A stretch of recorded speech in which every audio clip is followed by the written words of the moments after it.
presenting Scattergood Baines.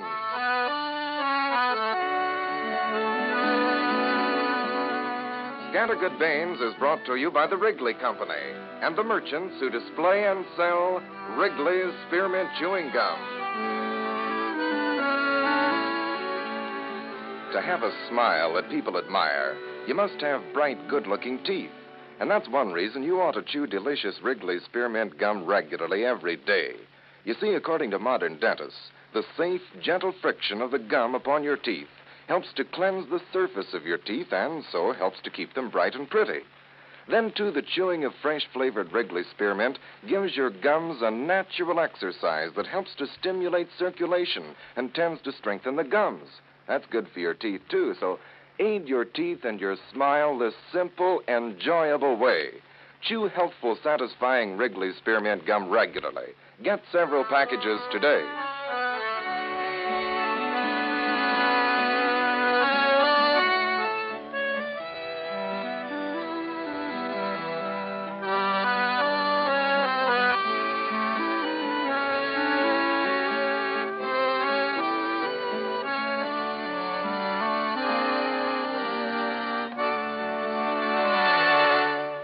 And now we continue the story of Scattergood Baines. For the first time since he began his campaign to rid Cold River of the gambler, Jerry Nagel, Scattergood Baines is beginning to feel that he is making progress, despite the opposition of certain Cold River citizens. He has won over Vern Sanders, young publisher of the Cold River Independent, and Vern is even now in the city in an effort to confirm Scattergood's belief that Nagel must have a criminal record. And yesterday, within Pliny Pickett's hearing, Scattergood made an obvious and evidently successful attempt to arouse active jealousy in Nagel toward young Bob Hathaway, in whom Nagel's wife, Polly, has displayed marked interest. And now, as we return to Scattergood's store only a moment or two after Nagel abruptly departed, Pliny has come from the back room where he overheard Scattergood baiting Nagel and is speaking his mind concerning his old friend's action. For God's sake, Scattergood, you know that you're fixing to get Bob Hathaway shot? Well, I calculate the situation is serious, Pliny, but don't hardly look for nothing that drastic. Well, darn, Scattergood, you know what you was saying to that man, Nagel? Yeah, I think maybe I could repeat the conversation. Not word for word, Well, but... don't you know that when you start planting suspicions in a man's mind, suggesting that his wife's been making sheep eyes at somebody else, why, if he's any man at all, he's going to go gunning for the object of her affection. Meaning Bob Hathaway? Me meaning? You. You was the one that put the finger on Bob. I guess Nagel's seen Bob around before I ever seen That him. ain't the question. It's one thing for him to see Bob cluttering up his parlor morning, noon, and night. It's another thing to have a third party incinerating that it ain't all that it should be. Drat it all, Pliny, it ain't all it should be. Yeah, well, after what you said to Nagel, Bob would do well to get himself fitted for a bulletproof vest. Yeah, well, you can suggest that to him if you want to when he comes in. Is Bob coming here to the store? Yeah, I asked him to drop around this afternoon. Talked with him on the phone just before you come in. Well, I don't know how you're going to have the cheek to face him after what you just been telling Nagel about him.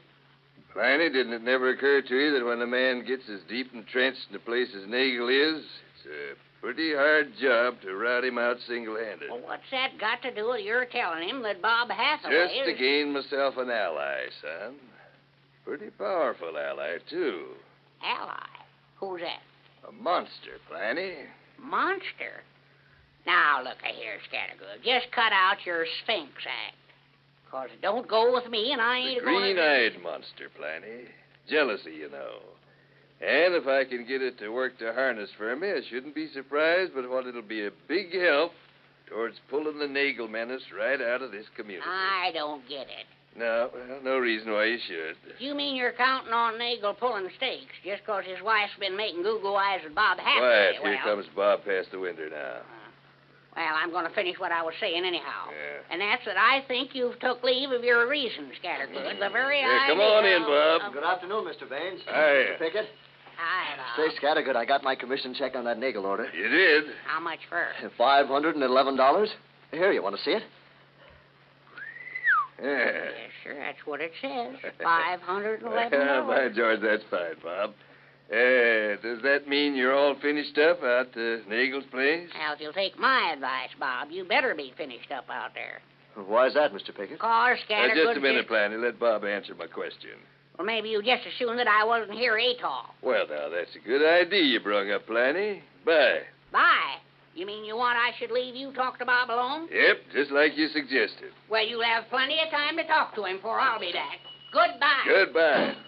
Did he really get sore about it? No. Planny has to have them little flourishes every now and then. He'll be back in tomorrow. Won't recollect a thing about it. Bob. But what did he get mad about so quick? Planny's that way. He bruises easy, but he heals quick. Yes, but he made some remark about... What did he mean I better be finished up out at Nagel's? I was coming to that myself, Bob. That's why I didn't urge Planny to stay. He kept jumping the gun on me. Question is, now that you've got your order all in, collected your commission, are you going to have to be out to Nagel's anymore? Why, no, Mr. Baines. That is, not for business reasons. But you're keeping up the social contact, eh? Oh, why, of course. Mr. and Mrs. Nagel have been awful nice to me, and, well, if they invite me out there, I don't know how I can get out of going. It'd be embarrassing not to... I doubt if Mr. Nagel will embarrass you with any more invitations, Bob. Listen, Scattergood, are you telling me I can't see the Nagels anymore?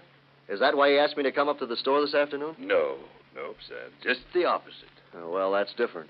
I thought maybe from the way you spoke you were trying to choose my friends for me. Oh, no, nothing like that, Bob. Fact of the matter is, I was going to suggest that you see Mrs. Nagel often these next few days. That is, if you're willing to take the risk. What risk? There is a risk, you know. Well, I certainly wasn't aware of it. No, I know you wasn't. Bob, would you judge that Nagel is a man that could be dangerous when he's riled? Well, I sure wouldn't like to have Mr. Nagel sore at me. Well, he is now. What makes you think so? I was talking to him last night, and Yeah, well, I've talked to him since then. About me? What'd you say? You see, Bob, all the time you've been out there installing that order, Nagel's been regarding you as just a big country boy, just out of high school, born and raised in a small town. Good looking, but too fresh and inexperienced with the world for him to be jealous of you. Jealous? Yeah. Well, why should Mr. Nagel be jealous of me? Maybe he shouldn't. Just let me go on.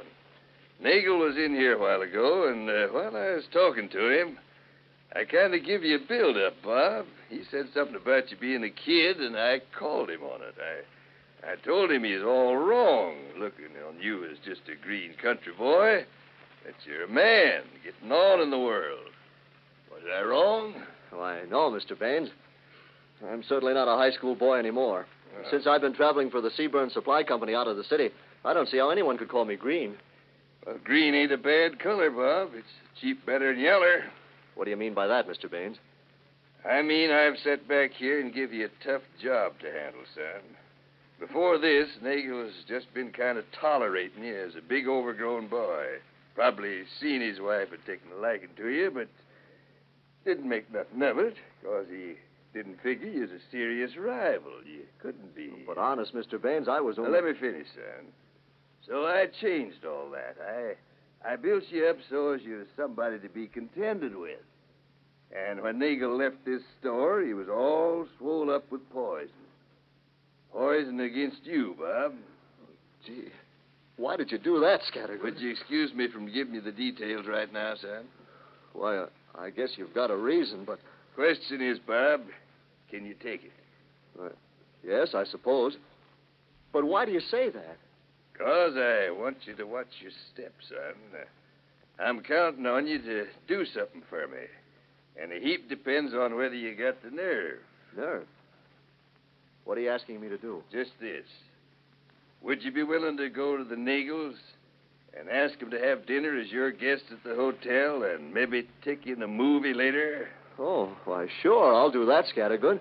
I've been thinking I ought to do something to repay them. Well, Ed Potts ought to be here any minute now. I told him to come here in his livery car so as he could drive you out this evening. Oh, he won't need to do that. The Nagels are in town. Yeah. Their car was parked over in front of the post office when I came up the street. Well, there's Ed stopping out in front now, anyway.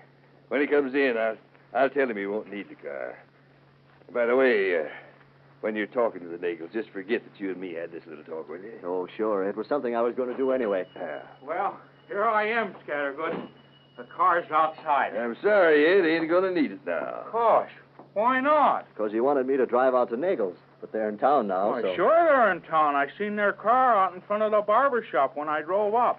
Mrs. Nagel is sitting out there waiting for Ern Baker to get done shaving Jerry. Oh, good. I guess I better go out and ask them right now before they start home. Remember what I told you, son? Don't overstep your mark. I'll take care of it, Scattergood. Say, wait a minute, Pa. Wait a minute. I'll go with you. Well, what was it you was going to ask the Nagels, Bob? Just a social invitation, Ed. They've entertained me, and I wanted to return the favor. Sure. Hey, Polly. Hello there, Bob. She is pretty, ain't she? I certainly am glad to find you sitting out here in your car. It saves me a trip out to your place. Oh, no. Is the trip out to our place so disagreeable as all that? Oh, why, no, I didn't mean it quite that way. Now that you've finished with that old order, I suppose you won't even think of coming to see little me anymore. Oh, howdy, Mr. Nagel. Hiya, Potts. Move over, Polly. I'll drive. What are you doing here, Hathaway? Why, Mr. Nagel, I was wondering if you and Mrs. Nagel, you've been so nice to entertain me, I just thought maybe you and Mrs. Nagel would be willing to be my guests for dinner some night over at the hotel. And then maybe we could take in a movie later. Oh, grand. That'd be simply wonderful, Bob. Listen, bright boy, you ain't as dumb as you act. You know that my business won't let me get away any night. Well, I could go, couldn't I, Jerry? Why, yes, of course, if you... I'd be glad to take Mrs. Nagel. Yeah? So you would, so what? Listen to me, you overgrown hick. If I catch you so much as speaking to Mrs. Nagel here again, I'm going to mash your puss in, see? But, Mr. Nagel, let me explain, please. Jerry Nagel, you... I can't think of anything nasty enough to call you. Yes, so I am. So what? So this is what? This is one time you went too far, and I'll get even with you. And I can, too, and you know how I can.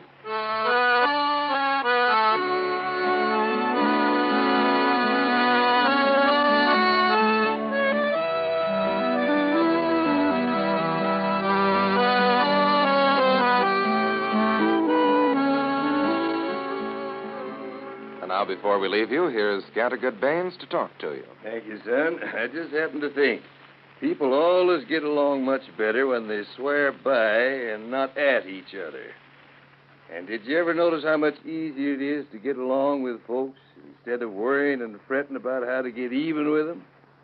You know, a body just can't be mean and happy at the same time, any more than an orange can be sweet and sour. And say, speaking about being happy, there's one surefire way to help keep your youngster feeling happy, and that's to give him some fresh-tasting Wrigley's spearmint gum to chew every day. Little folks sure do go for that lively, cooling flavor of real tender spearmint leaves, the flavor for which Wrigley's spearmint is famous. You know, chewing is one of the favorite pastimes of most kiddies, and that's most likely because growing teeth need a lot of vigorous exercise. But say, when it's your youngster, you want to be sure he's protected. You want to know that when he gets that urging to chew, he has something clean and pure and wholesome to chew on. So, it's wise to always have a supply of healthful Wrigley's spearmint in the house. I suggest that when you're at the store today, you get several packages of delicious Wrigley's spearmint chewing gum off that big counter display. Let your youngster chew it every day, and you enjoy it, too. Well, I got to be getting.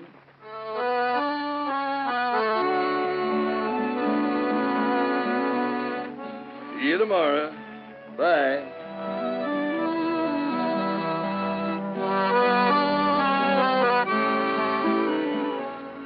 If you enjoyed today's episode of Scattergood Baines, tell your storekeeper so. He makes this program possible with his large display of Wrigley's Spearmint Chewing Gum. And listen in again tomorrow at this same time for Scattergood Baines, presented for your enjoyment Monday through Friday of each week. This is the Columbia Broadcasting System. The preceding broadcast was electrically transcribed. This is Columbia Station for the nation's capital. Because of the importance of President Roosevelt's recent address to Congress, The transcription of the talk will be broadcast over WJSV at 10:45 this evening.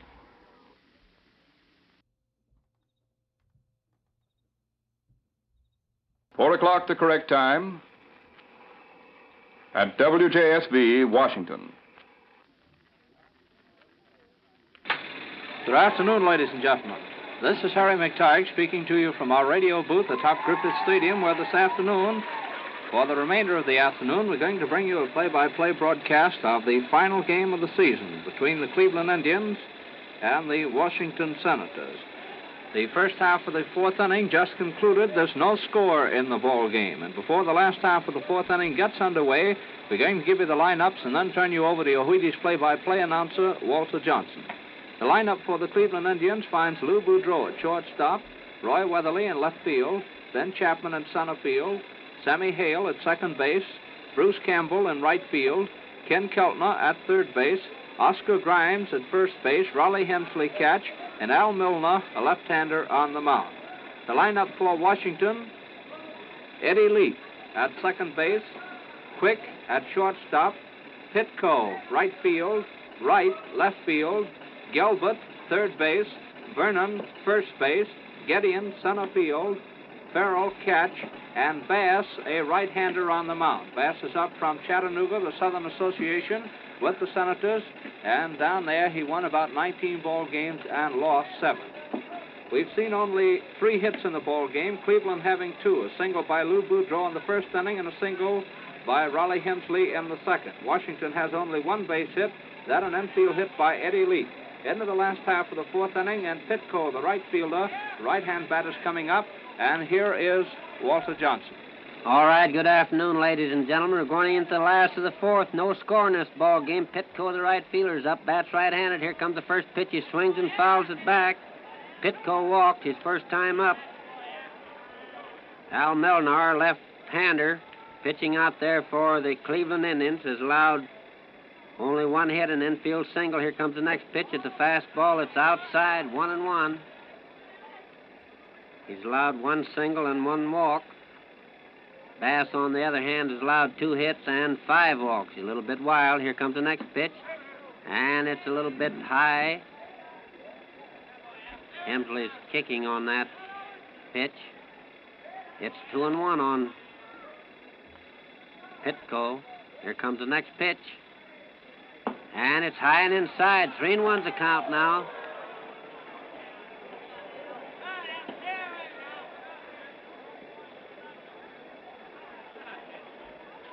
Milner starts his wind-up again. Here it comes.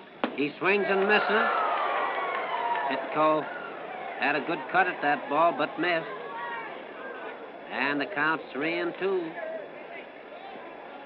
Last half of the fourth. Nobody out. Nobody on. Here comes the next pitch. He swings, hits a fly going into right field. Bruce Campbell is coming over there. He's under it, waiting. And he's out. Pitco flies out to Campbell in right field for the first out. Taft Wright comes up now. Taft playing left field, bats left-handed.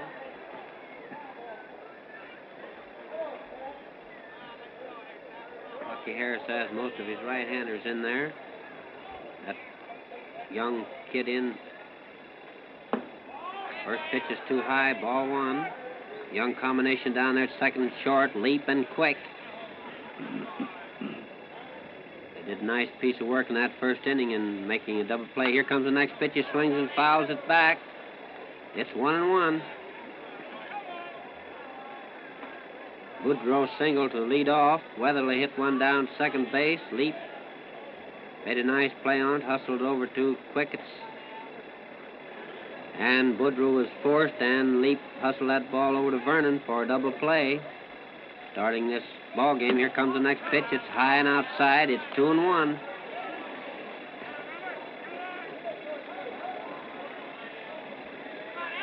This is ladies' day out here. Quite a few of the fair sex out. Here comes the next pitch. He swings, hits a high fly right straight up back of home plate. Hemsley's under that ball, and he catches it right underneath us here for the second out. 2 men out now, and Charlie Gilbert comes up. Charlie bats right-handed. He's down there on third base in place of Buddy Lewis this afternoon.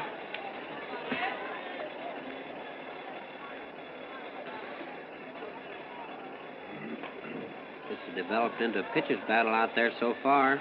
Here comes the first pitch on Gilbert's. It's high and outside, ball one.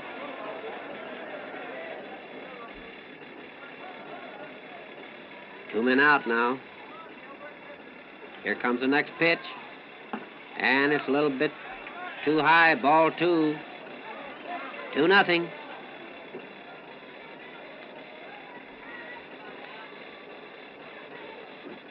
Milner starts his wind-up again. Here it comes, and it's ball three. That's a little bit too low.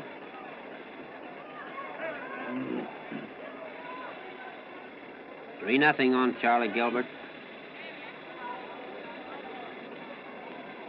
Milner starts his wind-up. Here comes the pitch, and it's right down there for strike one. 3-1. Milner starts his wind-up again. Here it comes, and it's strike two. It took that inside corner. 3-2. Starts his wind-up again. Here it comes. He swings, hits the fly going into right field. Campbell's going over way over there near the line. It's up there. It hits that against that wall, bounce out in there. Gilbert pulls up at second base with a two-base hit. That ball was right down that right field line, hit up on the wall. And Bruce Campbell took it on the hop, tossed it back into second base.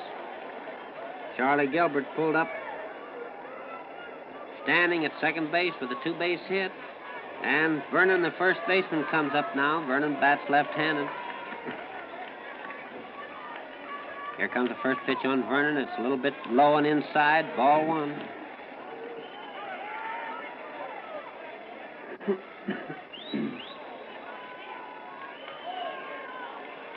Not much of a breeze out here. Just slight breeze blowing over towards right field. Here comes the next pitch. He swings and fouls it back.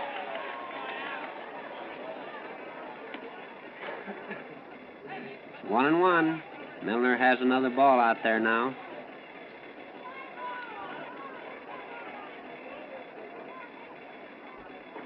Steps on there, starts to stretch. Here comes a pitch, and it's a little bit too low. It's a curve ball. 2-1.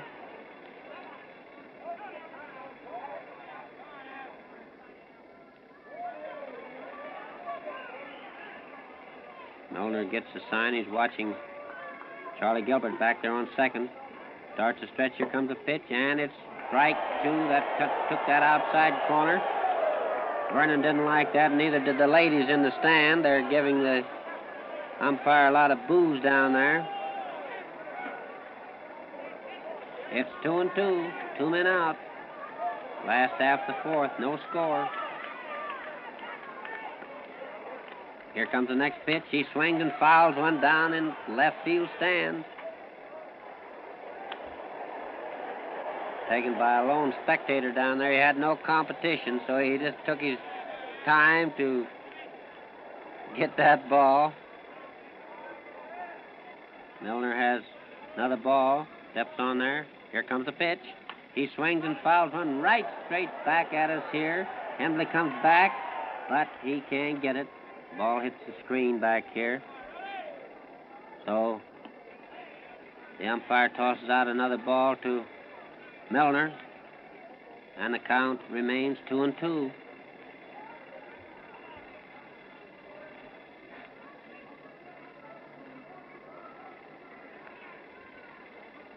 Hasn't been much hitting in this ball game. Been a little bit quiet. Here comes the next pitch. He swings, hits the ground ball back to second base. Sammy Hale comes up with, there's a play to first, and he's out. That's a close play down there. Vernon hit a roller just past Milner. He reached for it, but couldn't quite touch it.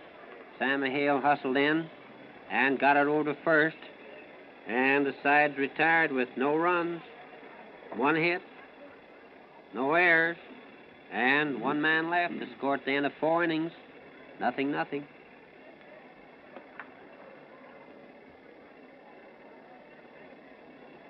And Bass, the Boy just up from Chattanooga. Walks out on the mound, starts tossing a few to Rick Farrell.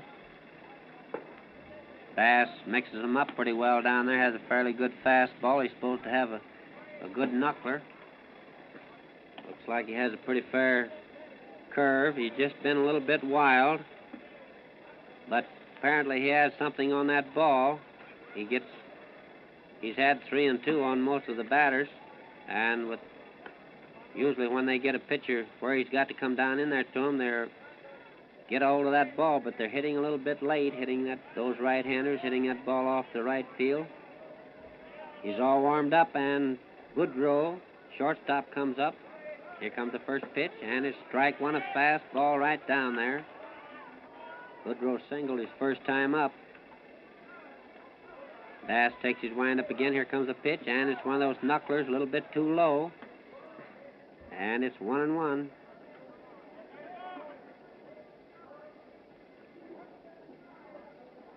Takes his wind up. Here comes the pitch. He swings and hits one right back.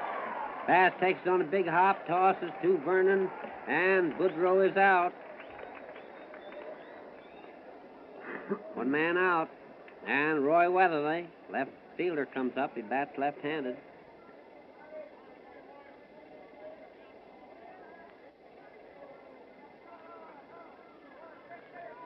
Bass takes his wind up. Here comes a pitch, and that's a knuckler that's a little bit outside. Looks like we may have 2 knuckleball artists on this ball club. That's Leonard and Bass. Here comes the next pitch. He swings, hit the fly, going into left center. Gideon is coming in. Taft right is coming in. Right calls for it and makes the catch. Right out there in front of Gideon. In short, left center. And we have 2 men out. Ben Chapman comes up now. Ben has been up twice, walked each time.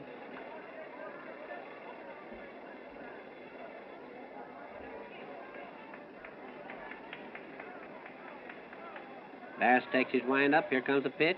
And it's a curve ball. Came right over there for strike one.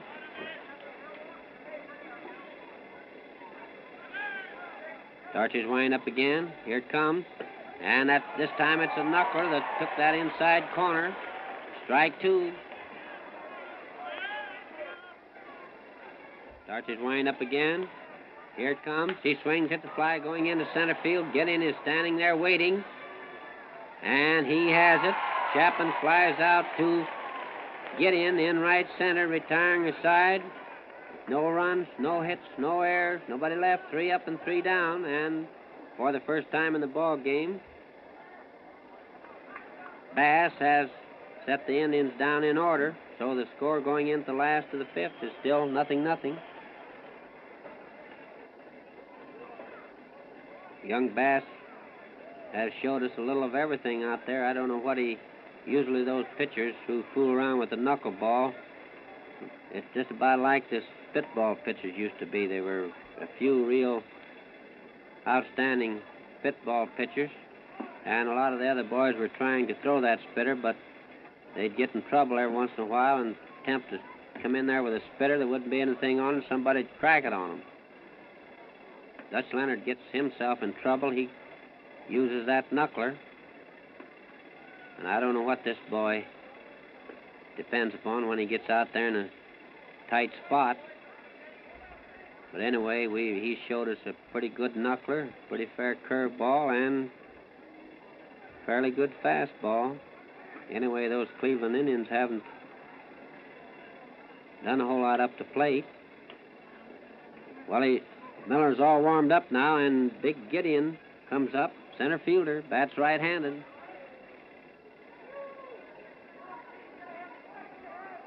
Miller starts his wind-up. Here comes the pitch. He tried to bunt that ball down the third base line, but it goes foul.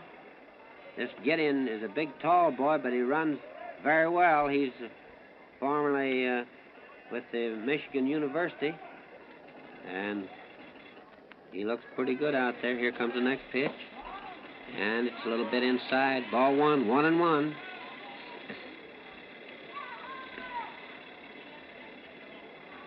Miller takes his wind up. Here comes the pitch. He swings, hits a high fly right up into infield. Boudreau is going back, calls for it, and he has it. Gideon flies out to Boudreau in back of shortstop for the first out. One man out now, and Rick Farrell comes up. Farrell's catching this ball game. Pretty good man in there with those young pitchers, or especially the newcomers, whether they're young or not. First pitch is right down in there, strike one. That's called a fast one. Miller starts his wind up. Here comes the pitch. He swings, hits the fly ball going into center field. Chapman is going back. He's on it and has it. Farrell lines out to Chapman in center field for the second out. And Bass comes up now.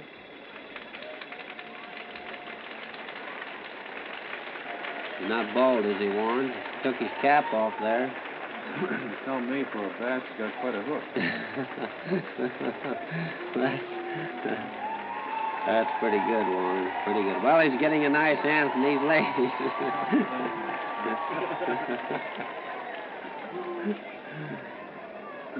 Milner takes his wind up. Here comes the pitch. He swings on the first one, hits a fly ball going into right field. Bruce Campbell is out there waiting, and he has it. Bass flies out to Campbell in right field, retiring the side with no runs, no hits, no errors, nobody left. 3 up and 3 down, and the score at the end of 5 innings still 0-0. No score in this ball game. This thing has developed into a battle between Lefty Milner and Mr. Bass. Harry, you have something over there? Yeah, I have some scores, Walter. All in right, the go American ahead. League this afternoon, the New York Yankees beat out the Chicago White Sox 5-2. The Yanks 5 runs, 10 hits, no errors. Chicago 2 runs, 8 hits, 1 error. Boston defeated St. Louis 6-2. Boston 6 runs, 9 hits, no errors. St. Louis 2 runs, 7 hits, 1 error. And Detroit beat Philadelphia 7-6. The Tigers 7 runs, 11 hits, 2 errors. Philadelphia 6 runs, 10 hits, and 3 errors. The National League, the Pirates beat the Boston Bees in the first game of a doubleheader, 6-4. 6 runs, 8 hits, 1 error for Pittsburgh, 4 runs, 12 hits, 2 errors for Boston. Well, we're moving into the first half of the 6th. There's still no score in the ball game, and as Walter told you, it's somewhat of a pitching duel between Bass and Al Milner. Bass, a big right-hander, Milner, a big left-hander. Sammy Hale's leading off now. In comes the first pitch, and he fouls it back into the stands, the upper tier of the grandstand, for strike 1. Hale's up for the 3rd time, walked in the first inning and fouled out to Vernon in the 3rd. You fans out around Miller's Market at 2135 4th Street Northeast can be on the lookout for the big train tonight, for he'll be out there. Here's the next one in, and Sammy Hale hits a slow ground ball down to second base. Eddie Leaf comes in, fields the ball, gets it to Vernon, and Hale goes out. Grounding out second to first for out number 1. That brings Bruce Campbell, right fielder, left-hand batter, up. Flied to center field in the first and to left field in the 3rd. 2 hits in the ball game so far for Cleveland. Bass is ready. Here's the pitch coming in, and Campbell swings on it, lines it right down the foul line in left field. It's going over against the box seats. He's rounded first, on his way to second, makes a turn at second, but holds up when Taft right fields the ball and relays it into Hal Quick. Campbell was swinging on that ball and laced it right down the line. It's good for 2 bases. That puts him on second base. 1 out. And Keltner, a third baseman, a right-hand batter coming up. He flied to center field and fouled out to Jim Vernon. Bass takes a stretch, he looks back at second base. In comes the pitch to Keltner. Outside low in the dirt. Rick Farrell had to dig that one out. Ball 1 is a count.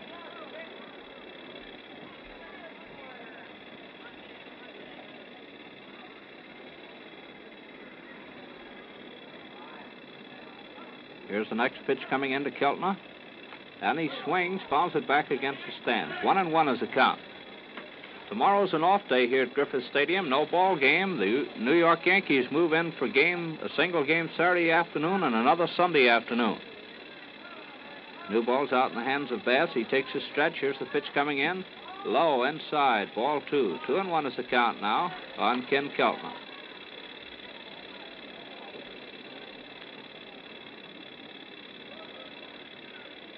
Bass looks into Rick Farrell, gets his signal, takes his stretch. Look back at second base. Here's the next one coming in. Keltner fouls that one back into the screen. 2-2 is the count. Washington infield is Vernon at first, Eddie Leap at second base, Hal Quick is at shortstop, Charlie Gilbert's at third. The outfield is Taft right in left, Elmer Gideon in center, and Alex Pitko in right. 2-2 is the count on Ken Keltner. Bass is ready. Here's the pitch coming in. And Keltner swings on it, hits it out into left field, way back. And Taft Wright makes a beautiful catch just in front of the wall, turns and hustles that ball in to Charlie Gilbert at third base. That was a nice catch by Taft Wright. A few more feet of distance on that ball, and Wright couldn't have gotten his hands on it. He made the catch and then rolled against the wall out there, but he held on to it. So it's 2 away. Campbell still on second base, and Oscar Grimes, first baseman, a right-hand batter coming up. He flied to Pitco in right field in the second, and he walked in the fourth. Bass has given up 5 walks in the game.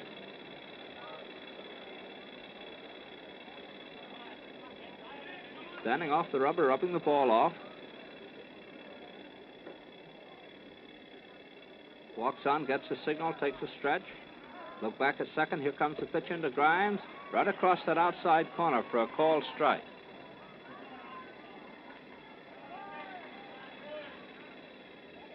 Strike 1 on Grimes. First half of the 6th, no score. Bass is ready for the next pitch, and it comes. And Grimes lifts it high in the air. It's going into short center field. Leap quick, and Gideon all after the ball. Gideon calls for it, makes the catch for out number 3 to retire the side. No runs, 1 hit, no errors, and 1 runner left on base. So at the end of the first half of the 6th, the score still reads Cleveland nothing and Washington nothing. Don't forget, you fans around Miller's Market at 2135 4th Street Northeast, Walter Johnson will be out there tonight for a personal appearance, and tomorrow night at the Calvert Market, 1862 Columbia Road Northwest. 7:30 to 9 at Miller's Market, 7:30 to 9 tomorrow night at the Calvert Market at 1862 Columbia Road Northwest.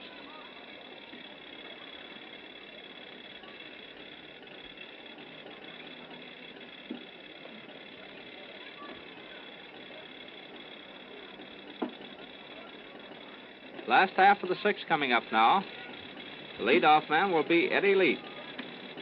Where's McTigue going to be, Warren, all that time? In the doghouse. No, Walter, I got lost last night. I've got the right directions tonight, though. I know where 2135 4th Street Northeast is, because I've been out there before. I got lost last night, too, Harry, but I made it. And now into the last half of the 6th. Eddie Leap, second baseman, a right-hand batter's up. The first pitch comes in high for ball 1. Leap struck out in the first inning and beat out an infield hit in the third. Milner starts his wind-up. Here's the next one coming in. Eddie takes a curve ball for a called strike to even the count 1-1. Oscar Grimes at first base for Cleveland. Hale at second. Boudreau at short. Keltner at third. Here's the next one coming in. And it's high for ball 2, 2-1. The Cleveland outfield is Weatherly in left, Chapman in center, and Campbell in right. Al Milner's the pitcher, and Raleigh Hemsley's the catcher. Milner goes into a wind-up. Here's the next pitch coming in. And Eddie Leap swings on and hits one over the head of Ken Keltner out into left field. It's a base hit. Weatherly fields it on the ground, gets the throw into Boudreau. And Eddie Leap is on first base with a single, his second hit of the afternoon. Washington has only 3 hits in the ball game, and Leap has 2 of the 3. Charlie Gilbert has the other. That double off the right field wall in the 4th. So we have a runner on first base. Nobody out, and up comes Hal Quick, shortstop. Right-hand batter, he's grounded out 2 times he's been up. Here's the first one coming in. Hal takes it. It's low. Ball 1. Ball 1 on Quick.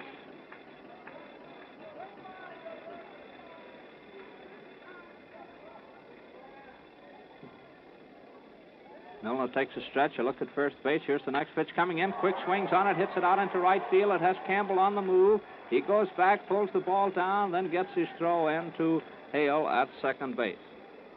Al Quick lining to Bruce Campbell in right field. Drove Bruce back about 12 or 14 feet to make that catch.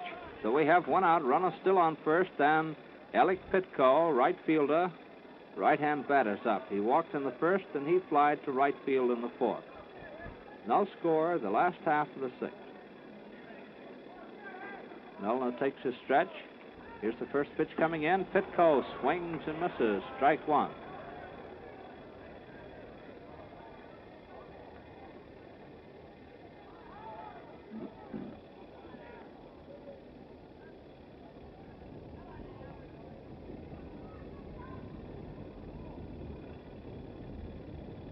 There goes the toss over to Oscar Grimes at first base. Eddie Leap back in plenty of time. Ball's back in the hands of Milner, and another one. This one a snap throw over, and Eddie, playing safe, went in sliding. Milner again takes his position on the rubber. Here comes the pitch into Pitco. He swings on it, lifts it high in the air. It's going out into short right field. Sammy Hale, Bruce Campbell. Bruce Campbell almost lost the ball. There's a double play on it. Eddie Leap is doubled off first base. Looked for a moment as though that ball was going to be lost. Sammy Hale went out after the ball. Campbell was coming in, and Sammy Hale then finally decided to slow up, give Campbell time to get the ball, and Bruce almost lost it, had to take it right around his knees.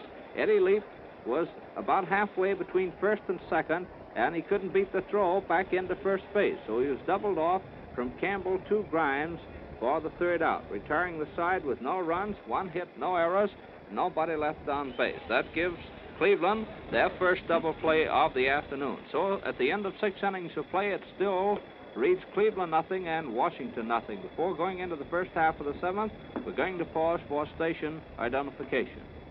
4:27, 27 minutes past 4 o'clock Eastern Standard Time. This is station WJSV, Washington.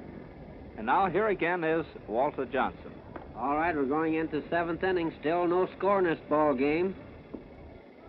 Looked like for a moment there we might going to get a break, but Bruce Campbell came in fast to make the catch of Pitco's high fly in back of second base. Sammy Hale called for the ball, was a little bit early in making that call. Found out the wind carried that ball out a little further than he thought. So Campbell came in just in time to make the catch. Leap was headed towards second base, and before he could get back, he was doubled. Well, Hemsler's up here now. Bass is all warmed up. Here's the first pitch, and it's a little bit too high. Ball one. That's a fast one. Each team has had 3 hits now, 2 singles and a double. Here comes the next pitch, and it's right down in there for strike one. 1-1.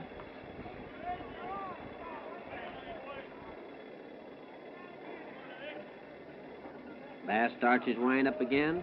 Here it comes. He swings, hits the ground ball, going down to shortstop. Quick takes on a big hop. There's a throw to first, and he's out. Raleigh Hemsley grounds out short to first for the first out. And Al Milner, the pitcher, comes up now.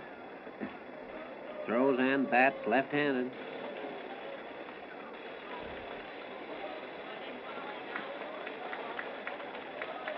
Big, strong boy, Milner. He belongs to Cleveland Indians when I was over there, but we had him in a smaller league. Here comes the first pitch. He swings and fouls it back.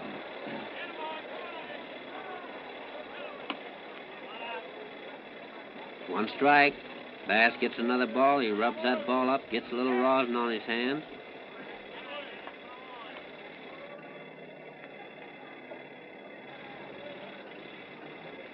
Steps on there, starts his wind-up. Here comes the pitch. He swings, hits a high fly, foul right up here in front of the Washington dugout. Vernon is coming over there. He has it. And Milner is out for the second out. 2 men out. And Boudreau, the shortstop, comes up. Been up 3 times, has 1 hit and 3 trips up there. boy was over in Buffalo in the International League this year. Looks like a pretty good ball player. Here comes the first pitch, and he starts to swing. He goes all the way around, but they didn't call it on him. He had to kind of swing his body all the way around, but it's ball one. Here comes the next pitch. It's low and outside. It's ball two. He looks down to Oscar Vett to get that sign. The managers always have a sign when the count's 2-0 or 3-1. Tell those fellas what to do. Here comes the next pitch, and it's strike one. That's a fast one. Took that inside corner. It's 2-1.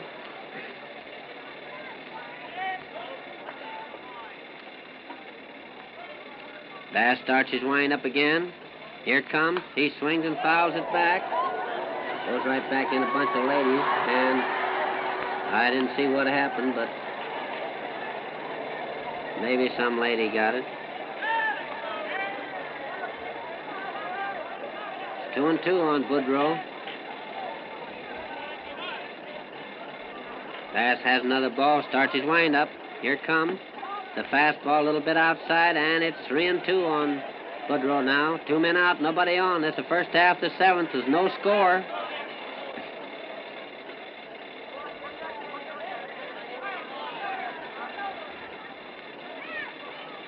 This has been a pitcher's battle out here between Bass and Al Milner, southpaw. Here comes the next pitch. He swings and hits the fly ball going into center field. Getting is going over there. He's under it and has it. Boudreaux flies out to get in right center. Retiring the side with no runs, no hits, no errors, nobody left. 3 up and 3 down. And now everybody stands up as we go into the last half of the seventh. 7th inning stretch.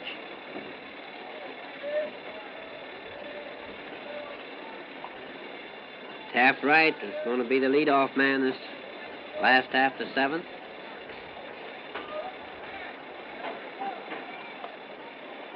Taft has been up twice, failed to hit.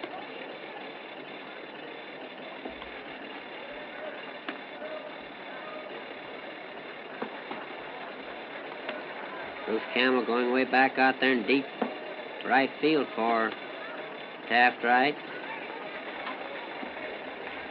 Campbell, Chapman, and Weatherly in the outfield.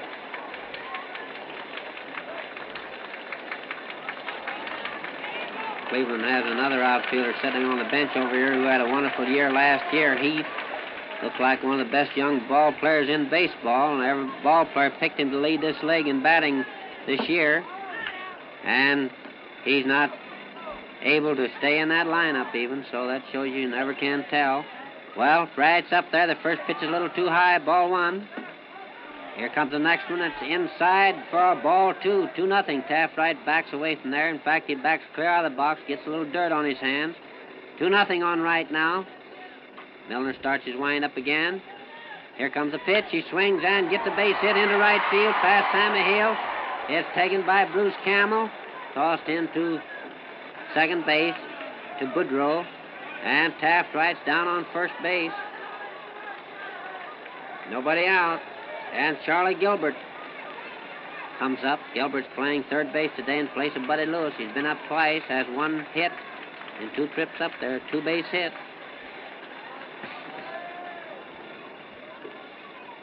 Here comes a pitch. And it's low and outside, 1-0. Well, maybe we'll break the ice this time. It's gone long enough. 6 innings and a half and no scores. Here comes the next pitch. He swings and hits one into left field. Weatherly's going way back over there. And he tries to make that catch. He dives into the sand. He hits his head against the sand. And apparently he's hurt. Taft Wright rounds third base. Charlie Gilbert rounds third.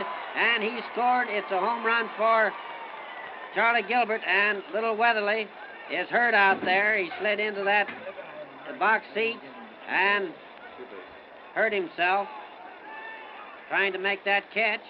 I don't know what the decision's going to be. There's an argument down here. If that ball went into the stands, of course, it's only a two-base hit. Did the ball bounce in there, Warren? Did you see? By the end of the bandstand. Well, they... He pushed it over. Yeah.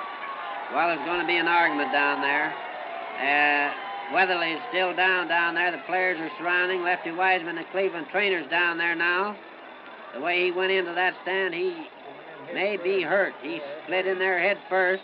He had that ball in the tips of his hands, but realizing he was right close to the wall, he tried to slide and check himself, and in doing so, he slid right on in head first into the box, into the front of the box seats down there, and he stood a chance of hurting himself. Well, he's up now, walking around down there. Charlie Gilbert really got a hold of that ball, hit a powerful drive right down the left field line, just fair. Roy Weatherly made a great try, and as I said, had that ball in the end of his fingers, but realizing he was right there to the stand, tried to check himself by sliding, and I believe there's a lot of argument. The Cleveland ball players who are down in the bullpen are coming up here now, getting into that argument.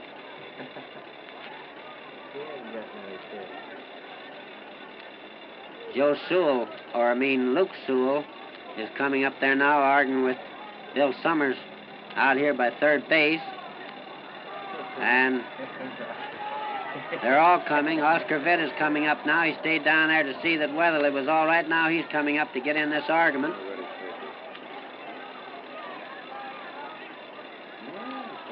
If that Chapman is in here arguing with Basil at home plate. The whole Cleveland ball club, including some of those boys from the bullpen down there, are in this argument. There goes a bunch of them to the dugout now. They've pulled away, and there's about 6 of them right down here standing on home plate, arguing with Steve Basil. Basil is walking away from them, but they're following him up.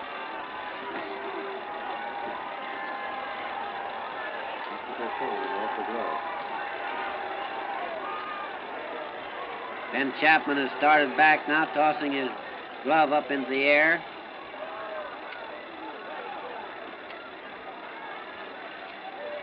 And Luke Sewell is still down here arguing with Steve Basil. The other boys are breaking away now. Bruce Campbell is going back into right field. Keltner's going back down to third base. Oscar Vitt is walking back to the Cleveland dugout. Ben Chapman is going down now and started his argument with Bill Summers, the umpire down at third base. And they're all going back now. Well, Summers ordering to get back in position. Yeah, Summers tells them to go on and play ball. They've argued long enough.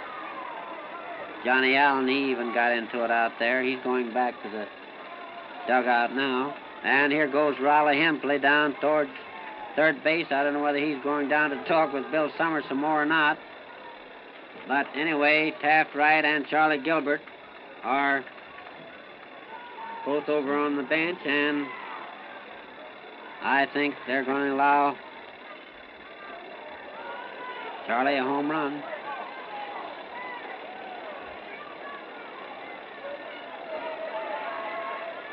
The ball did not go into the stands down there. If it had, it would have been a two-base hit. There used to be a ground rule here when that ball went around the point of those seats, but I don't know whether that's in effect now or not. The ball was out of sight.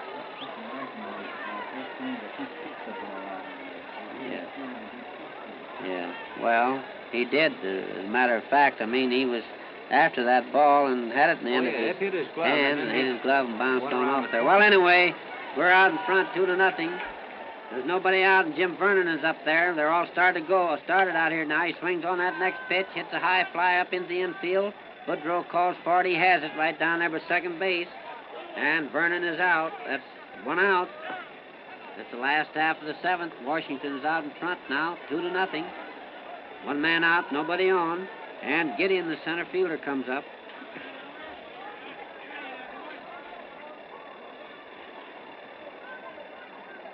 Elmer having a little trouble getting a sign. Finally gets it, starts his wind up. Here it comes. And it's a little bit too high. Ball one.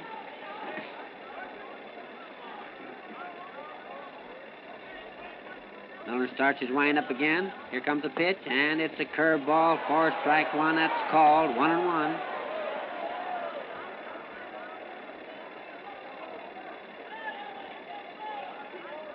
Elmer starts his wind up again. Here it comes. He swings, hits the fly, going in left field. Weatherly standing there waiting, and he has it. Gideon goes out on a fly ball to Roy Weatherly in left field for the second out.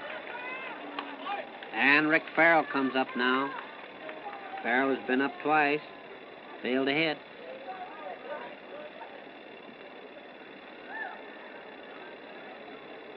Milner starts his wind up. Here it comes. He swings and fouls it back. It's one strike.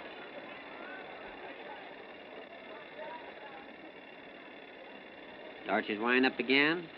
Here it comes. He swings, hits a high fly right up into the infield. Keltner calls for it. He's under it. And he has it. Farrell flies out to Keltner.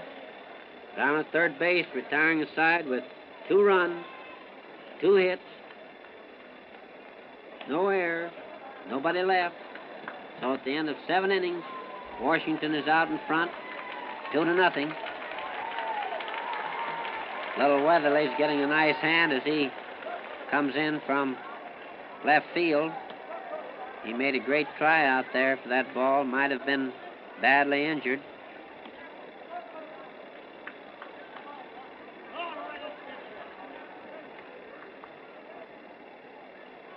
Well, Bass is out there tossing that ball over. Harry, come in, boy, and... Well, we see that Ben Chapman coming in from the center field. He's still arguing about that play down there. The only person that didn't enter into the argument on the Cleveland team is the one person that participated in the play, and that happened to be Roy Weatherly. Weatherly, after he got back on his feet, remained in left field, and on his way in had nothing to say to the third base umpire. But it stands, as was originally told you by Walter Johnson, as a case of Wheaties for Charlie Gilbert. Now we're going into the first half of the 8th inning with Weatherly, the leadoff man, bats from the left side. They're riding the umpire-in-chief behind the plate from the Cleveland bench, and he's yelling over there, and if it continues, we'll probably see a couple of the boys get a shower a few minutes earlier than they anticipated for the day. Well, it's the first half of the 8th inning, and Washington's out in front by a score of 2-0. Weatherly, left fielder. The left-hand batter's coming up now.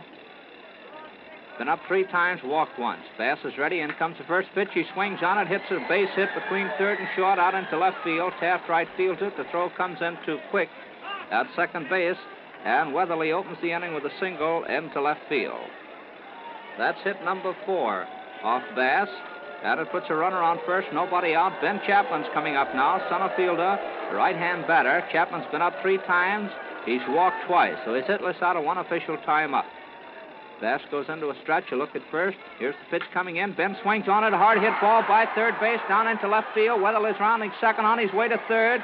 Right fields the ball. Makes his throw to Eddie Leap at second base. Leap fires it over to Vernon. Chapman made his turn and then had to beat back into first base. Went in sliding, but he moved Weatherly around to third base on a single.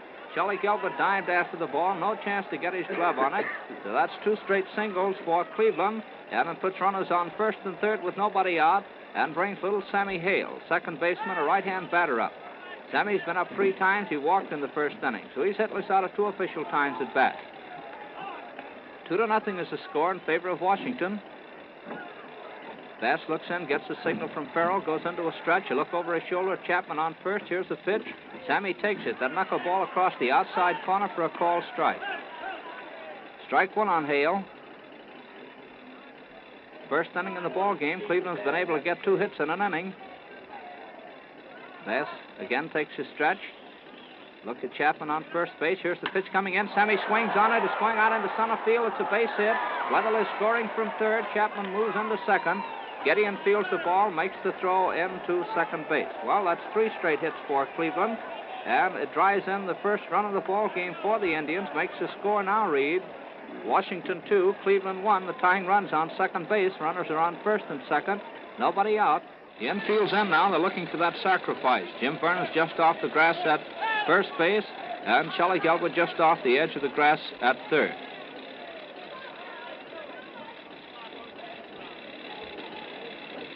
Bass taking plenty of time, readjusting his cap, walks onto the rubber, looks into Rick Farrell. Little Hal Quick shortstops, playing close second now, attempting to hold Ben Chapman near the bag. He'll go off with a pitch.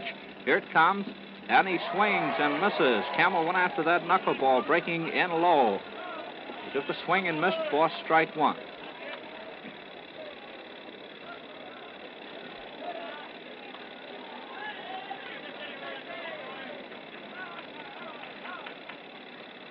Bass takes a stretch now, look back at second base. Here's the next pitch coming in, and he swings again, fouls it up into the upper tier of the grandstand.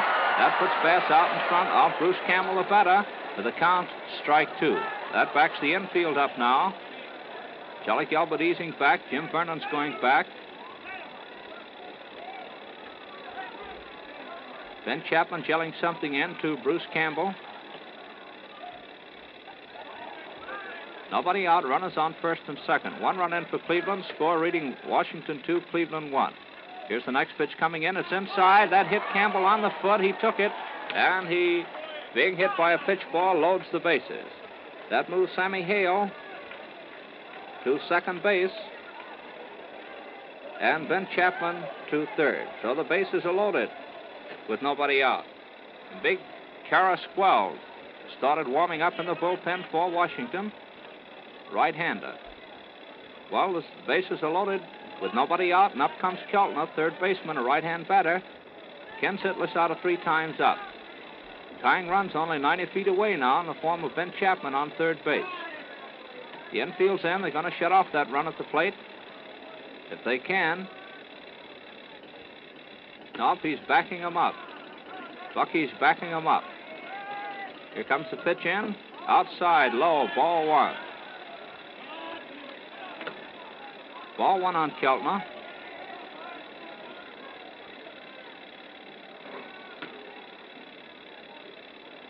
Bass is not taking a windup, just a stretch. Here's the next one coming in. Keltner swings on it, foul tips it back against the screen, and the count's 1-1. Ball 1, strike 1. Rick Farrell gets a new ball, goes out to Bass, rubs the ball off, goes to the rosin bag. First half of the 8th inning. Bass walks on, gets the signal. Going to take his wind-up now, realizing the bases are loaded. Here it comes, and Keltner fouls it off the first base line over to the stands. The count reads ball 1 and strike 2. Rick Farrell's rubbing the new one off this time before it goes out to Bass.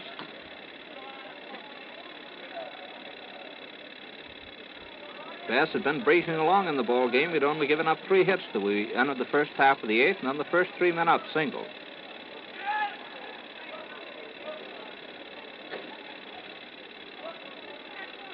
Taking plenty of time. 1-2 is the count on Ken Keltner. Here comes the next pitch in. It's low. Ball 2. 2-2 is the count. Big Ellick is working down in the Washington bullpen.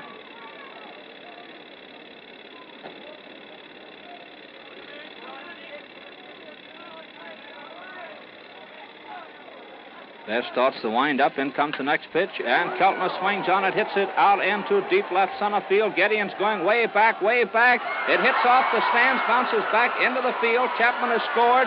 Hale's rounding third. He's scoring. And Bruce Campbell pulls up at third base with Keltner pulling up at second. That ball was well hit. About 2 more feet of height or distance on the ball, and it would have gone into the left field bleachers. That puts Cleveland out in front of the ball game. A double that scores Chapman and Hale and moves Bruce Campbell into third base. That makes the score. Read now. Cleveland 3, Washington 2, runners on second and third. There's still nobody out in the ball game. And Oscar Grimes, first baseman, a right-hand batter, is coming up. They're going to put him on base, an intentional pass. First pitch comes in outside. Farrell stepping out to take it. That will be walk number 6 off Bass, and the first intentional pass of the afternoon. Counts ball 2. Now in comes ball 3. Big Ellick's working a little faster down in the bullpen. Now here comes ball 4. And Oscar Grimes is purposely passed. That again loads the bases, and this time it brings rollicking Raleigh Hensley to the plate, catcher, right-hand batter. Raleigh has 1 hit out of 3 times up.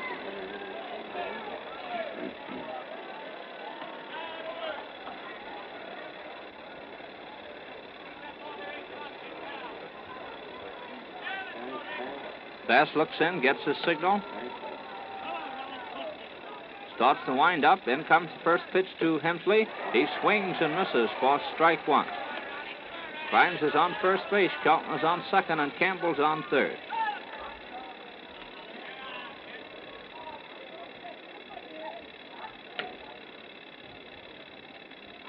Here's the next pitch coming into Raleigh. And he bunts it down the first base line.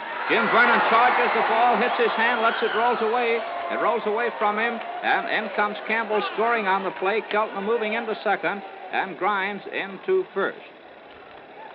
Well, they'll give Jim Vernon a boot on that ball. That's the first error of the afternoon. It scores the 4th run of the inning for Cleveland. Makes the score now read Cleveland 4 and Washington 2. The bases are still loaded. And up comes Al Milner, the pitcher. He throws and bats from the left side. There's still nobody out. Bass looks in, gets the signal. Starts his wind up. In comes the pitch to Milner, and he swings on it, fouls it over the stands for strike 1.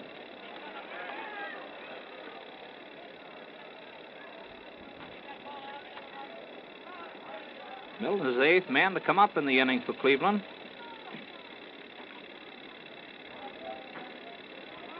Bass is ready. Here's the next one coming in outside high. 1-1. Ball 1, strike 1.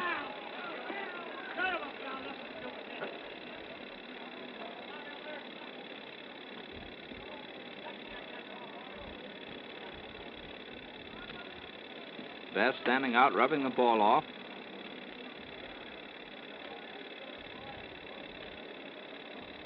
Goes into a wind-up. In comes the next pitch to Milner. It's outside. Ball 2. 2-1.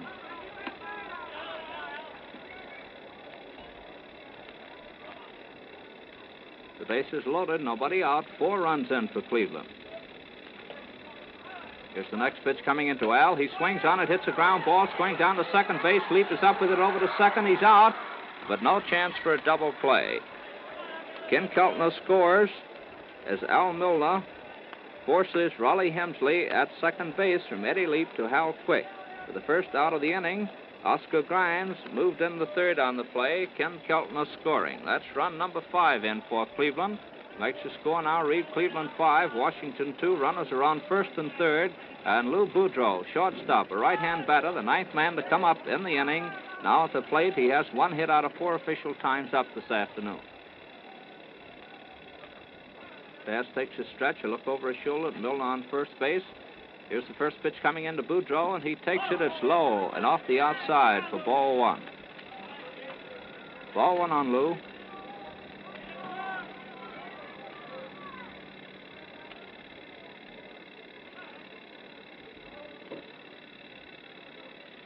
Here's the next pitch coming into Boudreau. He swings on it, hits it in the air. It's going down right field way, curving over, lands out of the reach of Pitco, dropping into the box seats off the right field line to even the count at ball one and strike one.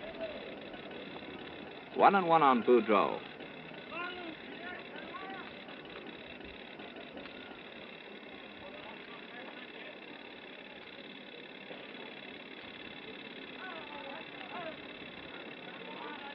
Bass gets his signal. Here's the next pitch coming in. Boudreaux takes it across the outside corner for a called strike. Lou followed that one, made no attempt to go after it. The count reads ball one, strike two. We're in the first half of the eighth inning. Cleveland's out in front 5-2. Here's the next one coming into Boudreaux. It's inside. Breaking inside and around the knees to even the count at 2-2.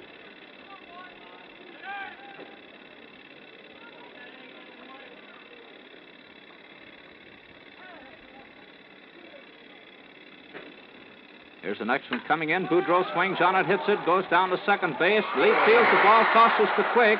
Quick drops the ball, but picks it up in time to tag Al Milner as he goes by him. Oscar Grimes scoring, with Milner going out at second from Eddie Leap to Hal Quick. That's run number 6 in for Cleveland. 2 men are out. Runner on first, and up comes Roy Weatherly, left fielder, the left-hand batter. Weatherly opened the inning with a single to left field. Bass takes a stretch. Look over at Boudreaux. In comes the first pitch to Roy. He swings and misses for strike one. Strike one on Weatherly.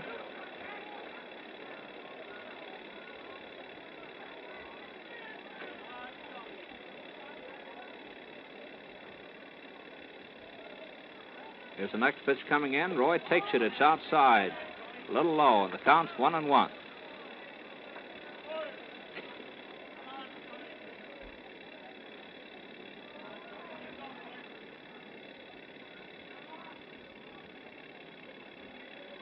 There goes a toss over to Vernon at first base. Lou Boudreaux back in plenty of time. The ball's back in the hands of Bass. He again goes into a stretch. 1-1 is the count on Weatherly. Here's the next one coming in. That one was the wild pitch, hit the ground. Rick Farrell picked it up and made a wild toss into second base. Boudreaux went in sliding. Probably charged Bass with a wild pitch on that ball, hitting the ground in front of the plate.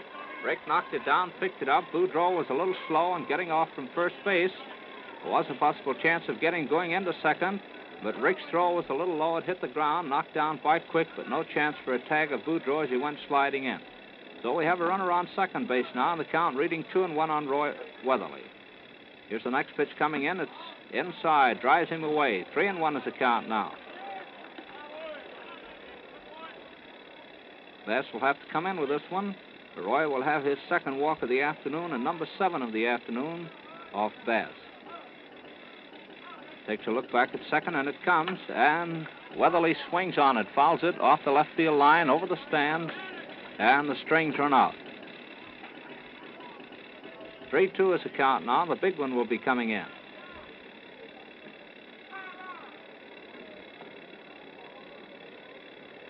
Bass goes into a stretch. Here it comes. And Weatherly hits it high in the air. It's going into left field very high. Wright's having plenty of time to get under it. Taft makes the catch for out number 3 to retire the side. Cleveland scoring 6 runs off 4 hits, 1 error, and having 1 runner left on base. So at the end of the first half of the 8th inning, the score now reads Cleveland 6 and Washington 2. And before we move into the last half of the 8th, we pause again for station identification. 2 minutes to 5 o'clock, WJSV, Washington. I'd like to remind you folks that Miller are in the neighborhood of Miller's Market at 2135 4th Street Northeast. Walter Johnson will be out there tonight for personal appearance. Be glad to autograph any Wheaties that you may purchase during the time he's there, or any gloves or anything else you might want autographed. Well, we're going into the last half of the 8th inning. Bass, the pitcher, is due to be the leadoff man. He's going to be taken out in favor of a pinch hitter, Al Evans. The catcher is going in to bat for Bass. Attention, please. Evans. Batting for Bass. Al Evans, rookie catcher, is going in to hit for Bass. to open the last half of the 8th inning. Big Al Milner starts his wind-up. Here's the first one coming in. It's high, ball 1. Fastball came in over the plate, but too high. And Evans watched it go by. The count's ball 1. Here's the next one coming in. Al swings on it, lifts it in the air. Fly ball going into short center field. Sammy Hale's out under it, and Sammy Hale makes the catch in short center for the first out of the inning. So we have one away, nobody on base, and up comes Eddie Leaf, second baseman, a right-hand batter. Eddie has 2 hits out of 3 times up. Big Al's only given up 5 hits so far this afternoon. He looks into Raleigh Hemsley, gets the signal, goes into a wind-up. Here's the first pitch coming in, and Leaf swings on it, foul tips it, goes by Hemsley, bounces off the chest protector of the umpire, and a new ball goes out to Big Al Milner. Strike 1 is the count on Leaf. Alexander's still in the bullpen for Washington. Here's the pitch coming in, and Leaf fouls it back over the stands to put Al Milner out in front with the count strike 2. Dick Ellick will take up the pitching duties for the Senators in the first half of the ninth.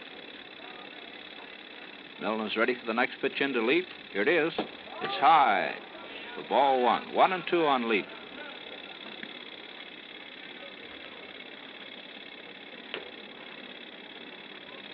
In comes the next pitch to Eddie.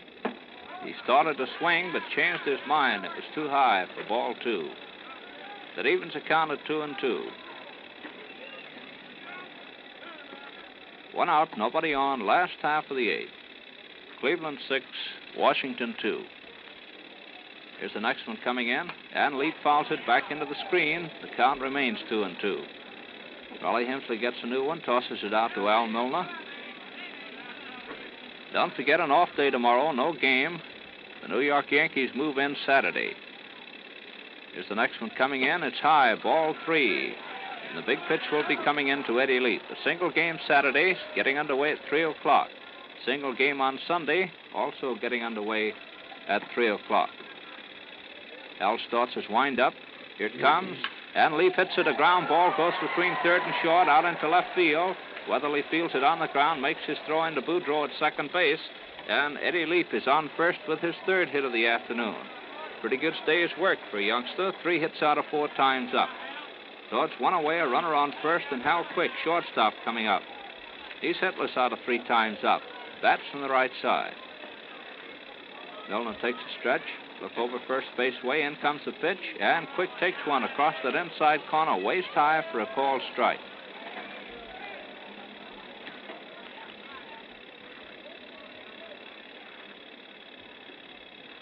In comes the next pitch to Quick, and he swings on it, hits it in the air. It's going into right field. Campbell backs up, makes the catch. We're out number 2.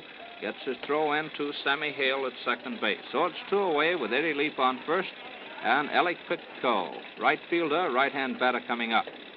He walked in the first inning, flied to right field in the 4th, and hit into a double play in the 6th.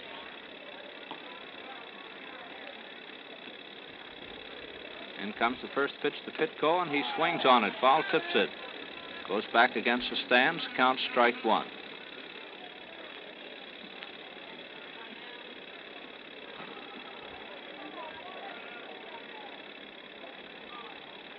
Al gets a signal from Raleigh Hemsley. Here's the next one coming in. Outside high. It's a wild pitch. The ball gets away from Hemsley, and there goes Eddie Leaf into second base. That's a wild pitch for Al Milner. Moves Eddie Leaf into second base and makes the count read 1-1 on Pitco. Al standing with his back to the plate, rubbing that ball off.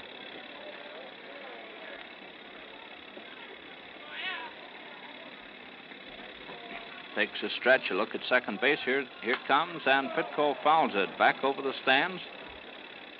Give Milner the edge for the count, reading ball 1 and strike 2. 2 men are away, a runner on second. The last half of the 8th inning, and Cleveland leading 6-2. Scoring all 6 of their runs in that first half of the 8th. And they batted 10 men.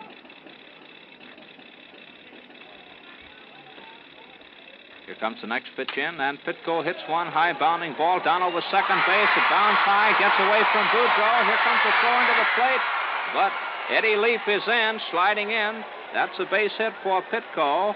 The ball took a high bound, going down over second base. Lou Boudreau went over to field the ball. It hit the tip of his glove, rolled over his head. Eddie Leaf rounded third and scored.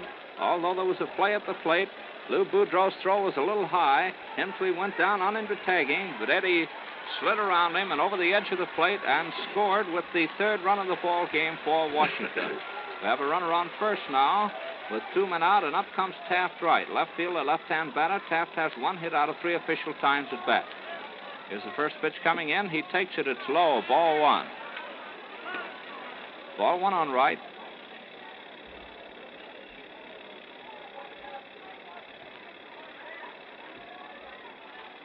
Here's the next pitch coming in. Taft swings on it, hits a ground ball down second base way. Sammy Hale fields the ball, tosses to Lou Boudreau, who steps on second. And Sammy Wright forces Pitco at second base for the third out of the inning to retire the side. With 1 run, 2 hits, no errors, 1 runner left on base. So at the end of 8 innings of play, the score now reads Cleveland 6 and Washington 3. Big Alexander Carrasquel is going to be the pitcher for Washington as we go into the first half of the 9th inning. And for that 9th inning, here is Walter Johnson. All right, well, the score is 6-3, Cleveland now. If we can hold on this inning, then we need 3 runs to tie this ball game up. Big Alec Carrasquel is out there on the mound for the Senators now. Young Evans went up to bat in place of Bass. And Ben Chapman will be first up for Cleveland. Chapman's been up 4 times, walked twice, and has 1 base hit.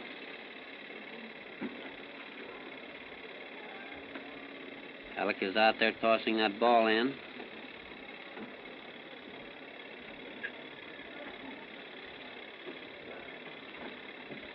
It's the first half of the 9th.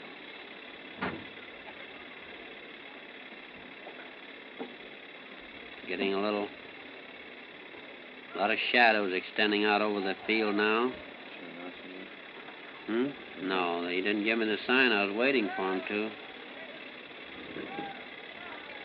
Attention, please. Carrasquel. Now pitching for Washington. Carrasquel is out there, and here Chapman swings on that first pitch, hits a line drive right over Quick's head down at shortstop. He rounds first base right, hustles that ball in. Chapman goes back to first. So Chapman is on first base. Sammy Hale, the second baseman, comes up. Sammy's been up 4 times. He has 1 walk and 1 single and 4 trips up there. It's the first half of the 9th. Cleveland out in front 6-3. Alex steps on there. Here's the first pitch on Hale. He swings, gets a base hit into left field, taken by Taft right on a big hop. And Chapman is down on second base. Sammy Hale on first. Nobody out. And Camel, right fielder, comes up there. Camel has been up 4 times. He has a 2-base hit. He was hit last time up there. Bass hit him to fill the bases. 2 on, nobody out. Here comes the first pitch on Camel. It's a ball a little bit outside. 1 ball.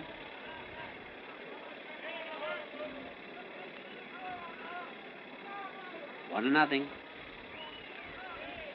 Charlie Gilbert laying in pretty close down on third looking for that bunt. But Alec finally backs off of there. Steps up on there again now. Here comes the pitch. He swings, hits a fly ball going into center field. Getting is coming in. He's under that ball and makes the catch. Camel flies out to get in short left center for the first out. And Keltner, the third baseman, comes up now. He's been up 4 times. He has 1 hit, a double, his last time up. Man on first and second, there's 1 out. First half of the 9th. Alec steps on there, takes his stretch. Here comes the pitch. And it's strike 1 that's called. Came right down through there with a fast one. Keltner watched it go by. 1 strike.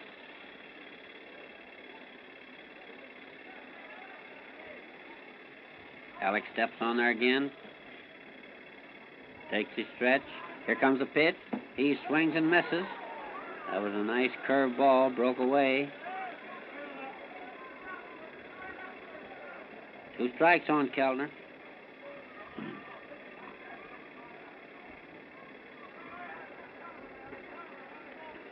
Alex steps on there again. Backs off of there. And now Kellner backs out of there. Time is called. Kellner gets a little dirt on his hands. Walks back up in the batter's box. Alex steps on there.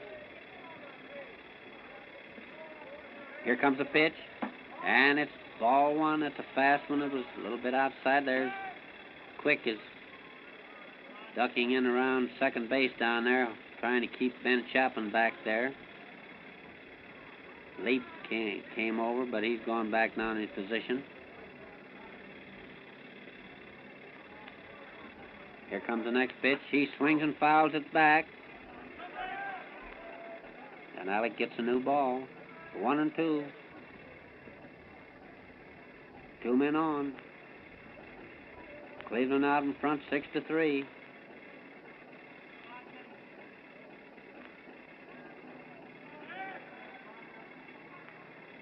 Alex steps on there again now. Here comes the pitch. He swings and misses. Chapman's on his way to third base, and he's out. Kellner goes down swinging, and Chapman is out, trying to steal third.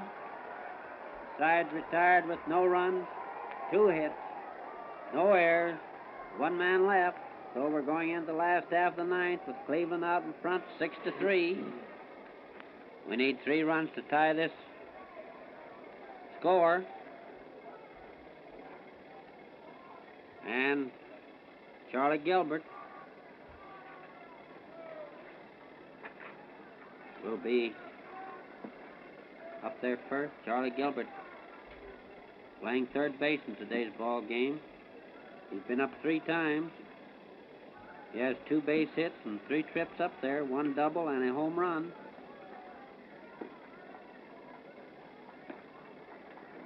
Milner's out there tossing that ball in. Charlie Gilbert's getting a nice hand from these lady folk.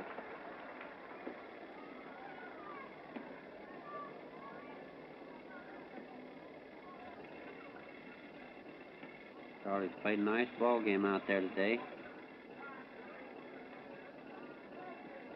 There goes the throw down to second base, goes around the infield, back to Milner. And the umpire says play ball. Uncle Nick is down on the coaching line to first base. Now here comes the first pitch. It's a curved ball, a little bit too low. It's ball 1. Eisenstadt down the bullpen warming up for Cleveland. Here comes the next pitch. And it's a fast ball. It's inside. Ball 2. 2-0. Last half of the 9th. We need 3 runs to tie. Miller starts his wind up. Here it comes. And it's strike 1 at the fast and right down the middle. 2-1.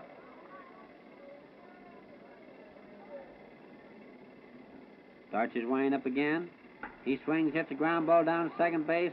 Sammy Hale comes up with it, tosses to Grimes, and he's out. Gilbert goes out, second to first for the first out.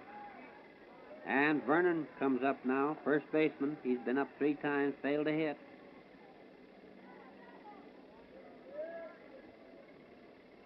Milner starts his wind up. Here comes the pitch. It's a fastball inside, ball 1. Vernon backs away a bit. Milner takes his wind up again. Here comes the pitch. And this time it's strike 1 that's called. Vernon started after that one, then pulled away. Got a pretty good eye, this boy. Doesn't hit as many bad balls. Milner takes his wind up again. Here comes the pitch. He swings and fouls it back. 1-2.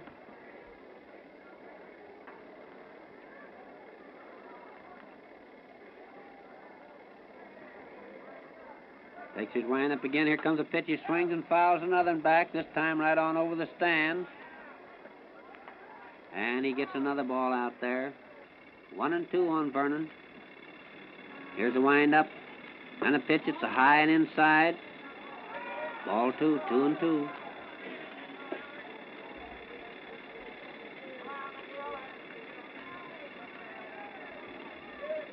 Milner starts his wind-up again.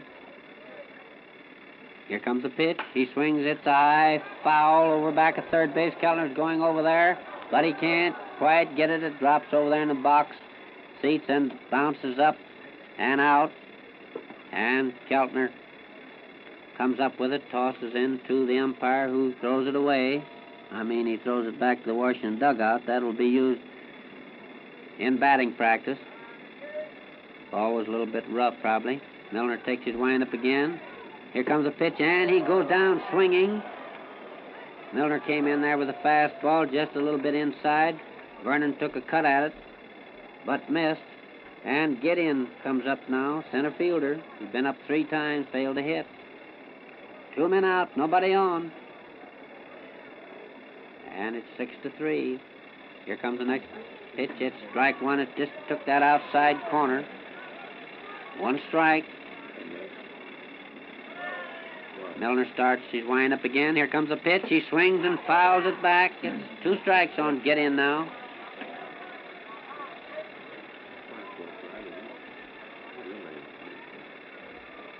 Starts his wind-up again. Here it comes. It's a fastball a little bit outside. 1-2.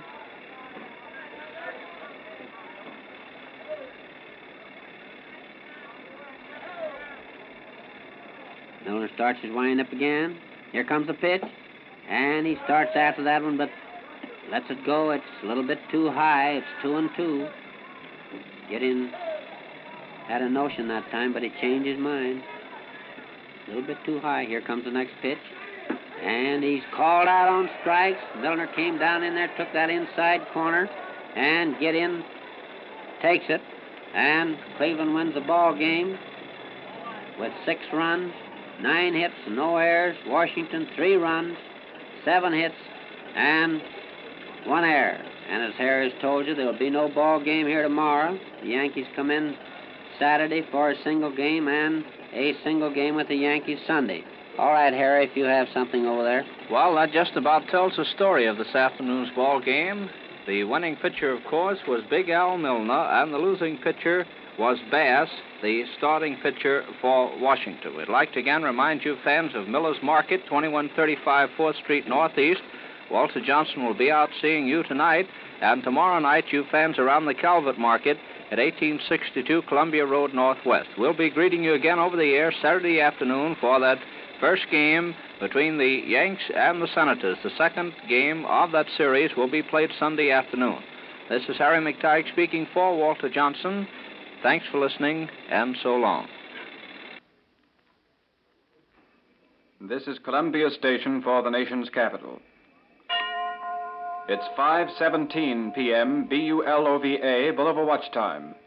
Here's a distinguished timepiece, the 21-jewel Bulova President, in the charm and color of natural gold, curved, streamlined, and exceptional value. WJSV, Washington.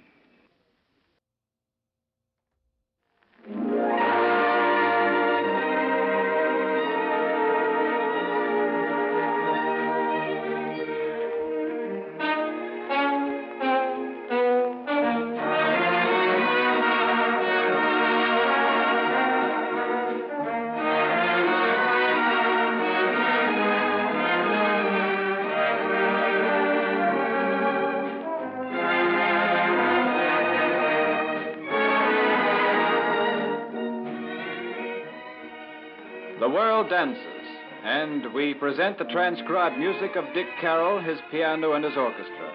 We present a program of dancing tunes played by top-ranking radio orchestras. Dick opens his quarter hour with Boulevard of Broken Dreams.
If you need money, it's the business of the Equitable Credit Company, 1321 New York Avenue, to see that you get it. To loan you money quickly, confidentially, and with no red tape. No matter what you need money for. If it's in the amount of from $50 to $1,000, and if you have a car, go to Equitable Credit Company, 1321 New York Avenue, and Mr. Burns will give you the cash. Your car need not be paid for. Equitable will reduce the payments and give you additional cash.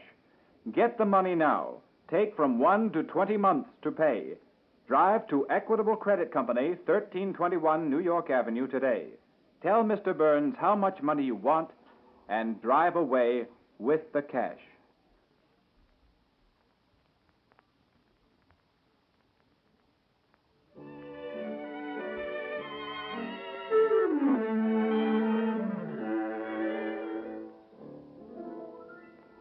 Mary Larkin sings as Dick Carroll and the orchestra recall another favorite of past seasons, the waltz, Love Me Forever.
With our maestro at the piano, here's Oceans of Time, Dick Carroll and his music.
transcribed music for a dancing world, comes to you tomorrow at the same time, played by Reed Murray, his trombone, and his orchestra. This is Columbia Station for the nation's capital.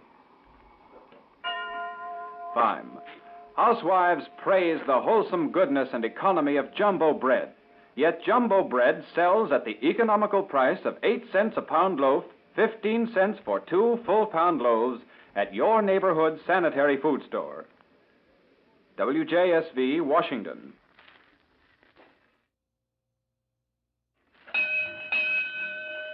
Good evening, ladies and gentlemen. This is your Arrow News reporter with last-minute hit-the-spot news brought to you 4 times daily through the courtesy of Arrow Beer and Ale.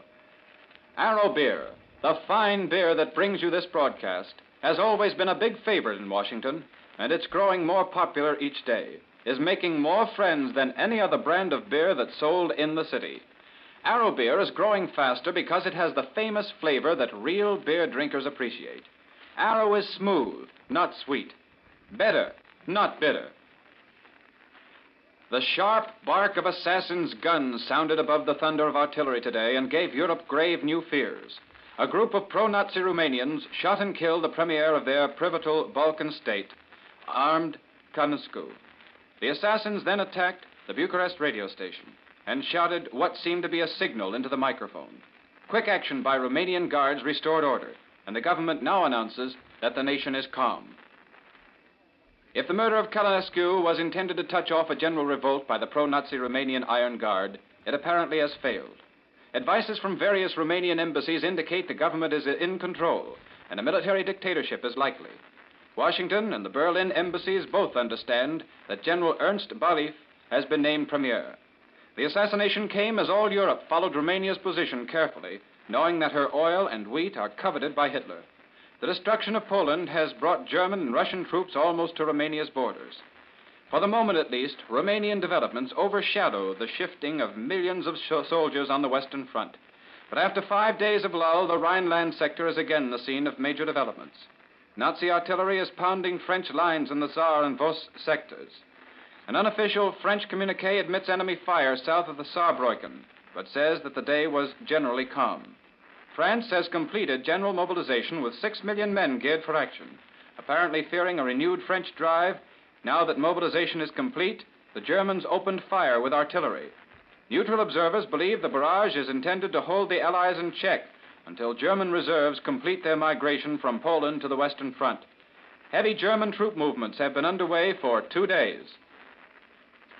Behind the battle lines, all Europe looked eagerly to America as the historic debate on neutrality revision began. As expected, the president asked for repeal of the arms embargo in exchange for a policy of cash-and-carry munitions sales to belligerents. Great Britain warmly received the president's message, which, if carried out by Congress, will help the Allies. In Rome, meanwhile, fascist newspapers printed peace editorials believed aimed at Mr. Roosevelt and the American Congress. They suggested that the present moment might be the last chance to prevent a destructively long war. In Paris, Premier Daladier told his people that France, as well as Poland, has been marked for dismemberment by the Nazis. He spoke of German maps showing France amputated and said the Nazis are trying to incite treason in Alsace and Brittany. Daladier said Poland was destroyed by a deal made in advance by Germany and Russia. Simultaneously in London, England made public a blue book showing that as early as August 16th, the Nazis were confident that Russia would join them in splitting up Poland. This was 1 week before the German-Russian non-aggression pact was signed. Because of the fact that President Roosevelt's message to Congress was of such vital importance, and because thousands of Washingtonians were unable to hear the speech when it was broadcast over the Columbia Network this afternoon, WJSV will rebroadcast the entire speech from transcriptions beginning at 10:45 tonight. Here's a late bulletin from Bucharest, which states that General George Argenshaw, commander of the Bucharest Army Corps and former Minister of War, has been named premier, replacing the slain Premier Amon Călinescu. Listen in again for the Arrow News Reporter, brought to you by the Globe Brewing Company of Baltimore at 10 o'clock this evening. And remember, when you order beer, be sure to ask for Arrow, the beer with the famous flavor. This is Columbia Station for the nation's capital. The following announcement is electrically transcribed. All rumors about 1940 cars add up to this. Best Bets Buick. Your nearest Buick dealer can give you the inside story.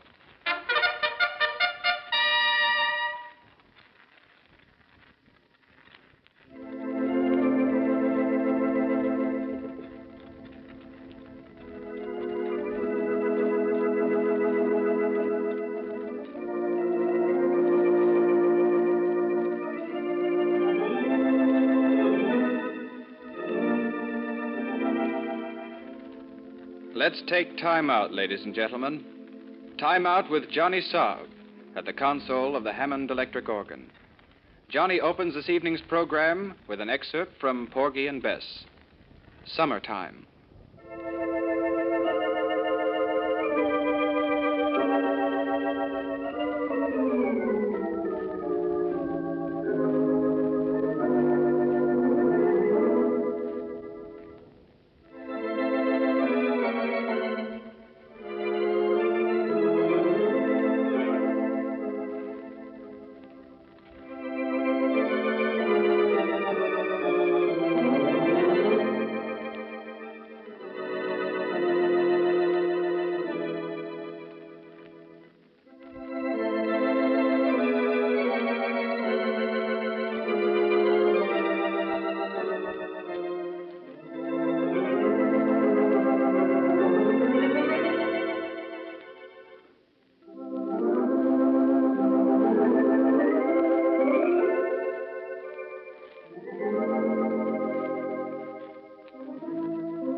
Prices on imported goods are going up. Furs, for example. Insurance rates for transporting furs from Central Europe have jumped 3,000%. Imagine the effect on fur prices. Zlotnik the furrier is prepared. Months ago, Mr. Zlotnik bought heavily of the choicest imported fur pelts. And now these gorgeous furs are available at Zlotnik's at original price levels. If you mean to buy a new fur coat, be forewarned by this good advice from Zlotnik the furrier. Now is the time to buy your furs. Gorgeous furs, original prices, at Zlotnik's individual terms. Zlotnik the furrier at the sign of the Big White Bear, 12th and G Streets.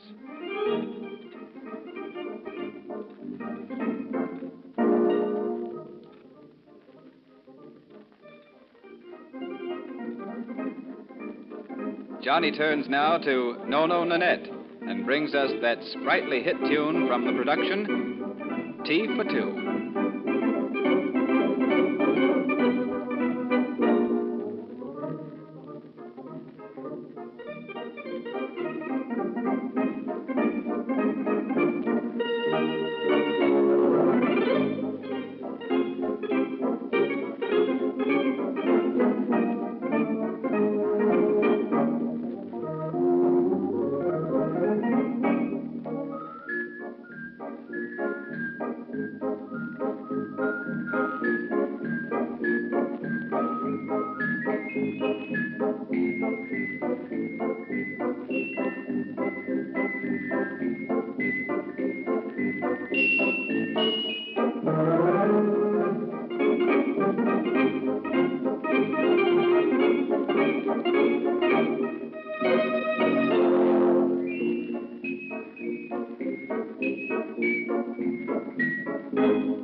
Because of the importance of President Roosevelt's address to Congress, we'd like to remind you again that the transcription of the talk will be broadcast over WJSV at 10:45 this evening for the benefit of those of our listeners who are unable to hear it at the time of its original delivery.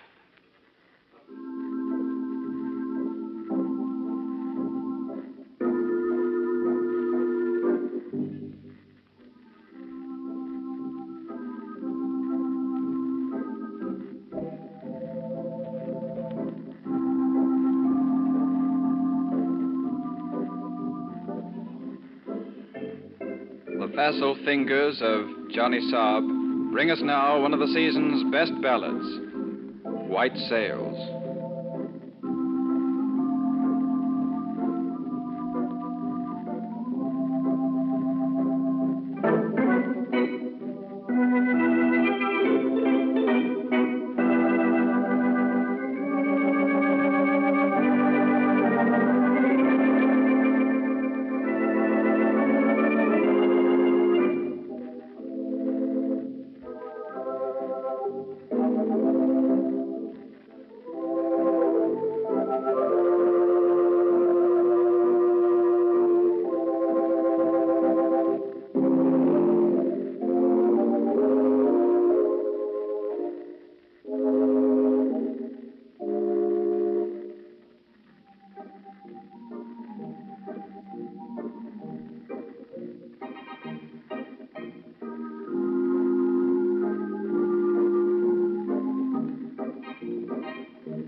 In response to numerous requests, Johnny Saab now complies and plays his theme song in entirety.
Very nicely done, Johnny. I'm sure that leaves nothing to be desired. For the past 10 minutes, ladies and gentlemen, you've been taking time out with Johnny Saab, who has been performing at the console of the Hammond electric organ. Johnny will be back again tomorrow evening at this same time. Hugh Conover speaking. This is Columbia Station for the nation's capital.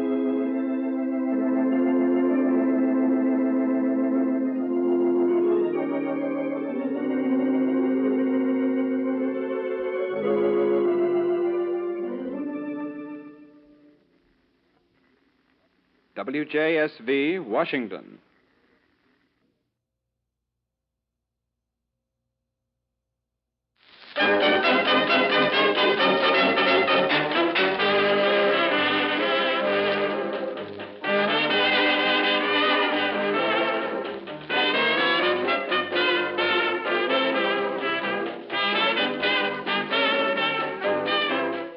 Presenting Harry McTigue, your good, rich sports reporter, with up-to-the-minute news from the world of sports. These programs are made possible by the cooperation of your local Goodrich dealers and Goodrich Silvertown stores. And now, Harry McTigue. Thank you, Warren, and good afternoon, ladies and gentlemen.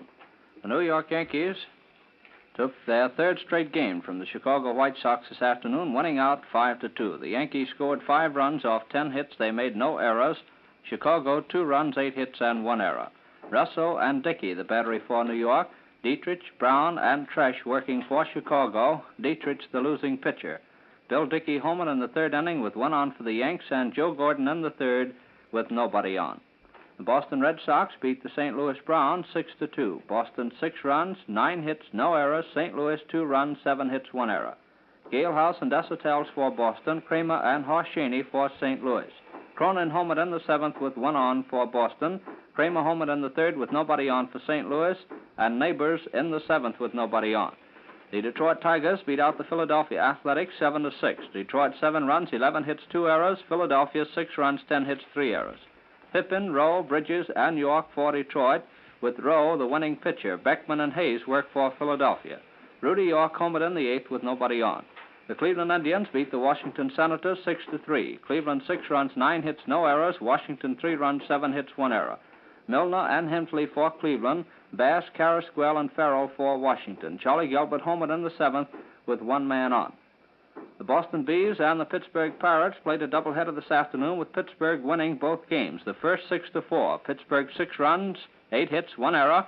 Boston 4 runs, 12 hits, 2 errors. Johnny Gee and Sussy, the battery for Pittsburgh. Vigo, Callahan, and Macy working for Boston. In the second game, the Pirates scored 7 runs off 10 hits, made 1 error. Boston, no runs, 8 hits, and 3 errors. Swigart and Mueller, the battery for Pittsburgh. Pozadel and Lopez working for Boston. Chuck Klein homered in the 4th with 1 on for Pittsburgh.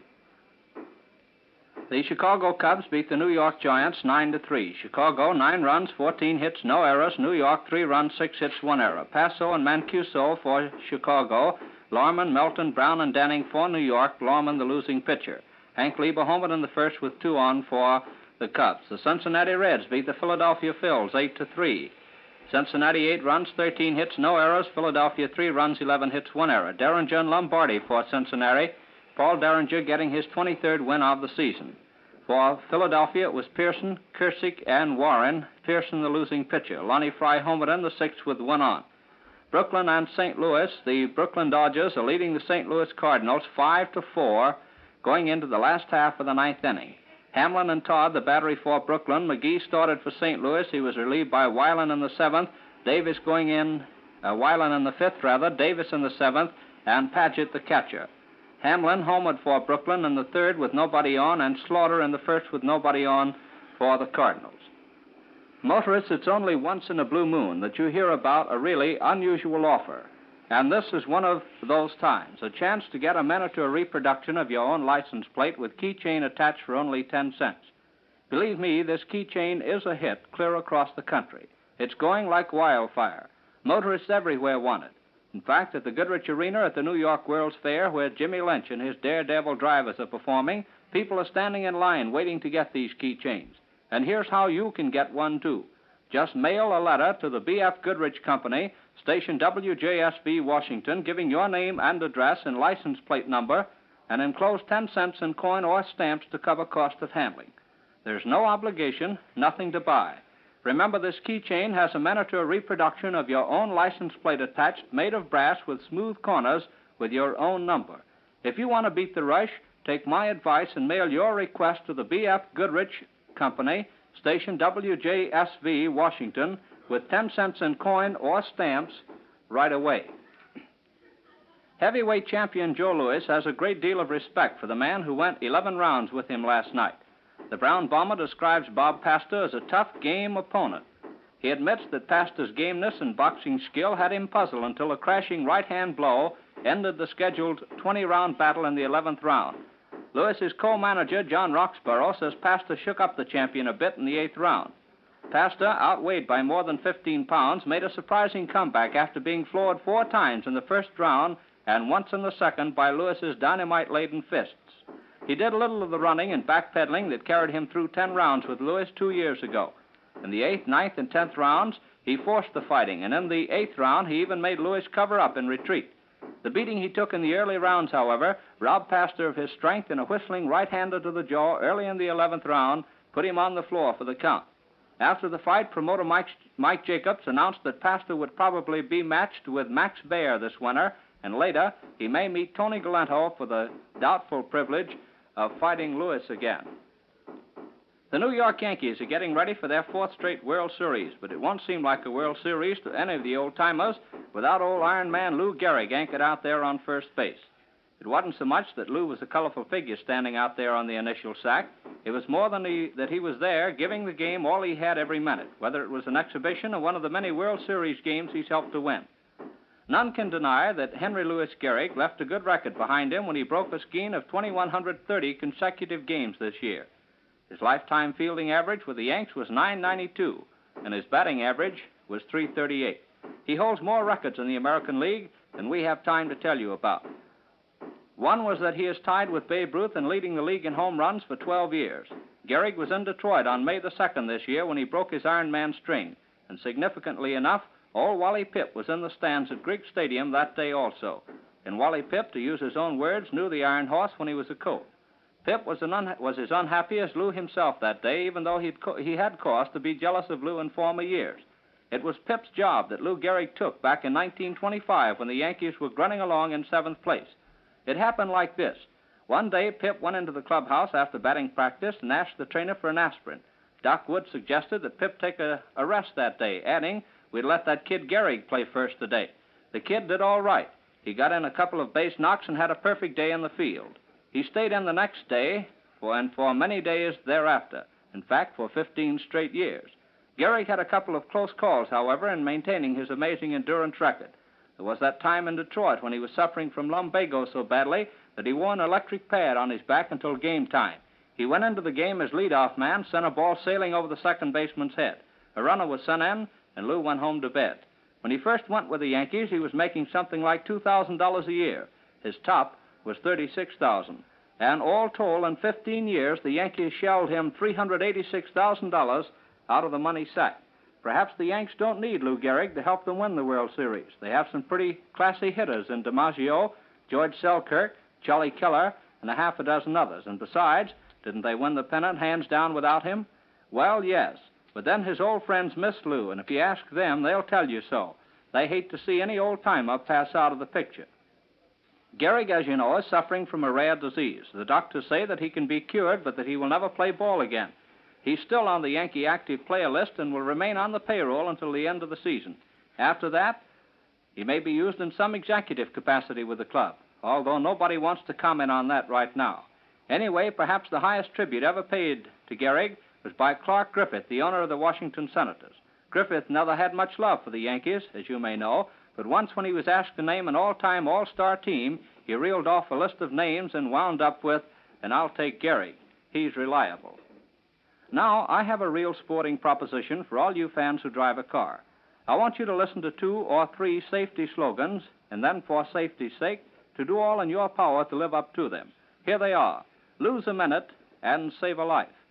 Children should be seen and not hurt.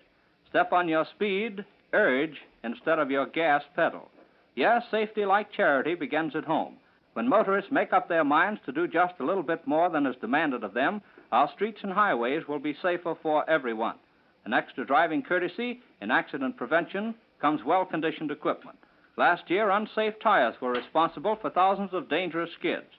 With driving speeds what they are, with smooth, oil-filmed roads, with today's heavy traffic, it just doesn't pay to ride around on anything but the safest tires.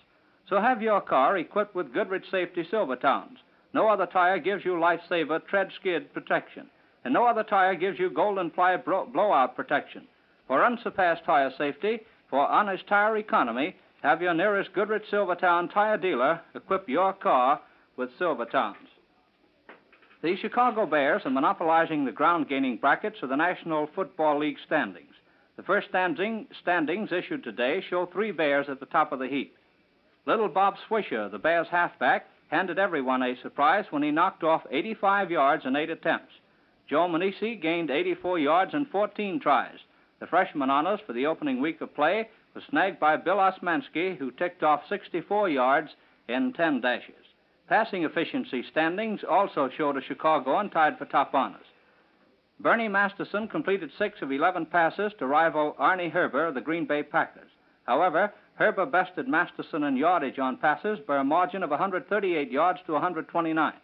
Pass receivers were topped by Bob McChesney of Washington, who caught 4. Bill Smith of Chicago's Cardinals gained 83 yards on passes to lead that category. Smith also piled up 17 points to top the scorers. Ralph Kercheval of Brooklyn, Jack Manders of the Bears, and Smith each kicked a field goal. Alfred Gwynn Vanderbilt has invited 3 great horses to settle the American 3-year-old championship at 1 mile and 3/16 in the 3rd Pimlico Special on November the 1st. Specially embossed cards are in the mail addressed to Celadon, Johnstown, and 8:30. They've been selected from a list of 5 horses nominated by turf riders in a national poll. Directors of the Maryland Jockey Club say that the 3 were named for these reasons. First, although C.S. Howard's Kayak II and T.B. Martin's Cravat also were nominated by the riders, Celadon, Johnstown, and 8:30 led the poll. Second, Kayak II and Cravat are 4-year-olds and so are ineligible for the 3-year-old title. Last year in the great race, Seabiscuit humbled War Admiral. Gene Osterfer, St. John's High School coach, has been named coach of the Washington President professional football team. His appointment was announced today after Dick Nelson, former Maryland University star, was forced to turn down the coaching job. The Brooklyn Dodgers are on top of the National League football heap today. They are the only 2-game winners of the infant season. Last night they handed the Cleveland Rams their second straight setback, 23-12, before 12,000 fans at Ebbets Field. Jack Dempsey, former heavyweight boxing champion, is going to referee at the boxing show presented by the Washington Society for the Blind. He has volunteered to referee the 5-round feature between Tony Novak, national amateur heavyweight champion, and Jimmy Deckard, district Golden Gloves champion. The boxing carnival will be presented at Griffith Stadium on Friday night, October the 11th. That's all for tonight. Thanks for listening, and so long. Be sure to listen in again tomorrow night, same time, same station, for another sports review with Harry McTigue. And in the meantime, replace those worn, unsafe tires with good, rich, safety Silvertowns with Lifesaver tread skid protection and Golden Ply blowout protection. Stop in at your nearest Goodrich dealer or Goodrich Silvertown store. They offer you your choice of 3 ways to buy. You can pay cash, open a liberal 30-day charge account, or make your own long, easy budget terms. They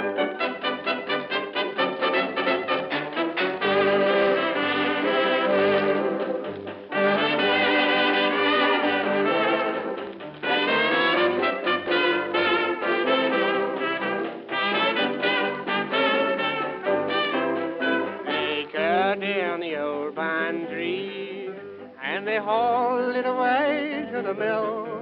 To make a cabin old pine for that sweetheart of mine. They cut down the old pine tree. Now she's not alone in the hills tonight, but it's there in my heart she'll always be. Though we've drifted apart, still they cut out my heart when they cut down the old pine tree. They cut down the old pine tree, and they hauled it away to the mill. To make a cabin old pine for that sweetheart of mine. They cut down the old pine tree. This is Columbia Station for the nation's capital. Cabin and see who all is visiting us tonight. There's Bill and Henry and Jim and Frank and Tubby. They're all here. Come on, Sam. Prospect and Sam. Sing the... 6 p.m., BULOVA, Bull of a Watch Time. Here's a distinguished timepiece, the 21-jewel Bull of a President, in the charm and color of natural gold. Curved, streamlined, and exceptional value. WJSV, Washington.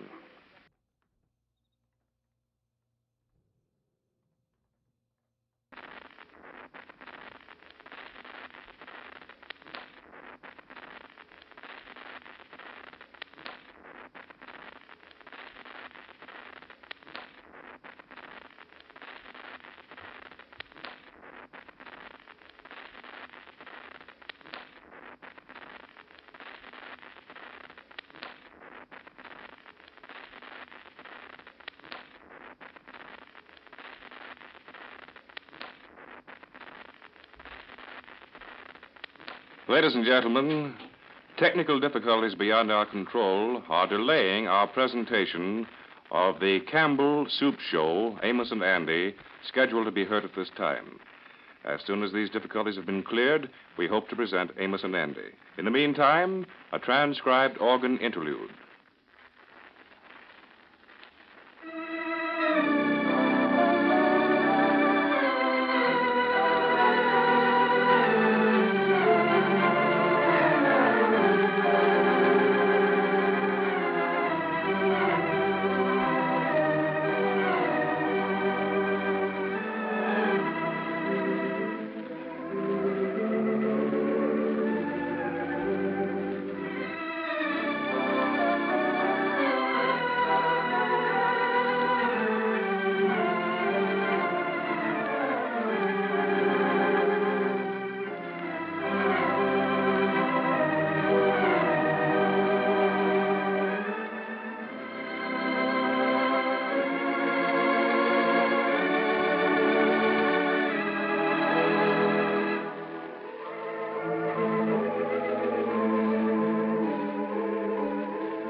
Ladies and gentlemen, the difficulties which delayed our presentation of Amos and Andy, sponsored by the makers of Campbell Soups, have now been cleared.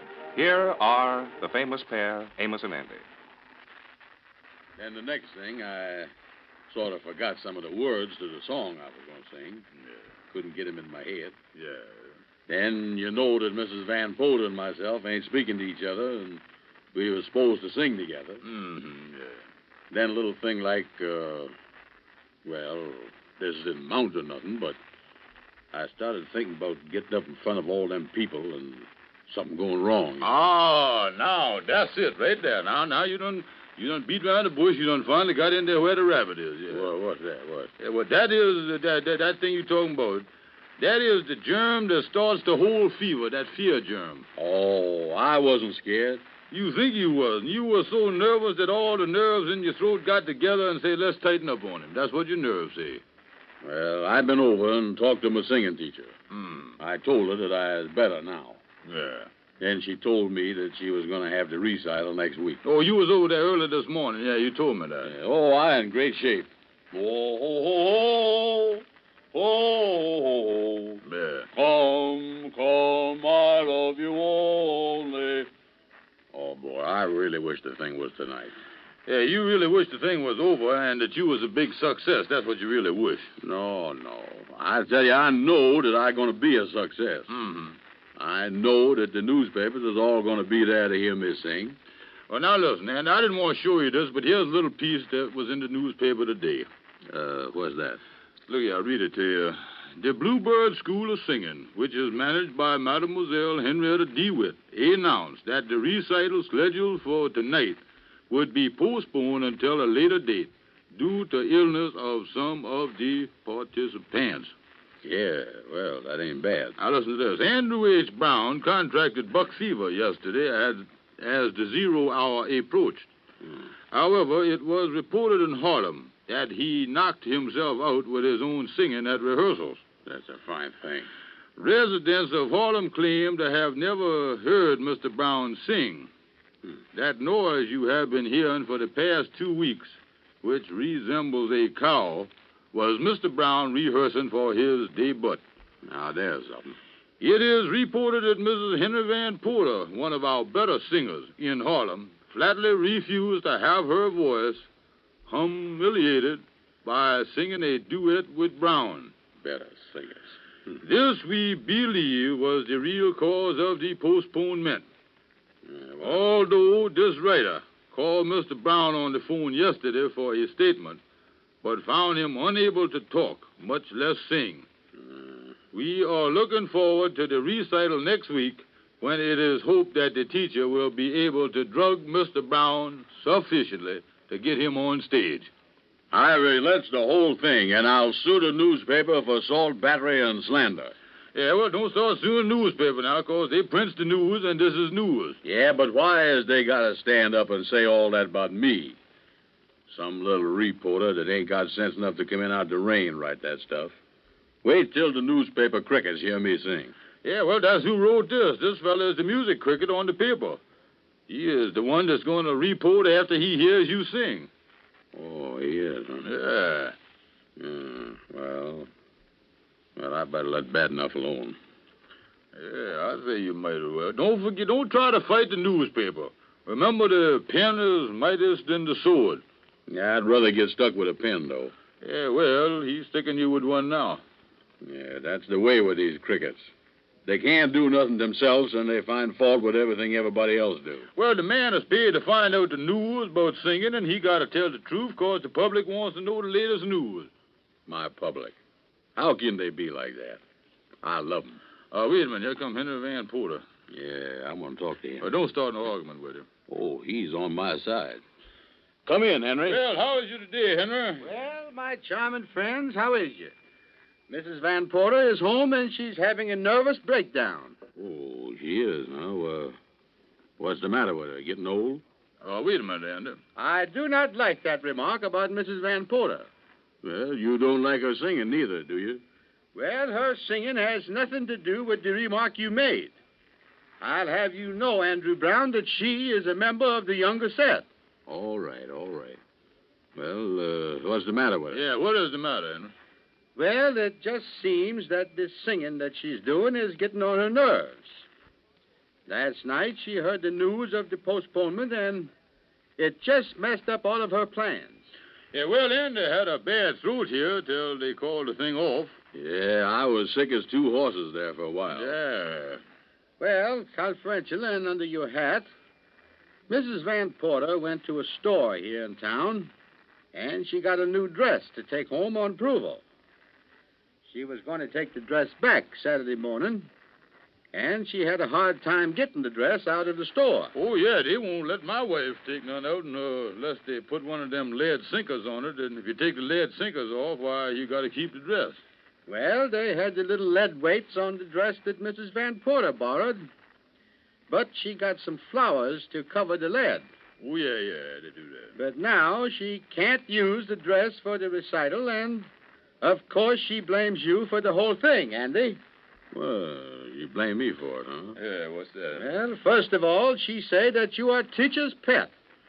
Well, one thing, I paid that teacher $21. I ought to get a little petting for that. That's more than Mrs. Van Porter done paid. You know that teacher can't live on IOUs. Well, boy, some things you know goes wrong and you can't do nothing about them. Well, I will be glad when this singing is over because it is about to drive me out of my own home. Well, don't forget we got to practice. People complaining about my singing. Well, yeah, and there's been some complaints, yeah. I have heard, come, I love you only till I'm about to jump out of a window. Well, I don't sing that much. I vocalize. Hey, ee, I, oh, you, whoa. Yeah, well, that is the thing, Andy, that the fellas is talking about in the newspaper, you know. Mrs. Van Porter says that you will ruin her voice.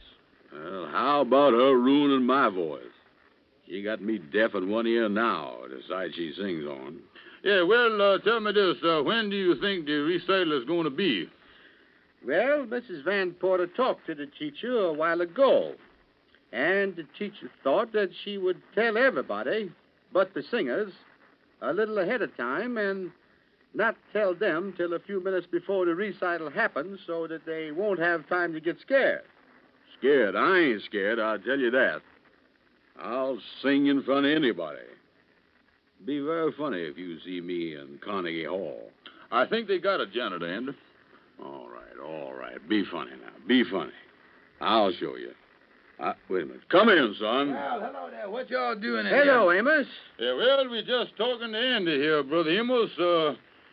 Andy claims that, after all, the reason his throat closed up on him and all that stuff, that he claims that he didn't have the buck fever, and that wasn't the trouble with his throat. Well, don't think that I got the buck fever. Yeah, well, the reason I come over here, I just talked to your singing teacher just a minute ago. I just left there, and she says that she is going ahead with the recital tonight, and Andy, you has got to sing. Well, that's news. Yeah, well, going ahead with it, huh, Amos? Well, what do you think of it, Andy? Well, I'll do the best I can. No, that's all right. Take it easy. I was just fooling. Yeah, now there's a fella that's really got a throat, ain't he? Yeah, them buck fever germs is just laying in your throat there waiting to hear something.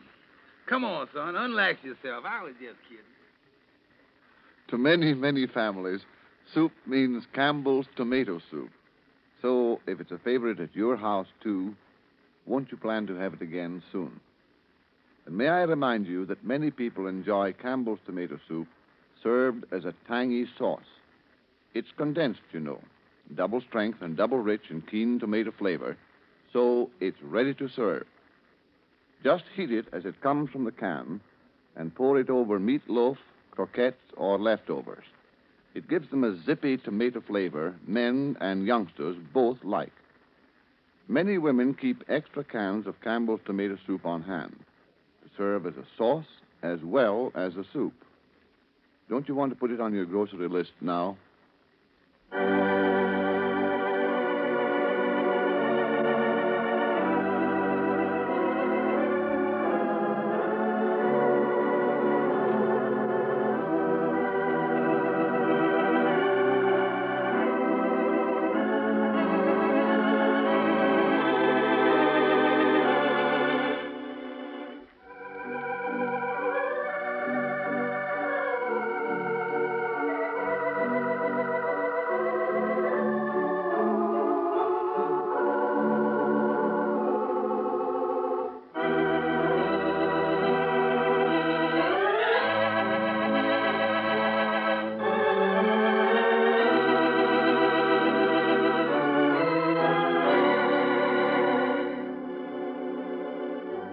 Amos and Andy in person will return to you tomorrow at this same hour.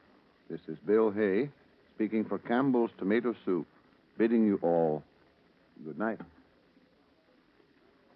Tomorrow, meet the day with a sunny glass of tomato juice. But make sure it's Campbell's. Campbell's canning process retains the fresh tomato flavor that never varies can to can. Tomorrow, turn to Campbell's tomato juice.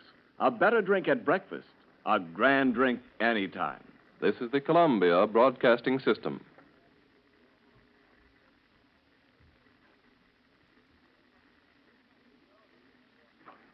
Because of the importance of President Roosevelt's address to Congress, the transcription of the talk will be broadcast over WJSV at 10:45 this evening. WJSV, Washington.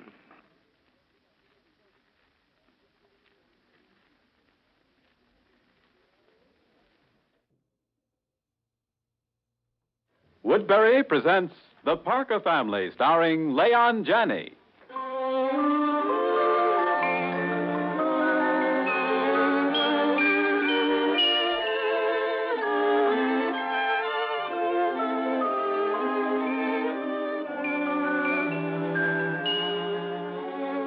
The makers of Woodbury Facial Soap, the beauty soap for a skin you love to touch, again bring you a story in the life of the Parker family entitled The Dangerous Age, with Leon Janney as Richard Parker, nicknamed Richard the Great. Richard himself will begin our story tonight after a brief word from our Woodbury beauty consultant. About this time of day, does your face look a bit fatigued?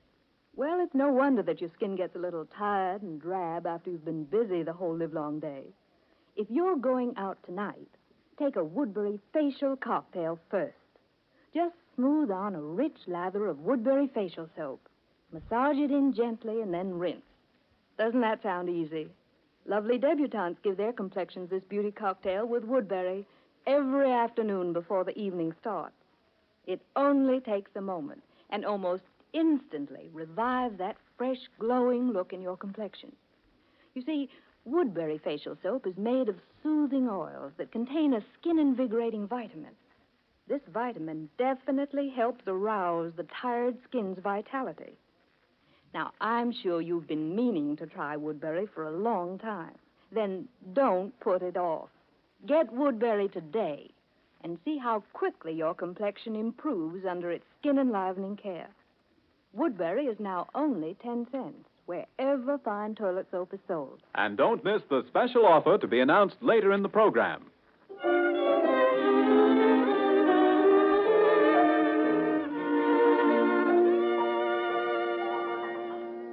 And now here's Leon Janney as Richard the Great. You know, the way things happen to me, I sometimes wish I'd lived a long time ago instead of now. Things were different then. A little simpler, I guess I mean, and there were a lot of things you didn't have to worry about. Now take divorce, for instance.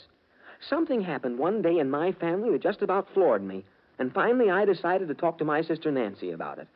I went up to her room that night, and I said, Come in. I want to talk with you, Nancy. Oh, for goodness sake, Richard, where's the body? Huh? What body? You sound as if you had it buried somewhere. No, this is serious, Nancy. Well, sit down. Oh, not on the bed, Richard, please. You'll muss it all up. Sit over there, why don't you? You won't mind if I finish doing my nails. I've been trying to get at it all day. Nancy, what do you think of divorce? Divorce? Yeah.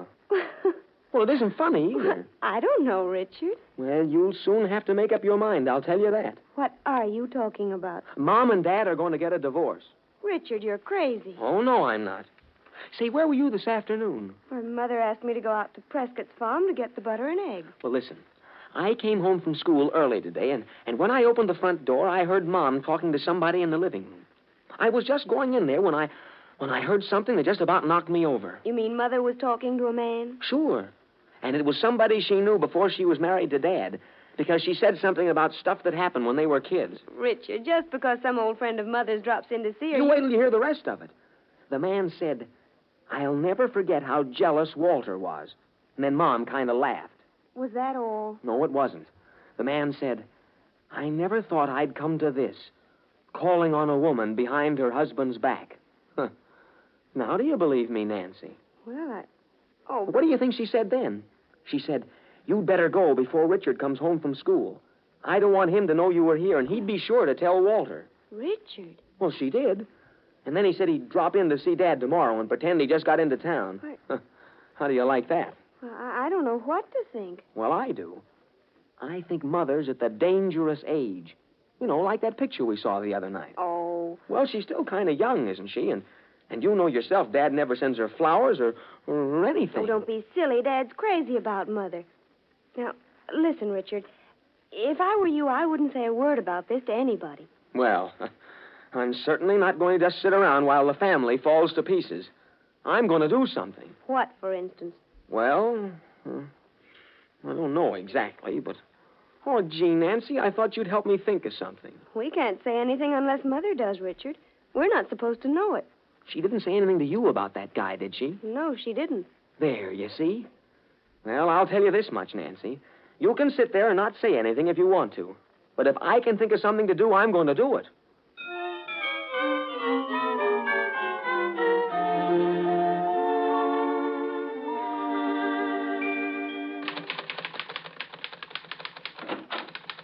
Well, hello, Richard.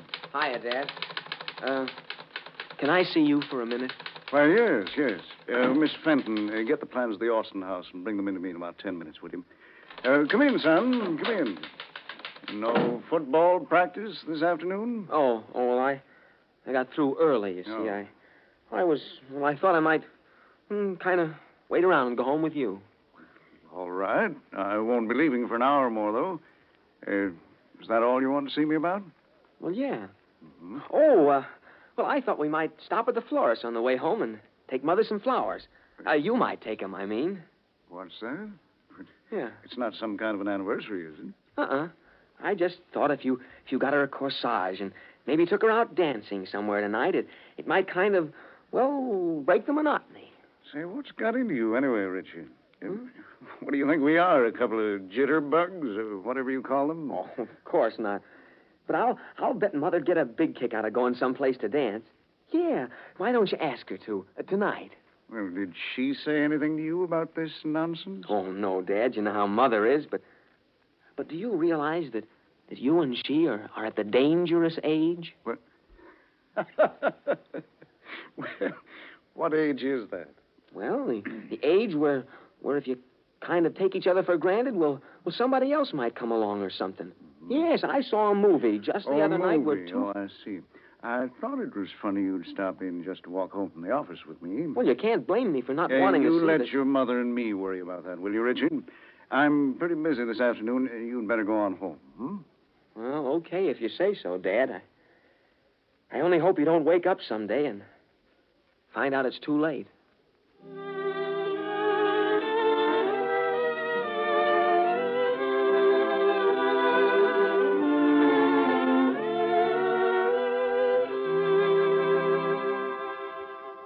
Helen? I'm in the kitchen, Walter. Come in here, will you? Just a minute. I'm broiling chops, and they have to be watched. What is it, Walter? Can't Nancy tend to them? Why, yes. Nancy, don't let the chops burn, dear. I'll be there in a minute. All right, Mother. Helen, do you know what Richard's got in his head now? Oh, I know. He's been up in his room ever since he came home. He stopped into the office this afternoon, all full of some notion about you and I needing to go to a dance tonight for a change. What? What's he driving at? Well, I haven't the faintest idea. Says if I didn't start bringing home flowers for you to wear, I'd wake up someday and find out it was too late. Oh, good heavens. You aren't sick, are you, Helen? He didn't mean that, did he? Certainly not, Walter. The way he talked, I was just about ready to believe you had an old bow on the string. Huh? But he didn't know Oh, dear, that would be funny, wouldn't it? Hey, what's the matter with you, Helen? Nothing, Walter. Nothing. I've got to get back and see about dinner. No, wait a minute. Nancy knows how to get dinner. You just said that Richard didn't know something. What was it? Nothing that amounts to anything, Walter. My goodness, the way you're acting, you'd think I'd robbed the bank. Oh, what about the way you're acting? You're trying to keep something from me, and I want to know what it is. I'm not going to stand here and be cross-examined like a criminal, Walter Parker. Helen. Oh, I'm sorry, dear. I didn't mean to lose my temper. It's only that I... Mother. Yes? I guess I might as well give you this letter. Oh, thank you, Richard. Oh. It was in the mailbox when I came home. I thought at first I wouldn't give it to you, but then I realized that wouldn't be right. It's from somebody that's staying at the hotel. Yes, I see it is, Richard. Well, I can't stand here talking any longer. Aren't you going to open the letter, Mother? No, dear, not now. I'll read it later. Oh, I suppose you already know what's in it, do you? Why, yes, Walter. Yes, I do. So there was something in all that Tommy Rod Richard was giving me. Mother, Dad, come on to dinner. Everything's on the table. There'll be no dinner eaten in this house tonight until I get to the bottom of this. Oh, Richard, I told you not to say anything. So you're in it too, Nancy. Oh, we are not, Dad. Nancy and I don't know a thing about it, except that fella came here yesterday, Richard, and I don't think...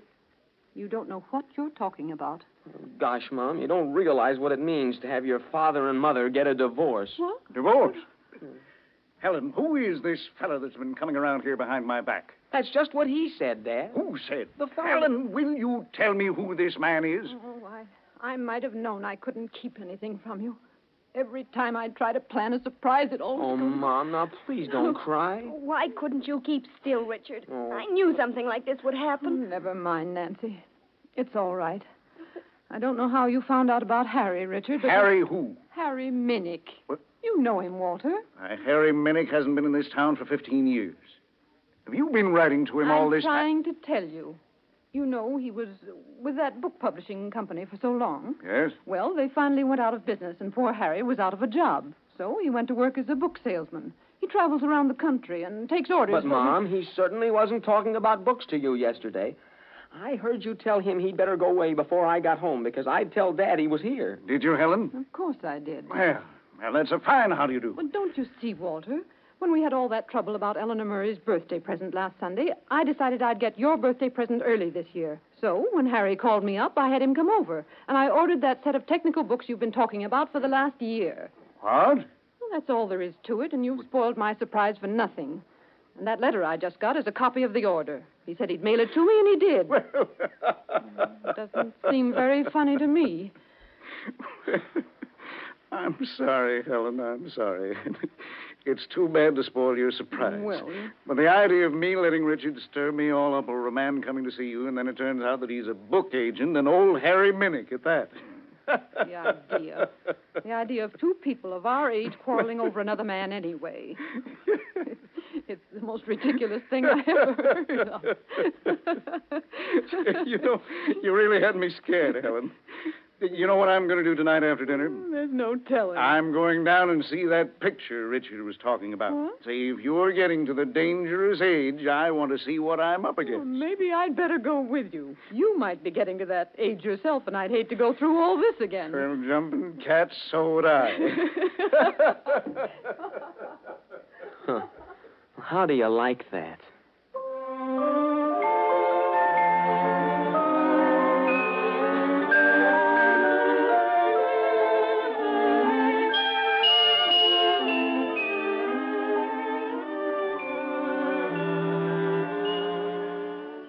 In just a moment, Leon Janney will be back to tell you about next week's story. But first, a word from Woodbury. Girls, which beauty soap would you say is the finest for the skin? Millions of you will reply, Woodbury Facial Soap, and right you are. For generations, the famous name Woodbury has stood for purity and gentle care of the skin. And today, Woodbury Facial Soap has this added benefit, a skin-invigorating vitamin which actually enlivens the skin's vitality. Just as Woodbury was the favorite of society belles in years gone by, it's the beauty cocktail of glamorous debutantes today. Try a Woodbury facial cocktail yourself. Whip up a rich lather, rub it generously over your face and neck, then rinse and see how bright and fresh your skin looks afterwards. Now, we'll send you a guest cake of fragrant Woodbury in a 5-piece weekend beauty kit if you'll write for it today. This attractive kit brings you also Woodbury powder in 8 glamorous shades, Woodbury beauty creams, and a blush rose lipstick. A complete assortment of Woodbury complexion and makeup aids. And it's so easy to get. Just mail 10 cents with your name and address to Woodbury, Box 31, Cincinnati, Ohio. Send for it right away. Now, Richard the Great, what's the name of the story for next week? Well, it's called Business Today. You know, you're always hearing about how business is going to depend on the coming generation in a few years and all that stuff. Well, I took a little flyer in business myself. Yeah, you'll be as surprised as I was at the way it turned out if you listen in next Thursday night. Good night.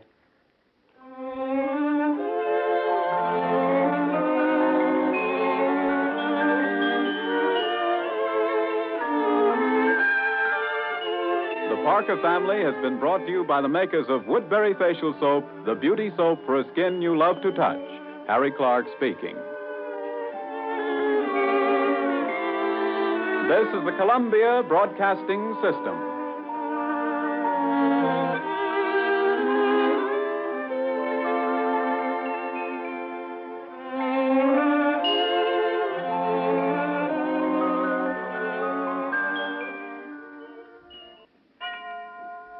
.30 p.m., BULOVA, Boulevard Watch Time. Courtesy the Boulevard Watch Company, 5th Avenue, New York. WJSV, Washington.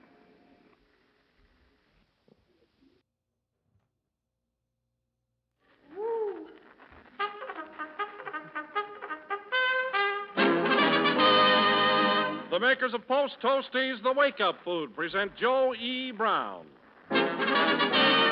Joey Brown, that swell fellow Joey Brown.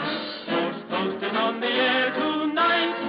And showing you laugh, laugh, laugh, laugh, laugh, laugh, laugh. Yes, another radio shambles with Joey Brown, featuring Gil and Demling with Margaret McRae, Paula Winslow as Jill, yours truly, Don Wilson, Harry Sosnick in his orchestra, and here's the star of our show, Joey Brown.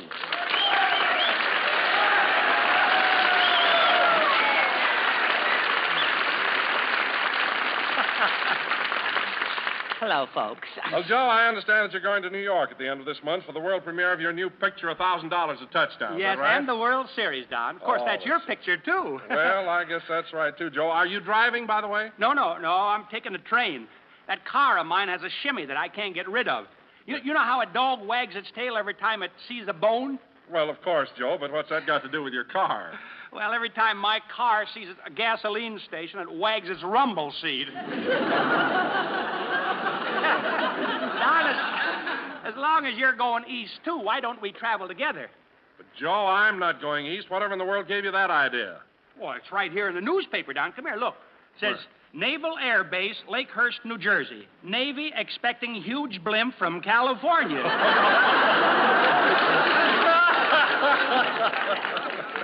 Okay, Joe, okay. I can take it, I guess. Well, anyway, I hope you have a pleasant trip, Joe. And meanwhile, what's on tap for the program tonight? Well, tonight we've had Onyx in the play tonight, and that reminds me, by the way, I want to speak to Ray, our sound effects man. Yes, Joe, I have noticed that he's been sulking a bit lately. What's he so sore about, anyway? Oh, well, you know how those sound effects men are, Don. Seems some other sound effects man stole his thunder.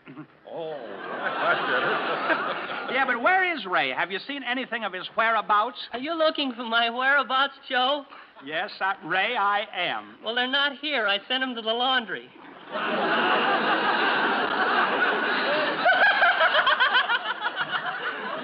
I don't get it.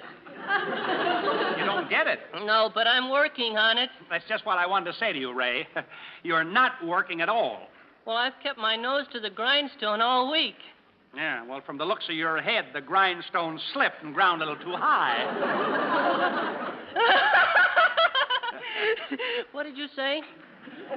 You can work on that, too. Now get back to your sound effects. Come on. I was afraid you'd ask me that. I forgot them. But don't worry, I can do them vocally. Vocally? Sure, you tell a story, and I'll do the sound effects with my mouth. Okay, but it better be good. Here we go. How well I remember when I was a barefoot boy.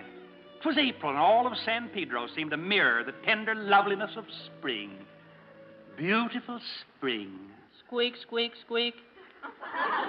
What's that? The spring squeak. How I love to go to the barn and milk my favorite cow, Old Bess. Moo, moo, squirt, squirt. And a nickel back in the bottle. Then came the wanderlust, a mad yearning for travel. And I saddled my horse and rode away. 1, 2, 3, clump. 1, 2, 3, clump. 1, 2, 3, clump. Hey, wait a minute.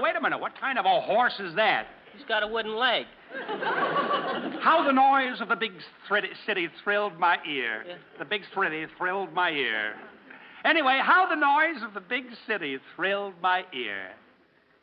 I say the noise of the big city thrilled my ear. Yeah, I'm working on it. You're working on it? Ray, my little pixie, there comes a time in a man's life when everything looks dark. He loses a job. He gets sick, and there seems to be no relief. No what? No relief. Relief. You know what relief is. Yes. Well, from now on, you're working on it.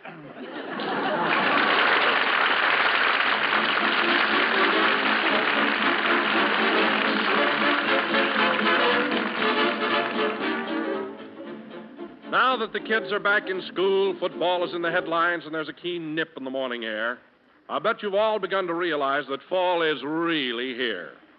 Well, fall is a grand time to brighten up the family's breakfast with something everybody will enjoy. A brimming bowl full of swell-tasting Post Toasties. These appetizing, oven-toasted cornflakes are delightfully crisp.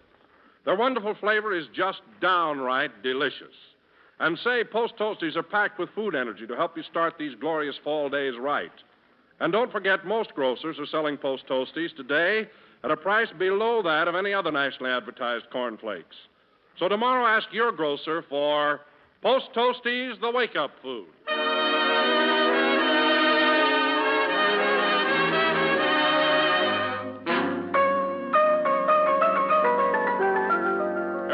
Nick and the Post Toasties Orchestra present one of the many grand tunes from The Wizard of Oz. It's Ding Dong, the Witch is Dead.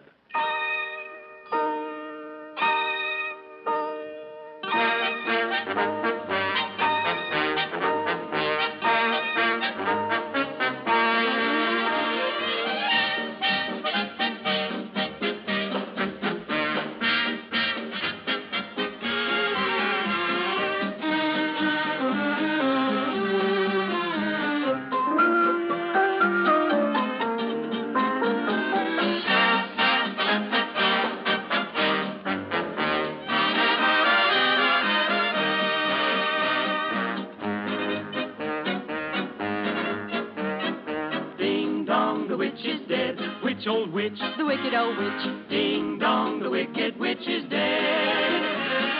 Wake up, you sleepyhead, rub your eyes and get out of bed. Wake up, the wicked witch is dead.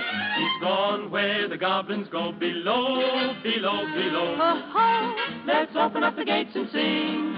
Ring the bells up, ding dong, the merry-o. Swing it high, swing it low. Let them know the wicked old witch is dead.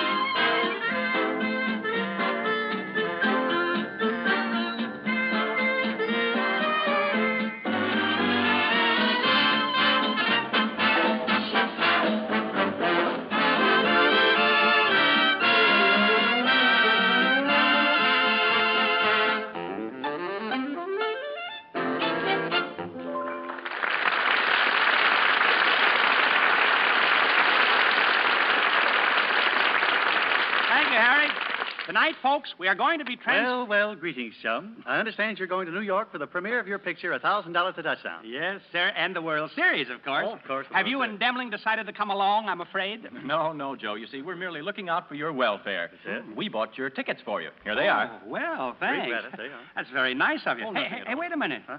These tickets are only good from the Union Depot to the Los Angeles city limits. Oh, well, think nothing of it, chum. Once you get to the Los Angeles city limits, you can walk to New York in an hour. You know, on second thought, Joe, I don't think you should go to New York at all. No. Why? Well, think of all the confidence men they have there. And think of all the beautiful girls. I am. No, but those beautiful girls are liable to turn your head. Do they really have lots of beautiful girls there? Well, certainly. In New York, beautiful girls are a drug on the market. Yeah? Take a look at a dope fiend. Well, Joe, to convince you that New York is not the place for you, we're going to show you actual pictures of the pitfalls that beset a young man in a great city, Joseph. Absolutely. Now, Joe, if you'll just go down there and take a seat in the audience, we'll show you the most soul-stirring drama ever seen by human eye. Well, okay, I'll sit down there in the first row, but this better be good or you'll hear from me. Just make yourself comfortable. Everything will be under control. Maestro. See, that's pretty. Picture number 1. We find the young and tender husband leaving his dear wife to seek his fortune in the city. It's early morning, and he's through packing. His wife is just closing the bags under his eyes. A little earlier that morning, she just closed one of his eyes. Next picture, please. And now we find the young man huddled in his seat on a train. Suddenly, the train lurches. Yes. 2 girls lose their balance. They fall in his lap. Yes. Horrors. What shall our poor young man do? But he is the soul of honor. He looks at the 2 young ladies on his lap and says sternly, "Look here. One of you dames will have to get off." Picture number 3. Yeah, I'm sorry, Frank. My wife found that picture on me and made me burn it. Okay. Picture number 4. Yes. Here is our young man of the pure heart in the city now. And does he go to a wretched burlesque show? No, he is in church. He doesn't have any extra buttons, so he puts a zipper in the collection box. Picture 5, please. He walks and walks. Yes. He has no job. No job. He sits on the steps of the public library counting pigeons when he is accosted by a city slicker. The slicker tells him it would cost $1 for every pigeon he counted. And then? He gives the slicker $14. Gad, what a swindle. It sure was. He'd already counted over 50 pigeons. Sorry. You seem to be a pleasant moron, Willie. I think I could have a lot of fun ignoring you. Sorry, chum. That was my mistake. Social? Of course. My apologies. Accept it. Thank you. Not at all. Do you mind if I rub a little snow on your bald spot? I want to make a ski jump for a grasshopper. Pleasure. Thank you. Next picture. Back in his room, our hero pens a cheery note to the little woman. Dearest, he says, and I quote, New York is amazing. Today I visited the Brooklyn Bridge and saw the spot where a man shoved his wife into the river. Wish you were here. Next picture, please. He meets a woman. Oh. Ah, now we have it. Yes. A city racket. She intends to bewitch him, insure him, kill and collect. She promises him a cherry phosphate if he will but kiss her. But what shall he do? Her siren gaze fastens upon him, and then... I can't go on with it. Oh, buck up. Dog it does it, old chap. Rather. Muddle through, old chap. Rather. Gentleman's code, old chap. Rather. Honor of the regiment, old chap. Quite. Quite. Quote. Unquote. Quite. Quite. Quite. What's the matter, Joe? For heaven... It won't do at all. It won't? Absolutely no good. Oh, now, gee but look, whiz. Joe, we just wanted to show you what terrible deception there is in a big city. Certainly. You should stay in Hollywood. Absolutely, Joe. Why, the deception is shocking in New York. Now, for instance, there's nothing Dutch about the Holland Tunnel. Columbus was never within miles of Columbus Circle. And Times Square happens to be a triangle. Yeah, well, we've got about the same thing here. What do you mean? After all, the brown derby isn't a hat. There aren't any hills in Beverly Hills, and you can't eat post toasties out of a Hollywood bowl. Me for New York. Now scram. So long, Hold on, son. So long, son.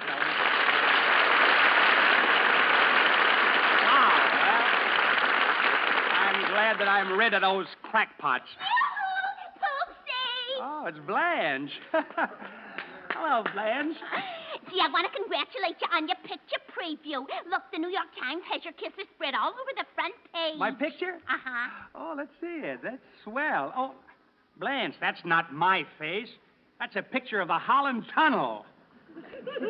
All I get from you is insults. Well, you don't have to worry about me much longer. I'm going on a vacation. I'm going to New York myself.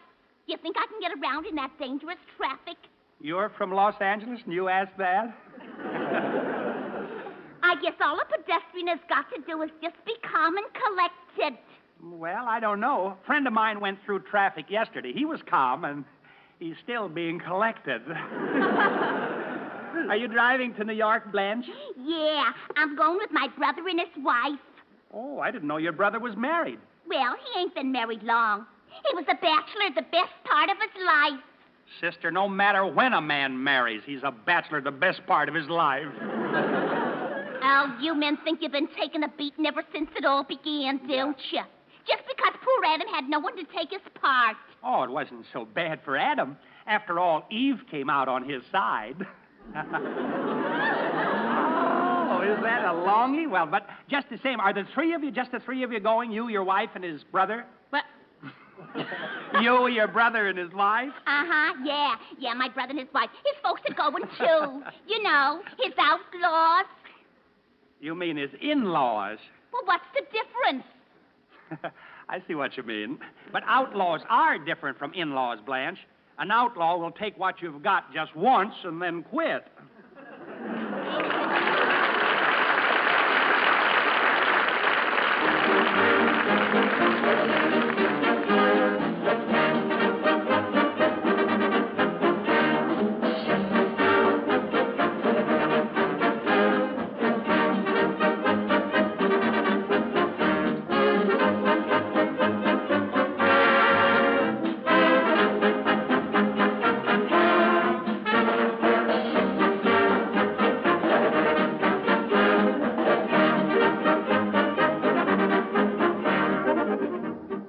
While I was working with Joe at Paramount and his new picture, $1,000 a Touchdown, I had the opportunity, of course, to chat with Martha Ray, who co-stars in the picture with our Joe. During the conversation, Martha said, "You know, Don, a busy day ahead is my cue for Post Toasties at breakfast. They're my wake-up food because they help me start the day right. And Post Toasties are my favorite cornflakes because they're so crisp and good to eat." Well, I told Martha Ray that people just about everywhere agree with her. And if you have Post Toasties for breakfast tomorrow, you'll see what I mean. Because Post Toasties are made of choice sun-ripened corn. Every crisply toasted cornflake is rich in food energy and partially dextrinized for easy, complete digestion. Post Toasties are light, not heavy, yet cram full of food energy to set you up for the morning. No wonder Post Toasties are called the wake-up food. So have some for breakfast tomorrow. Post Toasties, the wake-up food.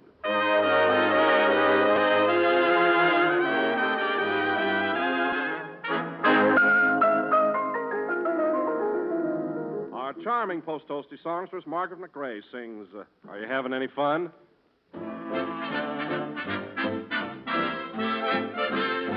Are you having any fun? What you getting out of living? What good is what you've got if you're not having any fun? Are you having any laughs? Are you getting any loving? If other people do so, can you have a little fun? After the honey's in the comb, little bees go out and play. And the old gray mare down home has gotta have hay. Are you having any fun? Oh, you'll never live forever. But before you're old and gray and still okay, have your little fun, son.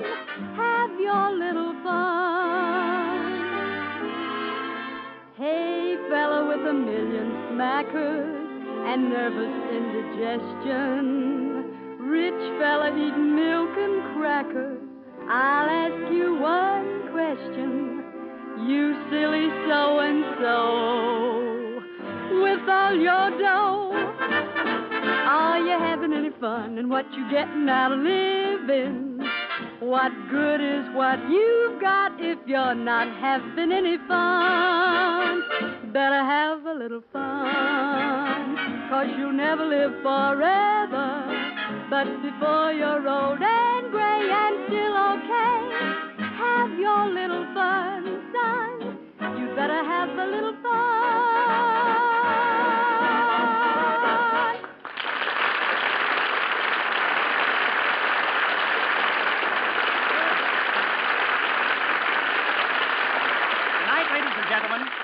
Tonight, ladies and gentlemen, and I repeat, our little theater off the Alcatraz rock pile presents a stirring newspaper drama entitled Bugtown.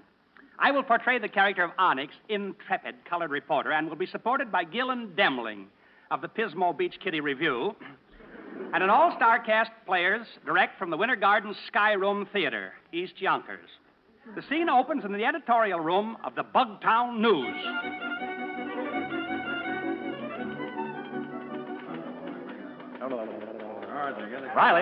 Riley, send Frank Gill in here at once. Yes, Chief, he's right outside. Oh, Mr. Gill? Yeah? I've got a big job for you, Gill. Yeah? Where's your assistant? Well, I fired him. He disgraced us. I sent him to report the big football game and told him to sit on the coach's bench. Well? He thought I said wench. Well, I just got word that the police have surrounded Killer Spumoni. Too late. The police have surrounded Killer Spumoni in the deserted shack in the country. Yeah? I want you to get out there and report the job. Okay, but I'll have to have an assistant. All right. Riley, send in that applicant who's been waiting. Come in, please. Yes, sir. Here he is. Here he is. Fit as a fiddle and bow-legged as a piano. Onyx, California Driver Brown. Onyx California Driver Brown? Yeah. Well, how did you ever get California Driver in your name? Well, sir, on account of when I was born, my father took one look at me and didn't know which way to turn. So you want a newspaper job, huh? Yeah. Well, tell me, what kind of work have you been doing? Well, sir, up until recent, I was manager of a laundry. Oh, really? And what Yeah. made you give up managing a laundry? Well, see, she divorced me. Yeah, of course, in a way, the mutual divorce was mutual. Well, that sounds highly interesting. Proceed. Well, up until the time the union got strong, my wife used to kiss me every day. She did? Yeah, but when the union came in, she cut me down to 3 days and put on another man. Well, all right, Gill, get going. This is an important case. Spumoni's one of the biggest crooks in the country, and he's wanted in Los Angeles. Oh, really? I didn't know they needed any more crooks in Los Angeles. Well, come on, Onyx, let's go. Yeah, here we go, boy. Hey, boss. Yeah? Boy, you was going powerful fast, ain't you? Yeah, I know, but keep your eye peeled for speed cops, Onyx. I don't want a cop to pass me and flag me down. Yeah, you don't have to worry none about passing in his car. Nobody's going to do that. No? No, sir, I done fixed it. Oh, you did? Well, how did you manage it? Well, sir, I just put a sign on the back end which says, pass at your own risk. Wife driving. That'll stop him, boss. That'll stop him. Hey, boss. Yeah. Boss, is this man a very tough man, this one we're going after, this Spumoni? I'll Tell you, Onyx, he's the toughest man in the country. Yeah? Man, he ought to tangle with my ex-wife. Your ex-wife, was she tough? Tough? Yeah. Boss, she was so tough that a cyclone had to get a permit before it could go through the house. Woo! Yes, sir. She was really belligerent. Yeah, that sounds pretty tough. Yeah, well, it looks like we is out in the country at last. Yeah, but how can you tell? Well, we ain't hitting so many pedestrians. Onyx, quiet. Yeah. There it is. There's the shack now. It looks like we got here before the cops. So what? So what? Well, just think. We might be able to capture Spumoni ourselves. So what? You might even do it without getting shot. So what? So I'll stay out here and you go inside. So long. Now, wait a minute, Onyx. Wait a minute. What? You're not afraid, are you? Afraid? Yeah. Well, no, not exactly, but I wish I had on Don Wilson's pants. Well, why? 'Cause there's more room to shake in, that's all. Wow. Onyx, I'm ashamed of you. How would you like to hear people say what a coward's life he lived? Well, that's much better than not being able to hear the preacher say how brave he died. Listen, I've had enough of this. Onyx, get in there. Get in? You mean go on in? You go right in and right now. Okay, boss, but it's a half-hearted gesture. Go ahead. Here goes nothing. All right. Come on in, golden boy. No, thanks. I think I'd just as soon stay on the house. Come in! I'll in. I'll stick 'em up. You mean you want me to put up my hands? Stick 'em up! Days up. Yeah, say, would you all mind taking that big gat out of my ribs? Brother, you ain't seen my gat. I use this little thing on small fry like you. Why, this little thing ain't nothing but a baby gat. Yeah, well, maybe so, but I've seen plenty of gats. But that ain't no getting. Now, just a minute, 8-ball. Eight ball? You must have a little cash on you. Hand it over. Well, all I got here is 80 cents. Guess I don't get me no dinner now. Well, I guess that's pretty cheap. Holding you up for 80 cents. Yeah. I'll only keep half. Yeah. Here's 40 cents back. Remorse is gnawing at me conscience. Is that so? Well, okay, thanks, boss. And when it starts gnawing again, you can send me the balance. Now, if you don't mind, you can point that cannon in some direction in which I ain't. Oh, scared, huh? Yeah, no. I didn't think any man would have the nerve to come after killers for money single-handed. Oh, I ain't exactly scared, boss. My nerves is as calm and smooth as a soft, sweet waltz. Yeah? But my knees is definitely rumba. Boss, maybe you won't mind if I sort of regains my discomposure by smoking on one of my quarter cigars. Quarter cigars? What you giving me? You mean you pay 2 bits for that rope? No. My boss, he smokes 3/4, and then I smokes 1/4. Well, okay, go ahead and smoke. But it's gonna take more than that to calm you down when I gets through with you. Buddy, you ain't gonna scare me no more than I have been scared. Yeah? Yeah. Once I was called on a hen house, and the farmer caught me. Oh, boy, was I scared. What makes you think that's the most you could be scared? Well, I must have been scared, because when that farmer grabbed me by the arm, he looked me right smack dab in the face, and he said, "What are you doing here, white boy?"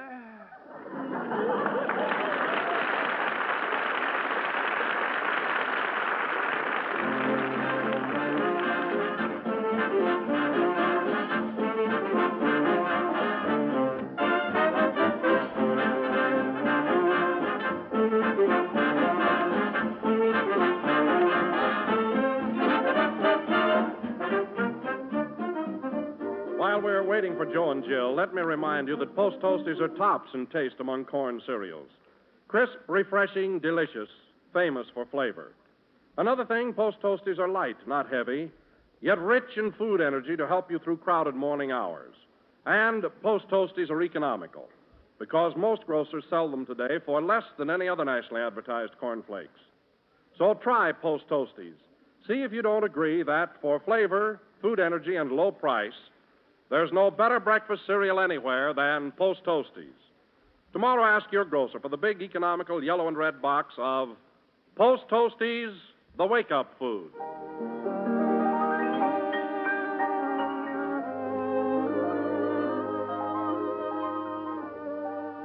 Now for the boy Joe and his sweetheart, Jill.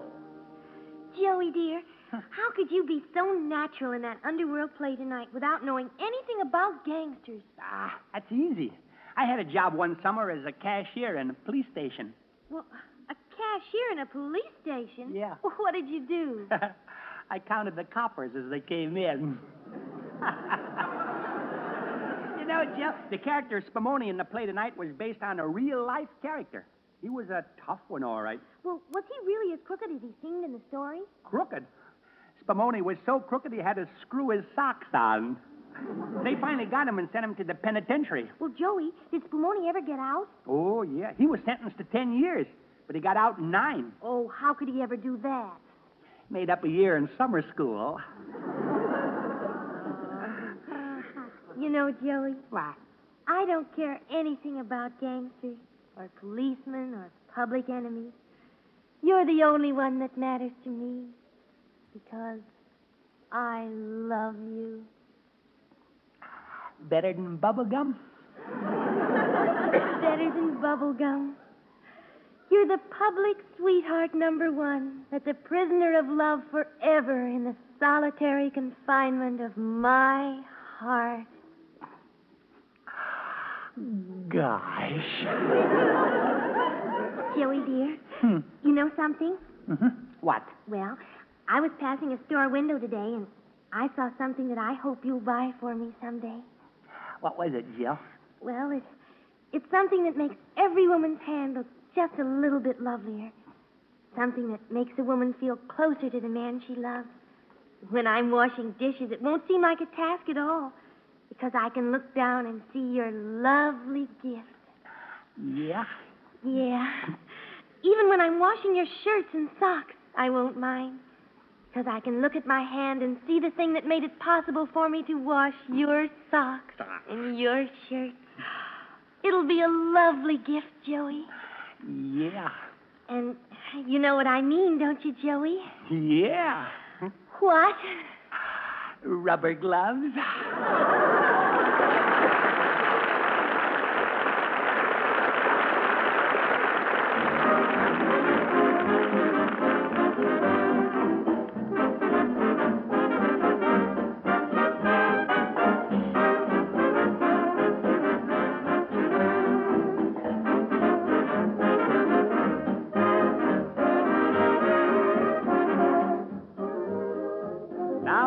With my pals. Listen, boys and girls. Every once in a while, children are tempted to dash off to school without enough breakfast. I hope you don't. Eat a good breakfast and be sure to have a bowl of Post Toasties. Those delicious cornflakes are chock full of food energy to help you through the morning. And, of course, every Post Toasties box has those swell Walt Disney cutouts. Now, here's another thing. After you get to school, work at your studies and work hard. That's the only way you'll ever amount to anything. Don't expect to get anywhere sitting around waiting for someone else to do the work for you. Remember, as old Chinese philosopher once say, only thing that ever comes to him who waits is whiskers. Night.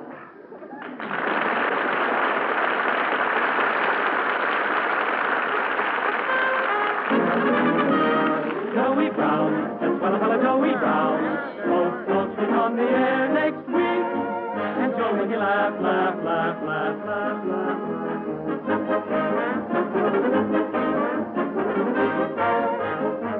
Daylight saving time ends Sunday, September 24th. If your community has been on standard time right along, this program will reach you 1 hour later.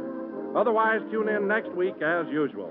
This is Don Wilson saying goodnight for the makers of Post Toasties, the wake-up food.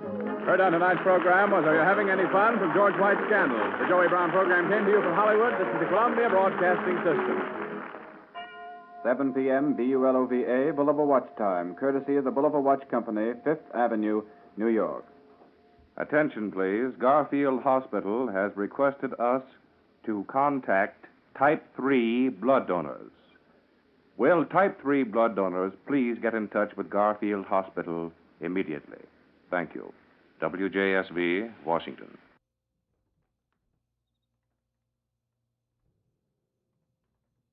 The Colgate Ask It Basket, on the air with Jim McWilliams, radio's original question and answer man. Jim has picked 4 contestants from the volunteers in the audience. They're all raring to go. Well, now let's see. They are a sailor, a student, a stenographer, and a department store buyer.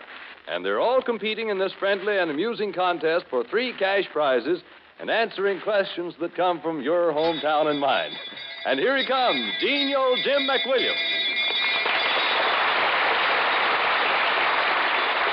Thank you and good evening, everybody, and a big welcome to you all. Are your hands all clean? Yeah. Are your faces clean? Yeah. And I'm sure your teeth are clean, too, if you use Colgate Dental Cream. Am I right, Del? Absolutely, Jim. They're double clean because Colgate Dental Cream does double duty. First, Colgate's active yet safe polishing agent brings out the natural brilliance of teeth, makes them sparkle. Second, Colgate's penetrating foam gets between teeth, helps the toothbrush clean out neglected food particles that often cause unpleasing breath. So, friends, remember, get teeth really clean, outside and in between. Change to Colgate Dental Cream. Buy a tube tomorrow. All right, Jim, on with our Ask It basket. Okay, Del, but first I've got to give myself a couple of squeaks on the buzzer. Last week I said that Brooklyn was not a borough of the city of New York. It is. I'm sorry, all you loyal Brooklynites, and thanks for calling it to my attention. And now, for Colgate Ask It basket number 1, our first contestant, a very charming young lady, comes to the microphone. Your name, please? Sylvia Fisher. Sylvia Fisher. Where are you from, Sylvia? Brooklyn. Brooklyn? And what is your business? Stenographer. You're a stenographer, all right. Will you choose a question and hand it over? We're very happy to have you on this program, Miss Fisher. And this question comes from Bordentown, New Jersey. Miss Celia A. Gaskell asks, if you were in the market for a ruminant, R-U-M-I-N-A-N-T, would you go to a stockyard, a bargain counter, or a second-hand bookshop? Right into the microphone. And speak right up. What is that? Would you go to a stockyard, a bargain counter, or a second-hand bookshop for a ruminant? For a ruminant? How do you spell that? R-U-M-I-N-A-N-T. A stockyard. You'd go to a stockyard. Why? Well, you've guessed it correctly. That is correct. All right, thank you. A ruminant is a cow or a camel or a deer or any animal that chooses cud. And our next contestant is a sailor in the United States Navy. What's your name, sailor? Peter Worshing. Peter Worshing. Where are you from, Peter? USS Helena, Brooklyn Navy Yard. Well, we're very glad to have you on this program. What's your rate? Flying first class. Right into the microphone. Flying first class. Well, choose a question there, Pete, and hand it over here. Thank you very, very much. Now, this question comes from Arlington, Massachusetts. Mrs. I.M. Sholkin asks, if you were told that your parsimonious proclivities predominate perceptibly, would you be a mountain climber, a miser, or a music lover if you were parsimonious? If you were parsimonious, would you be a mountain climber, a miser, or a music lover? Take your pick, Pete. Well, I think I'd be a mountain climber, a miser, or a music lover? Miser. A miser. You've guessed correctly. All right. A miser is correct. All right. Our next contestant, your name?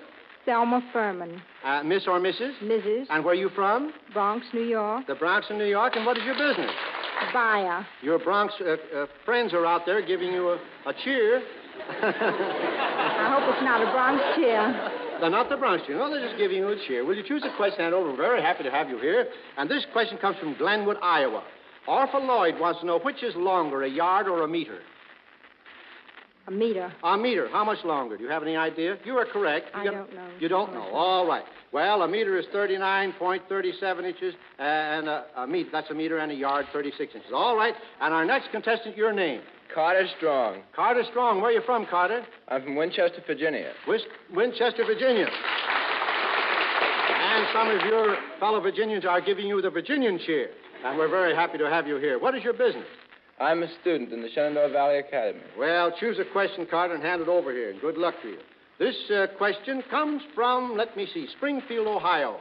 H.E. Bogus wants to know if your tympanum needed attention or correction, would you send for a dentist, an ear specialist, a drummer, or a mechanic? If your tympanum needed attention, would you... Tympanum? Mm-hmm. Would you send for a drummer, an ear specialist, a dentist, or a mechanic? I'd send for a drummer. You'd send for a drummer. I am sorry. Somebody send for, audience? An ear specialist, for the tympanum is the eardrum. All right, and here is Asket Basket number 2, and here comes Miss Sylvia Fisher, our very petite stenographer from Brooklyn, New York, choosing a question from Minnetonka, New Jersey. Mrs. Mary Costa wants you to translate the following proverb. It is the final bit of dried grass that affixed to the burden previously acquired induces fracture of the dorsal portion of the ship of the desert. Now, let's take the... That might sound a bit confusing, but it's really very simple. Now, what is a ship of the desert? Into the microphone, please. What is a ship of the desert? You give up on that? It's not a Chesterfield. No, I guess not. What is it? I don't know. You give up on that. Say good and loud, I give up. I give up. Well. What is it, audience? Yes, sir. It's the last... This means... It's the last straw that breaks the camel's back. All right, next contestant, please. Come along, sailor. Come up here, Peter, and choose a question. That's the stuff. Now, this question, Pete, comes from Philadelphia, Pennsylvania. Dorothy R. Walsh wants you to please just let the question there. That's it. Let it stay right there, can you name the 3 musical numbers suggesting the 3 colors of the American flag? Now, can you name these 3 musical numbers suggesting the 3 colors of the American flag? The first one.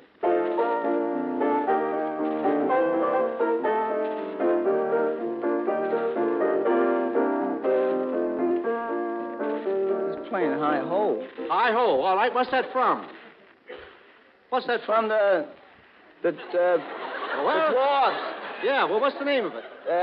Snow what? Snow White and the Seven Dwarfs. All right. All right. Now, what colors does that suggest of the flag? That's white, doesn't it? White. White. All right, white. Now the next one. The next one.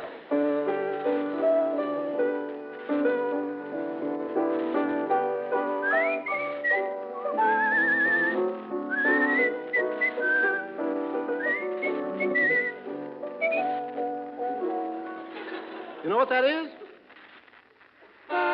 What is it, audience? Beautiful Lady in Blue. All right, that's blue. Now, let's try the next one.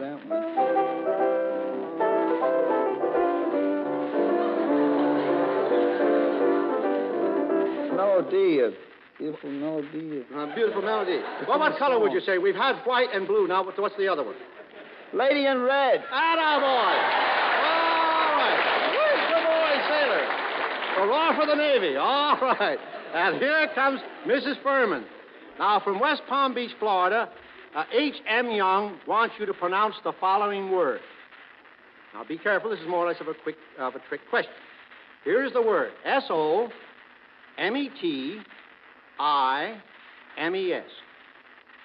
What does that spell?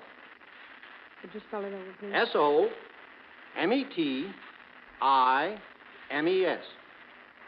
Please, audience. Sometimes. Sometimes. That is correct. All right. Come along, Mr. Strong. Our student, choose a question there, young lad. That's the stuff. And this question comes from the Bronx in New York. And Jack Brandon wants to know how many hearts are there on the 10 of hearts? There are 12 hearts in the 10 of hearts. That is correct. Will you explain that, please? There are 2. There's one underneath. Right the microphone. There's one underneath each number, and there are 10 other hearts in the 10 of hearts. That is correct. 12 is correct. All right. And that finishes Asket Basket number 2. Now, Del, how about those scores? We want to see who's ahead in this Colgate Asket Basket game. Sure, Jim. But here's a word everyone is interested in, too. You know, there are many reasons why some people succeed in business and romance. Why many others fail is often obvious. It's because they have unpleasing breath, that's why. And as your own dentist will verify, improperly cleaned teeth are often the cause. So to avoid offending, you'd better clean your teeth 2 ways. And for this double job, use Colgate Dental Cream. Colgate's active foam gets between teeth, helps your toothbrush clean out food particles that often cause unpleasing breath. And Colgate's safe polishing agent polishes teeth to natural brilliance, makes them sparkle. So clean your breath while cleaning your teeth. 2 jobs, 1 price. Start using Colgate Dental Cream tomorrow. All right, folks, here are the scores at the end of Asket Basket number 2. Mrs. Selma Furman is leading with a score of 200 points. And there's the bell for Ask It Basket number 3, and Miss Fisher is at the microphone choosing a question which comes from Aurora, Illinois. Margaret Clesson wants to know, in that part of the United States where it is used, when does daylight saving time go into effect, and how long is it enforced? Now, when does daylight savings time go into effect? The last Sunday Into the microphone. The last Sunday in April. Now, and when is it over? The last Sunday in September. That is correct. That is correct. The last Sunday in April, and it's over the last Sunday in September. All right, here comes the Navy. All right, oh boy. Pete has chosen a question which comes from Greenville, Texas. Mrs. Mabel Bruce wants you to give the meaning of the following alphabetical combination. FBI. FBI is the Federal Bureau of Investigation. That is correct. All right. Now, this might be a little bit hard, but I don't think it will be for you, Pete. How about the NYA? Is the National Veterans Association. No, that's no. NYA. Oh. All right, stay with us, sailor. National.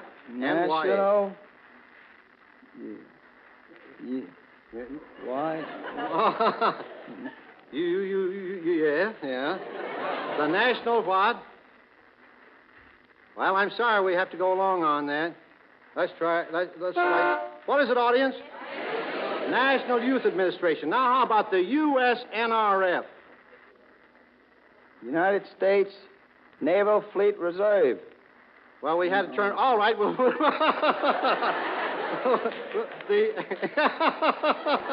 I'm going to turn that around for you, sailor. USNFR. What is that? United States Naval Fleet Reserve. All right, that is correct. All right, we had it to read. And now comes Mrs. Furman. Now, from New Albany, Indiana, Mrs. Bessie Goodham wants you to give the sum of the numbers mentioned in the following song title. She sends this musical question. Now, the first is...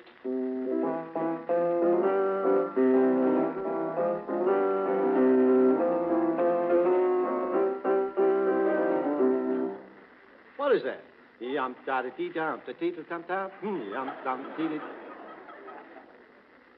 have any idea? 7. 7. I'm sorry. What is it, audience? 3 Little Fishes. All right, now let's try the next.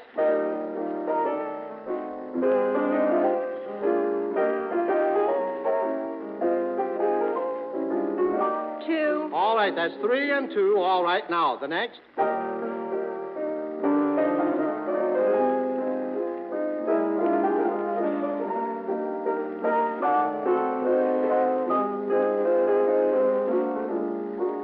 'You give up on that one? 7. 7 what? 7's a lucky number. 7's a lucky number, yes, but what's the name of that song? I can't think of it. 3 Little Fishes first, 2 Sleepy People next. That's 3 and 2. And the next one is what? What's the name of the song? I don't know the name of it. Give up on that. What is it, audience? 2 Cigarettes in the Dark, and 7 was the correct answer, but we can't give you full credit. All right, there you are. And here comes Carter Strong. Come along. Choose a question, Carter. Our student from Winchester chooses a question from Harding, Massachusetts. Esther A. Hinckley wants to know, what are 3 copper or bronze coins used in English money? What are the 3 copper or bronze coins used in English money?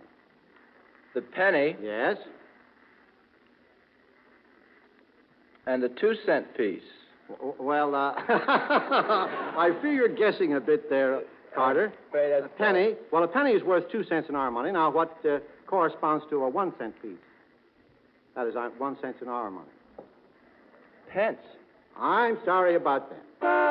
Penny, a penny, and one more, worth 1/4 of a cent.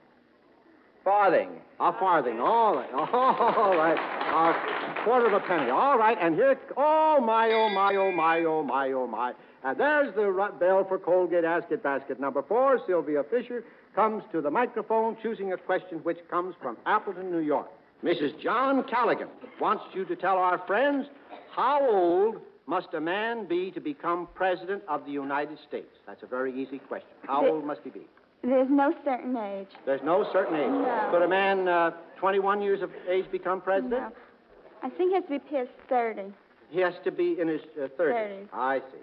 Well, I'm sorry about that. You're going to get a squeak. How old, audience? 35. But, friends, there's no age limitation on a winning smile. Sparkling teeth belong to people of every age who use Colgate dental cream. You see, Colgate's safe polishing agent erases cloudy surface film, makes teeth sparkle. And Colgate's penetrating foam helps the toothbrush remove hidden food particles from tiny crevices between teeth. So, for cleaner teeth, brighter smiles, start using Colgate dental cream tomorrow. All right, Jim, we'll continue with basket 4. All right, here comes our sailor up to the microphone choosing a question which comes from, let me see, this one comes from Detroit, Michigan. Mrs. Harry Volker. This is sort of a trick question. What one thing do you have, find, take, pass, do, mark, waste, kill, and make? What one thing do you have, and you find, and you take, and you pass, and you do, and you mark, and you waste, and you kill, and you make? Oh, Time! Right. Come back here, sir. That was time. Time is correct. All right, that's fine. Thank you. All right, and now, Mrs. Furman, from Boston, Massachusetts, Miss Frances W. Sprague wants you to identify the following quotation. I quote, "As idle as a painted ship upon a painted ocean." Please, audience. Some more of that is in it. Good South wine sprung up behind, the albatross did follow, and every day for food or play came to the mariner's hollow. It's the rhyme of the Ancient Mariner. That is correct. All right, that is fine. Thank you. All right, and here comes Mr. Strong. Choose a question, Mr. Strong. And this question comes from Philadelphia, Pennsylvania. Miss Kitty Gallagher says this song that you sometimes hear at weddings is from which of the following operas? Robin Hood, Carmen, Romeo and Juliet, or The Mikado. Here's the tune.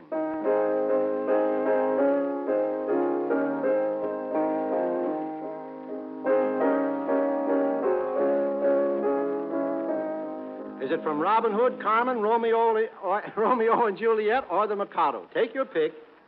Please, audience, take your pick. Repeating those. Robin Hood, Carmen, Romeo and Juliet, or The Mikado? Robin Hood. Robin Hood is correct. All right, all right, all right. Hey, wait a minute, Jim. You mind? Let me ring the bell this time, will you? All right, go ahead. Well, let me have it then. Hear ye, hear ye. It's Jim McWilliams' Anything Can Happen basket. Step right up, folks. Listen closely. Hurry, hurry, hurry. It's amazing. It's colossal. It's just downright funny, maybe, because anything can happen now. All set, let it go. And here comes Miss Sylvia Fisher. Now, you are a radio actress, and you have one word to say, and that is ah. No more, no less. But there are three different situations. They're all different. And remember, put yourself in the proper frame of mind for your big dramatic moment. Are you all ready? Ready. Are you ready? All right. Yes. Now, you have just finished a nice, long, cool drink on a real hot day. Oh, into the microphone. All right. The doctor says, open your mouth and say, All right. And your best beau has just given you a sweet kiss.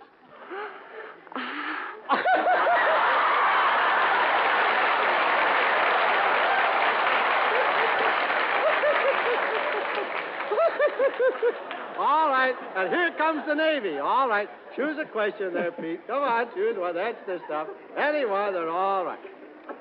Well, now, you're now a musical comedy actor. This question comes from Denver, Colorado, and Hattie Sorens wants to see how well you can act in a musical comedy. You are one of the leading characters, and your lines will tell you the songs will tell you your lines. Now, the curtain.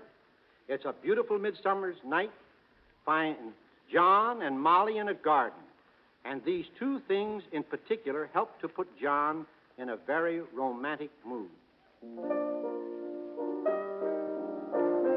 Moonlight and roses. I know, but real dramatic. Moonlight and roses. All right, that's fine.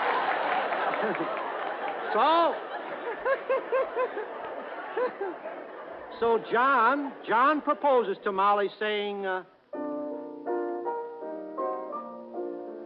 Let me call you sweetheart. I'm in love with you. Right into the microphone.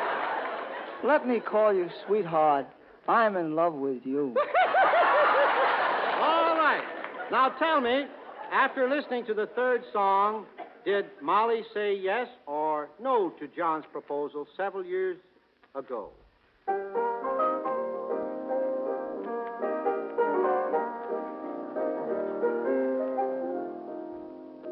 Well, it's Molly and me, and I guess it's yes.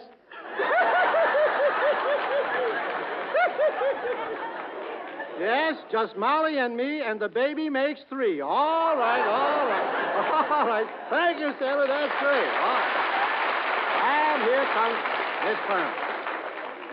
Now, Mrs. Furman, in this musical test, we're going to combine a group of musical numbers, motifs we call them, which will tell you the story of a modern screen classic. Now, the first is... What is that? The spring song. All right, that's the spring motif. Now, the next number.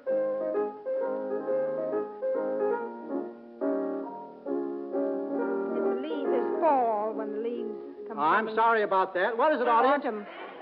Spanish town, all right. It's spring in a Spanish town. Now.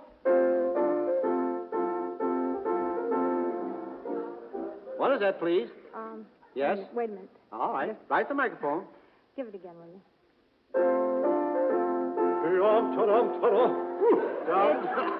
It's from the opera Il Trovatore. Oh, I know. Pagliacci. Pagliacci. No, try another one. Anyone. It's all right. What is it, audience? All right, Carmen, the Toreador song, and that's the bull. Now, the next is... You give up on that? Wait a minute. Let me hear that once again. What is that, audience? The flowers that bloom in the spring color. Now, the next.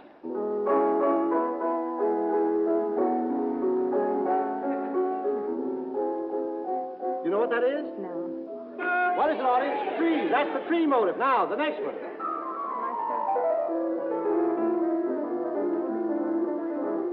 What is that? Give up on that? What is it, audience? All right, we had the spring, the Spanish town, the bull, the flower, the tree, and the bumblebee. What's the movie classic? What is it, audience? Ferdinand the Bull. All right. Next, please. And here comes Mr. Strong, and this question comes from Brooklyn, New York, and Philip Shinen wants to find out if you can say this tongue twister quickly 5 times, and here it is. Billy's Black Beagle bays bee by bow. Billy's Black Beagle bays bee by bow. Billy's Black Beagle bays bee by bow. Billy's Black Beagle bays bee by bow. Quickly. Billy's Black Beagle bays bee by bow. Now, real quick. Billy's Black Beagle bays bee by bow. All right. Thank you very, very, very much. Well. The man with the stopwatch is signaling me, and that means time is running short, so no more questions. Sorry, children. And while the right honorable judges are licking their pencils and adding up the scores, listen to Del Sharbutt. If you have unpleasing breath, you're not the exception. No, indeed. Dentists tell us this condition affects 7 out of 10 persons over 17. The cause? Well, often it's merely improperly cleaned teeth, easily overcome by this simple safeguard. Start using Colgate Dental Cream. For Colgate's does a double cleaning job. First, Colgate's penetrating foam floods crevices between teeth, helps your toothbrush whisk away food particles that often cause unpleasing breath. Second, Colgate's gentle polishing agent safely brings out natural luster, makes teeth sparkle. 2 jobs, 1 price. Enjoy this double advantage. Tomorrow, start using Colgate Dental Cream. And now, back to Jim McWilliams. How about sending me those questions you've been thinking up? See if you can baffle our Ask It Basket contestants. Send your questions to me, Jim McWilliams, care of the Columbia Broadcasting System, New York City.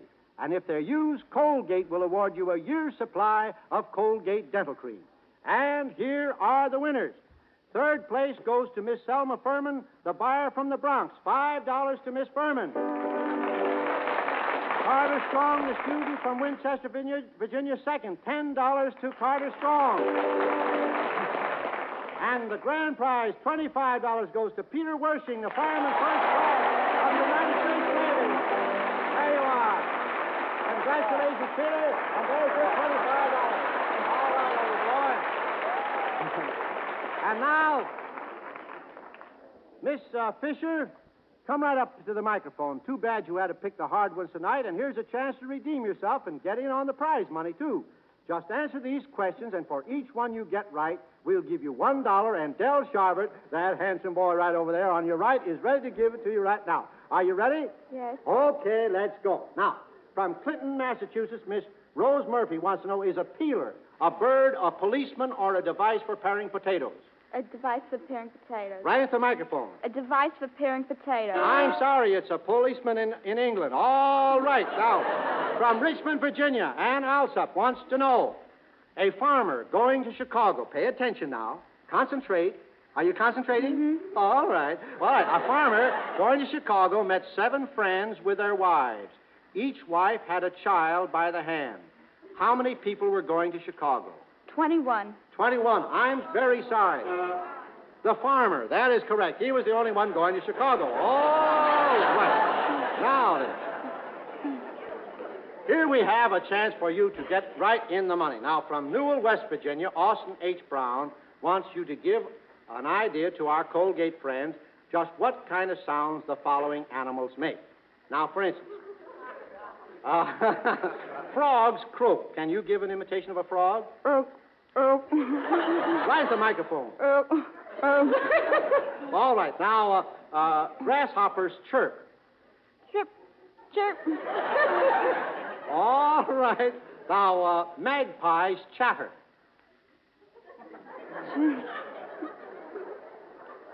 Can't chatter. Can't you chatter?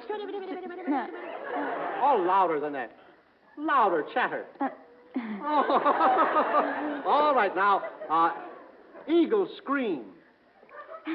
Yeah. Louder than that.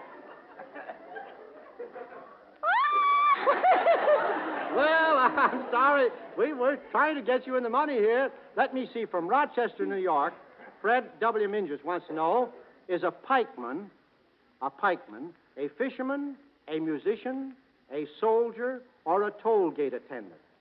A toll gate attendant. I'm very sorry.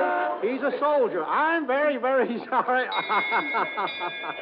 And now, ladies and gentlemen, I'm going to say goodnight and ask you to tune in next week for another Colgate Ask It Basket with new questions and new contestants and new prizes.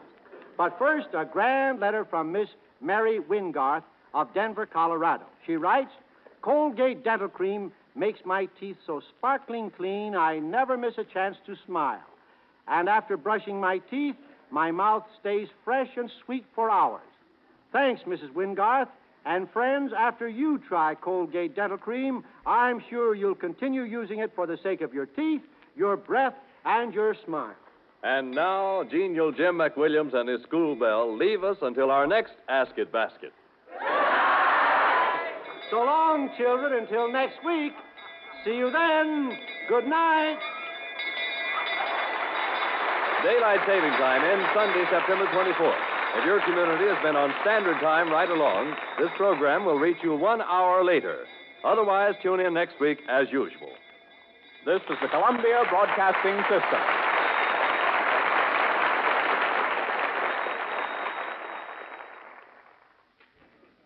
Keep your dials tuned to this station for Strange as It Seems, which follows immediately.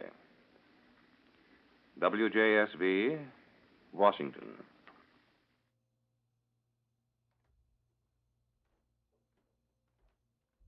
Palm Olive Lather Cream and Palm Olive Brushless, both made with soothing olive oil for greater shaving comfort, present strange as it seems.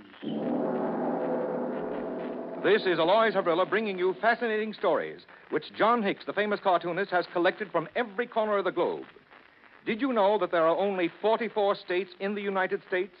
I'll give you the answer to that one before the end of the program. But first, you will hear the amazing stories of the man whose touch was gold, the most beautiful wife in America, the scientist who was traded for a racehorse, and the duel that was fought with a powder keg. And believe me, these stories are really strange. But there's nothing strange about the fact that more men use Palmolive shave cream than any other kind. Why, Palmolive is the only nationally sold shave cream made with olive oil, nature's finest skin conditioner. You get smooth, quick, clean shaves with comfort beyond your fondest dreams. Remember, both Palmolive lather cream and Palmolive brushless are made with olive oil. Whichever type you buy, be sure it's Palmolive shave cream. Who is the world's most ingenious salesman? When did he live? Where did he live? Well, his name was Timothy Dexter. His story begins shortly after the American Revolution, when the paper money issued by the Continental Congress had little value. Citizens of the United States wanted silver and gold, and Timothy Dexter had silver and gold. In his office in Charleston, Massachusetts, one morning... Mr. Dexter, I understand you are buying up Continental currency. Why, don't you know that pasteboard stuff is absolutely worthless? How much of the stuff have you got? 1,000 pounds, sir. Well, I'll give you 100 pounds for the lot. Oh, well, that's a big loss, but can I have it in gold, Mr. Dexter? Very well, in gold. People thought Timothy Dexter a fool, but Dexter was gambling on the genius of Alexander Hamilton, and he won because Hamilton solved the new nation's financial problems, established a national bank, and the almost worthless continental currency soon had a real value. Timothy Dexter had a small fortune, but that was just the beginning. Dexter chartered a ship to sail to the West Indies. A few hours before sailing time, a clerk is talking to Mr. Dexter. Mr. Dexter, the ship is in the harbor ready to sail, but there's no cargo available. What? Why, I've cleared that vessel for Cuba. There's got to be a cargo. I'll tell you what. We'll load her with cats. Cats? Cats, Mr. Dexter? Yes, those four-legged animals that go meow. You've seen them, no doubt. Oh, yes, sir. Cats. Offer 10 cents each for all the cats you can get. Have them put aboard. Spread the word along the waterfront. Timothy Dexter is buying cats. Are you the captain of this vessel? I am. Port of Authority of Cuba, Captain. I'm here to inspect the cargo. Oh, yes, the cargo. What are you carrying? What? Well, you can... Here, I'll pull up the hatch. Don't blame this on me, Inspector. I just under orders, you know. There. Cats. How many of them are there, Captain? 892, sir. Splendid. Splendid. Splendid? Are you balmy, Inspector? Far from it. My government is paying $5 apiece for cats. What does the government want with cats? Have you not heard? Havana is overrun with rats. Rats that are eating our food, spreading disease. These cats are worth their weight in gold. Strange as it seems, Timothy Dexter sold his cargo of cats at a handsome profit. And with the years, Timothy Dexter's fantastic ventures continued. In Dexter's office, his captain says... Well, sir, the ship's loaded and ready to sail. Have you decided on the port? Yes, Captain. You'll sail to Newcastle, England. We're loaded with coal, Mr. Dexter. Yes, I know that, Captain. Mr. Dexter, carrying coal to Newcastle? Newcastle's the heart of the British coal industry. You have your orders, Captain. Right, sir. You're the owner. One morning 4 weeks later, and across the Atlantic, Timothy Dexter's Newcastle agent comes aboard. Well, Captain, what's Mr. Dexter sent this time? I hate to tell you, sir. Hey, come on, it can't be as bad as that. I'm afraid Mr. Dexter's losing his mind. It's coal for Newcastle. Coal? Bless Dexter's heart. The miners are rioting, and there's not a scuttle of coal in the whole of Newcastle. Strange as it seems, super salesman Timothy Dexter never missed, though he defied all the rules of business. He sent long-handled warming pans to the tropics and sold them as frying pans. He shipped a cargo of woolen mittens to the West Indies and sold them at a profit to a Scandinavian vessel that happened to be in port. Cats and coal, mittens and warming pans and paper money, they all turned into gold for Timothy Dexter, strange as it seems. Well, that story shows there's a difference in most jobs we men do. Now, Some men shave in 5 minutes, others in 15. Either way, you'll shave more comfortably with palm olive lather cream.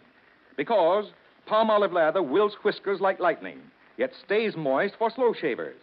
Even more important, palm olive leaves your skin smooth, soft, refreshed. You see, palm olive lather cream is made with olive oil, nature's finest skin conditioner. Enjoy this extra benefit at no extra cost. Tomorrow, buy palm olive lather cream made with olive oil. The most beautiful wife in America. Who is she? A former Miss America, still a reigning beauty queen, even though it's Mrs. now? No, sir. Strange as it seems, the wife whose face and figure, which in the opinion of competent judges outclassed all others, had never entered a beauty contest before last week. In private life, she's Mrs. Armand Donnarumma of Union City, New Jersey. But for the next 12 months at least, she's Mrs. America. Will you step up to the microphone a moment, Mrs. America? Right here? Yes, that's right. Now then, how does it feel to know that you've been chosen the most beautiful wife in the country? Fine. Well, I'm a little hazy on the details of the Mrs. America contest. How is it run?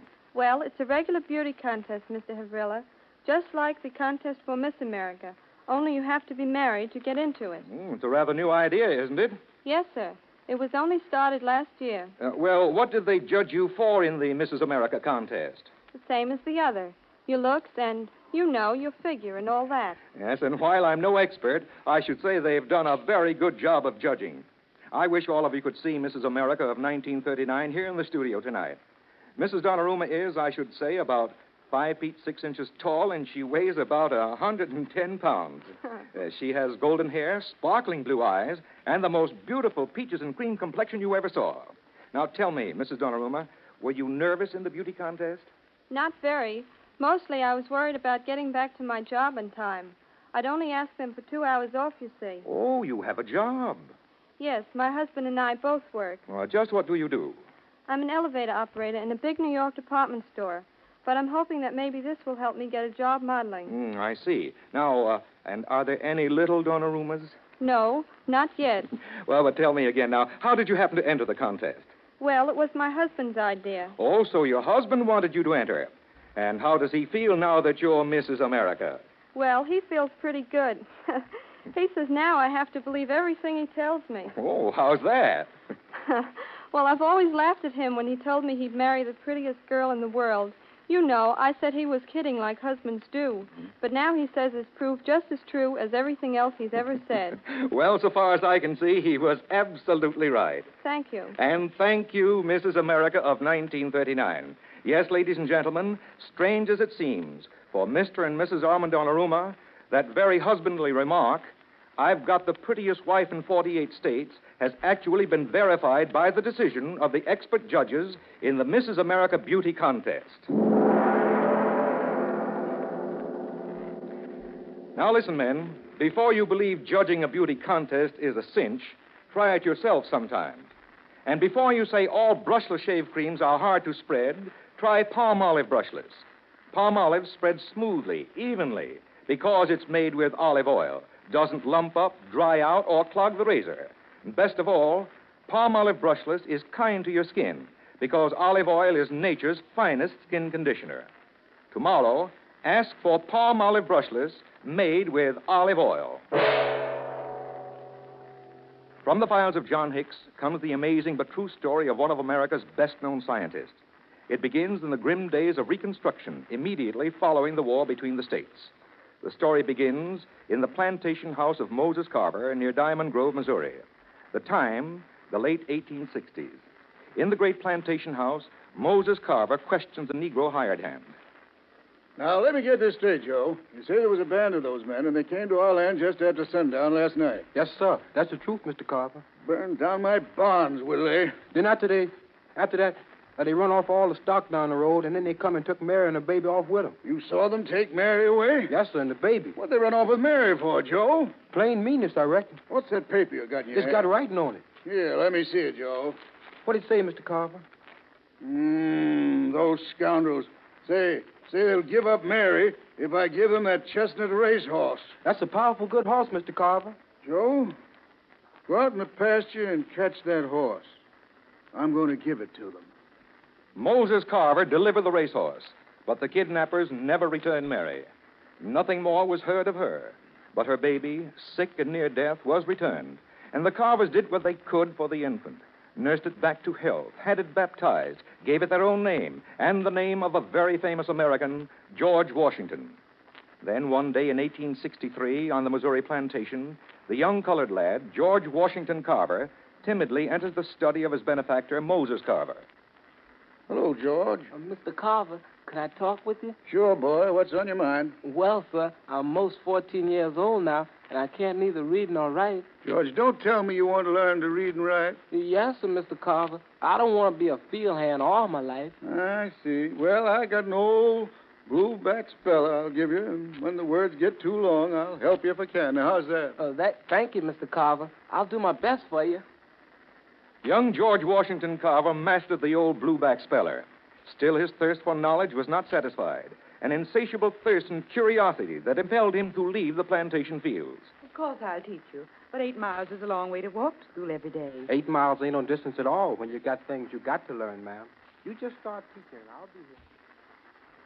Say, George, what you gonna do when you get through high school? I reckon I'll go to college. College? Where you gonna get that much money? Same as I'm doing here in Minneapolis. Wait for it.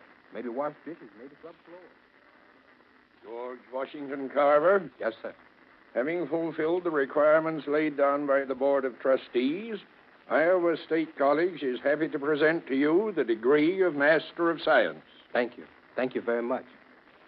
Studying by day, working by night, young George Washington Carver obtained an education few of his race possessed in the year 1896. He became associated with Tuskegee Institute in Alabama. One day during the World War, Booker T. Washington, founder of the college, entered the laboratory of the scientist. My secretary said you wanted me to come down to your laboratory, Dr. Carver. Yes, Mr. Washington. You remember the government reports you showed me a short time ago? You mean about the cotton crop being destroyed by boll weevil? Yes. Then we discussed the wheat shortage. Yes, that's right. Our people here in the South are really facing starvation. No cotton this year, no food. It looks very serious, Carver. Well, I've been experimenting here, and I think I've got something. Here, taste this. Huh? Oh, you like it? Hmm. Hey, that's good. That's very good, but I don't see... That's sweet potato bread, Mr. Washington. Sweet potato bread? Yes, and that's what's going to feed our people during this war. We're going to plant sweet potatoes on the cotton fields and use sweet potato in bread instead of grain. And I'm working on other uses, too. I'll find a market for our crops. But with the harvesting of the first large sweet potato crop that was to be used as a wheat substitute, George Washington Carver's troubles really began. Dr. Carver, the dietitians want to know exactly what food value is in this new bread. Dr. Carver, we doctors are wondering if this bread is really digestible. Frankly, Dr. Carver, the government doubts that it is possible to bake bread from sweet potatoes. That's why I've called you to Washington. As Dr. Carver answered all criticisms, satisfied dietitians, physicians, and the United States government, the fame of the Negro scientist grew. Then one day, from another scientist laboratory in New Jersey, comes a telegram. To George Washington Carver, Tuskegee Institute, Tuskegee, Alabama. I followed your work. Would be honored if you would join me in experiments at my laboratory. Name your own salary. We'll pay your expenses up here to consider proposition. Signed, Thomas A. Edison. To Thomas A. Edison, Menlo Park, New Jersey. Thank you very much. My people need me here. There's no need for me to waste your money by coming north to say no. Signed, George Washington Carver. Refusing the offer of Thomas A. Edison, George Washington Carver continued his work and experiments. Then a few months later in his laboratory, Booker T. Washington watches Mr. Carver as he pours a muddy solution from a test tube. This, Mr. Washington, is an analysis of the soil on which we grew the sweet potatoes. Mm-hmm. Every bit of mineral has been exhausted from this soil by the sweet potato. Well, what are we going to do? We must issue a bulletin telling the farmers to grow peanuts. Peanuts? They'll revitalize the soil, and it's the only thing that will. But, man alive, Carver, peanuts aren't even listed as a crop on the government report. They will be, Mr. Washington. But what are people going to do with the peanut crop? I'll have to find that out, Mr. Washington. I'll have to find a use for the peanut. Again, Mr. Carver found the answer to the farmer's problem in his laboratory. And strange as it seems, today all the world knows that George Washington Carver's experiments with the peanut have been of enormous value to Southern agriculture. Dr. Carver is right here in the studio with me, and we'll let him tell his own story. Dr. Carver. Thank you, Mr. Havrilla. And it's quite an experience to sit back and have your life story acted out for you. Ah, but it's a life story with a lot more chapters yet to be written, Dr. Carver. I certainly hope so, Mr. Havrilla. But I'm not as young as I once was. I was somewhere in the 70s on my last birthday. Dr. Carver, I understand you've raised the peanut to new heights. Well, the peanut industry is a $60 million business now. At Tuskegee, we've developed more than 200 products from peanuts. We've made everything from axle grease to synthetic rubber, and we're finding out new uses for the peanut constantly. What are you working on now, Dr. Carver? The finest use we've been able to make of peanuts is in the treatment of the after effects of infantile paralysis.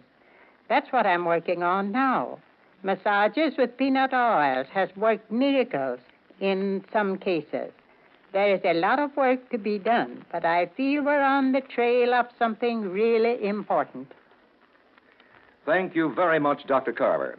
You have just heard Dr. George Washington Carver, one of America's leading agriculture scientists, a man who has devoted his life to help give the agricultural South a new outlook on life. This great scientist is not ashamed of the fact that he does not birth date, and strange as it seems, he was once traded for a racehorse. Friends, you can't shave one whisker without touching the blade to your skin. Therefore, I suggest palm olive shave cream made with olive oil, because olive oil is nature's finest skin conditioner. You will enjoy smooth shaves, plus real skin comfort. Both palm olive lather cream and palm olive brushless are made with olive oil, but cost no more. So take your choice. Just be sure it's palm olive shave cream. Dueling is not an American sport, but when an American just has to fight a duel, you can trust him to find an unusual way of doing it. And that's just what the American patriot, General Israel Putnam, did when he made the most unusual choice of weapons in the history of dueling. As our story opens, Putnam was in command of a revolutionary garrison near the Hudson River when one of his soldiers approached him.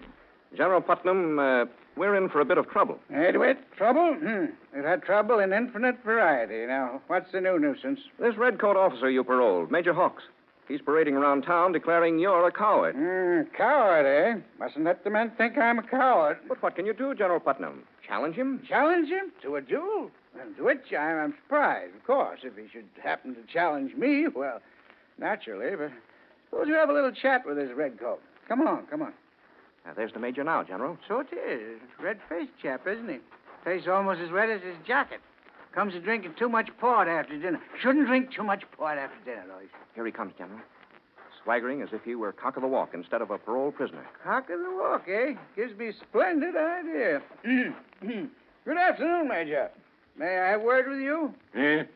What word would you want with me, rebel? I've heard you compared me to a mouse, a frightened mouse. And if I have? Why, I was just thinking how strange that I, too, was just comparing you to... You dare call me a mouse? No, not at all. Rather a rooster, a strutting, red-combed rooster. You're insulting, sir. Perhaps you'd oblige us by crowing. You've insulted me, sir. I demand satisfaction. Eh? You're suggesting a duel? If you're a gentleman, you'll give me a chance to wipe out this insult. Very well, Major, but since I'm the challenge party, I have the choice of weapons. Of course. So be it. Under the old oak just outside the garrison gate at sunrise tomorrow. Agreed? Agreed. True to his word, early the following morning, General Putnam was waiting for the British officer under the old oak just outside the garrison gates. General Putnam, seated on a small keg, is approached by one of his seconds. General Putnam? Sir? Major Hawks is here. Now then, what about the weapons? Weapons. Oh, yes. Of course, weapons. I'm sitting on the weapons. What? This gunpowder keg. But, General, this is highly irregular. What's this nonsense about weapons?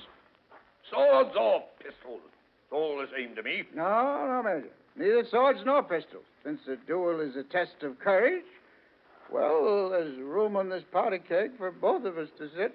Sir, this is nonsense. You'll note there's a fuse attached. May burn 10 minutes, may burn 5, or less. You're mad, General. Not at all. We'll both sit on the keg. I light the fuse, or you may light it if you wish.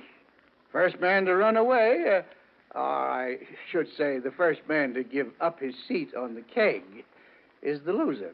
Simple, eh? General Putnam, this is highly irregular. There is nothing in the code. The code says the challenged party has the choice of weapon. Oh, it's crude and ungentlemanly. But I'll go through with it. Splendid. Pray be seated. It's madness. Madness, I tell you. Would you care to light the fuse? No? No, then permit me. There, this torch will do it. It's sheer insanity. I quite agree, Major. But two otherwise intelligent men should settle some childish dispute with pistols or cold steel. It's sheer insanity. How long will that fuse burn? Well, hard to tell. Fuses such as we have are of very poor quality. Some burn fast and some burn slow. I believe we'll have a warm day, Major. We're both likely to be blown to bits. By the way, Major, there's said to be splendid fishing in the brook. You're mad, sir. We're both on the edge of eternity. Eternity? Oh, yes, yes. The theologians have some very interesting theories about eternity. There's one school that holds that... Fuse is getting a bit short, isn't it? You fool. Die if you insist, but I can't stand it. I can't stand it.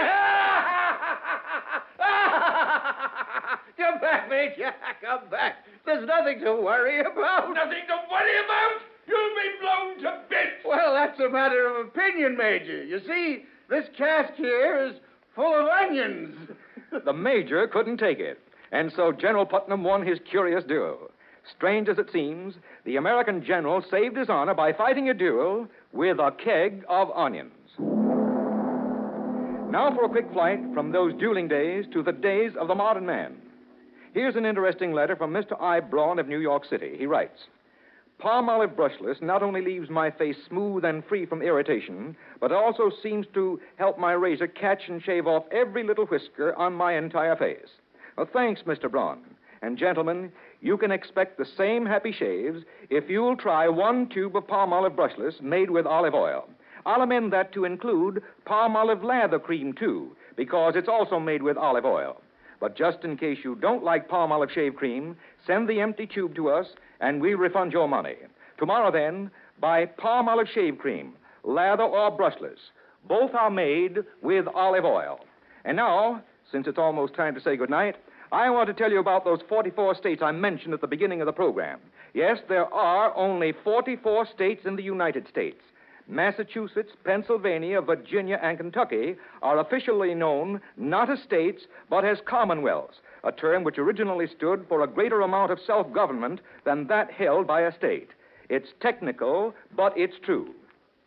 Next week, John Hicks brings you the amazing true story of the cobbler who became a doctor overnight and operated on over 600 people. Presented by the 2 famous shave creams made with soothing olive and palm oils for greater shaving comfort. Palm olive lather cream, palm olive brushless. You know, daylight saving time ends Sunday, September 24th. If your community has been on standard time right along, this program will reach you 1 hour later. Otherwise, tune in next week as usual. And so until next Thursday night, this is Alois Ervilla bidding each of you a good night. This is the Columbia Broadcasting System.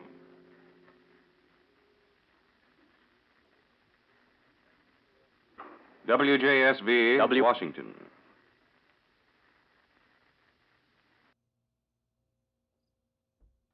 (8:55 p.m. Eastern Daylight Saving Time), and Columbia and its affiliated stations present Elmer Davis and the news. On this 21st day of the war, the talking was more important than the shooting, with the exception of the shots that killed Prime Minister Colonescu of Romania. President Roosevelt addressed Congress, convened in special session, and asked it to repeal the embargo provisions of the neutrality law, which he regarded as vitally dangerous to American neutrality, American security, and American peace. Premier Daladier of France, in a broadcast, accused the Germans of planning to dismember France as they have dismembered Poland. and devoted so much of his speech to combating assertions of German propaganda that France has been dragged in by England that the suspicion arises that this talk may possibly have had some effect. We must be finished once and for all, he said, with the reign of force. And Lord Halifax, the British Foreign Minister, told the House of Lords that it would be wise to hold our judgment in suspense about Russia. Mr. Roosevelt's speech failed to move the isolationist senators, 24 of whom met afterward and said that they would go on fighting repeal. They hoped to add at least 10 or 12 other senators to their group. Much of the president's speech was devoted to an ironic comparison of the prohibition of exports of implements of war in the present law and the legality of the export of raw materials and semi-finished products which could be very useful to belligerents. If those who want to retain the embargo were consistent, he said, they would extend it to cut off cotton, copper, and wheat as well. But as some of you may have heard Mr. Kaltenborn reporting earlier this evening, Senator Nye is apparently the only isolationist who wants to go that far. When and if the embargo is repealed, said Mr. Roosevelt, the government will clearly and definitely insist that American citizens and American ships keep out of the zones of conflict, and will also reenact the cash and carry provisions. But from his language, this is apparently, so far as he is planning it, contingent on repeal. The President also said that while he hopes this special session of Congress will confine itself to these matters only, he has asked the leaders of both parties in both houses of Congress to stay in Washington until the regular session opens on January 3rd, promising to consult them frequently on foreign affairs and to reconvene Congress if it seems necessary. The President challenged the right of the isolationists to call themselves the Peace Bloc. We all belong to that, he said. The only question is as to ways and means.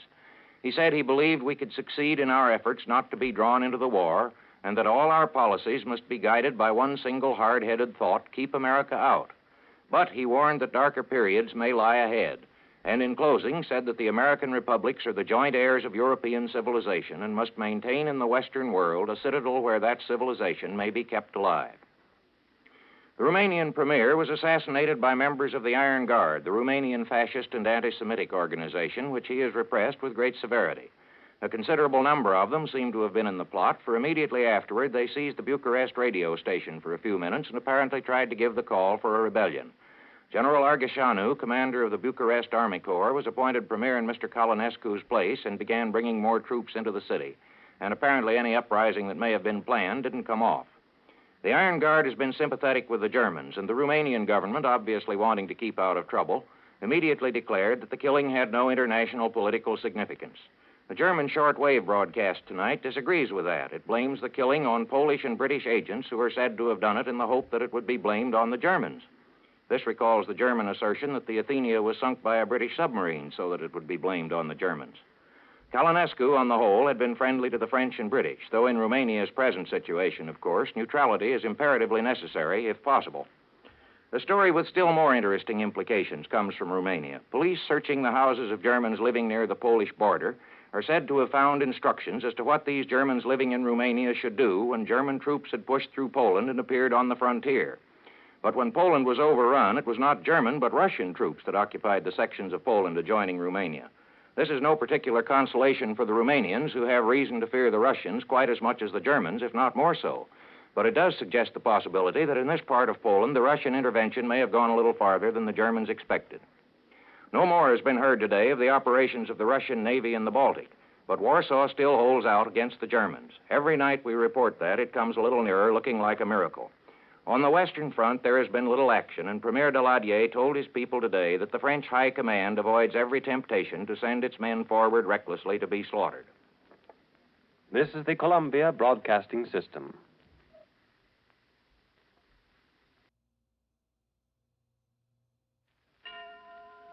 Eight o'clock, the correct time. Tonight, Major Bowes announces the 1940 Plymouth. See and drive the 1940 Plymouth now at Haley's. The 1940 Plymouth at Haley's, 2020 M Street, Northwest. WJSV, Washington.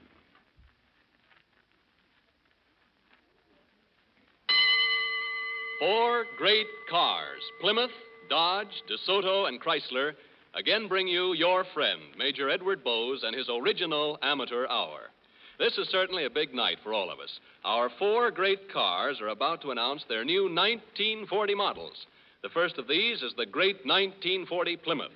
Tonight, Major Bowes is going to tell you about this wonderful new car And it's a real event because, as you will soon see, never before has such an extraordinary value been offered at low price.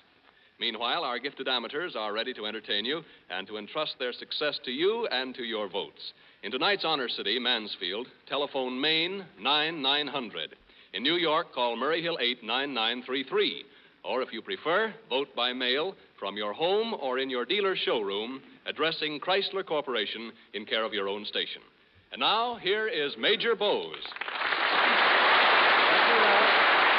Good evening, friends. On this opening day of autumn, we spin our weekly Wheel of Fortune for the 236th consecutive time. Around she goes, and where she stops, nobody knows. First tonight are the Harlem Roustabouts, an instrumental quintet. My goodness, look at that big boy walking up there.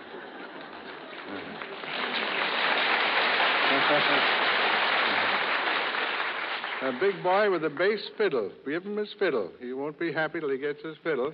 What do you boys do for a living? Well, I'm a butcher. No, into the microphone. That's it. I'm a butcher, and Sam's a chef. I see. How big are you, big fella? I'm 6 feet 3 inches tall and weigh 298 pounds. Well, I declare. I figured an even 300. You see how wrong a man can be. In your hands, that bass fiddle will look like the viola. Are you married?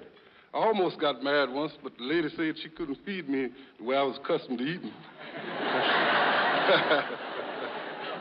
Well, what's your song? I found a new baby. See? Perhaps she won't object to your big appetite, huh? All right, I found a new baby. Let her go.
In the north-central section of Ohio, on the last of the hills of the Appalachian Highland, our Chrysler motorcade pauses to salute the city of Mansfield, capital of Richland County. 50 years after the first westward wave of migration from New England and Pennsylvania, Mansfield was laid out and surveyed by James Hedges and John Lawell. They named it in honor of their instructor, Jared Mansfield, Surveyor General of the United States. While Mansfield's growth has been steady and sure, it was the coming of the Mansfield and Sandusky Railroad in 1846 that began her real march to progress. Strategically located at the southern edge of Ohio's great industrial belt, she lies in the center of the nation's iron and steel production. Close by are vast stores of raw materials and easy accessibility to markets and the center of population. Mansfield is frankly industrial. From her busy factories flow automobile tires and tubes, sheet steel, stoves, brass products, farm equipment, textile products, motors, pumps, plumbing fixtures, and refrigerators and electrical household appliances.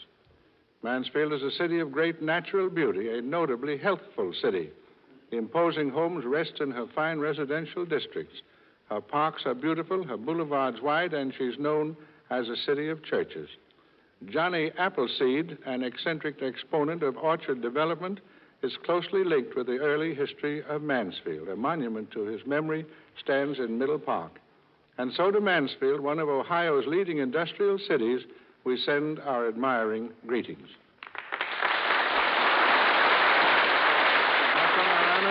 From Marana City, from Mansfield, Helen Dixon, a coloratura soprano, A Heart That's Free. That's the name of the song. Your home is in Mansfield, Helen. I was born there, Major Bowes. I'm a stenographer for the Sheet and Tin Plate Company. Mm-hmm. Are you enjoying New York? I haven't seen much yet, but it looks very exciting, and oh, such handsome men. Would you please look into the microphone if you're... That's it. All right, A Heart That's Free. Let her go.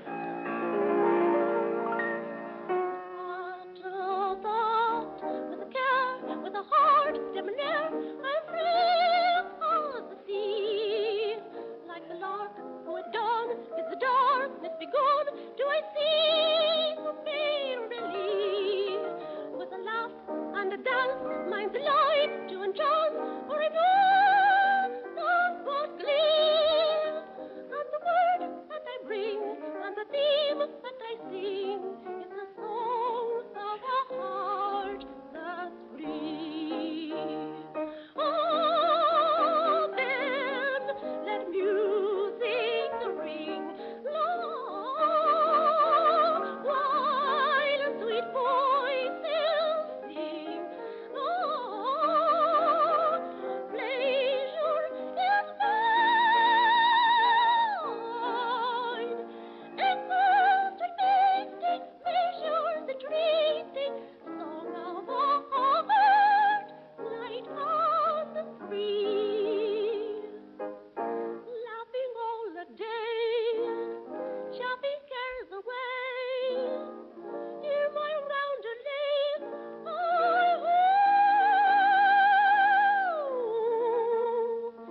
with a laugh and a dance, mine's the life to enchant, for I know not what glee. And the word that I bring, and the theme that I sing, is the song of a heart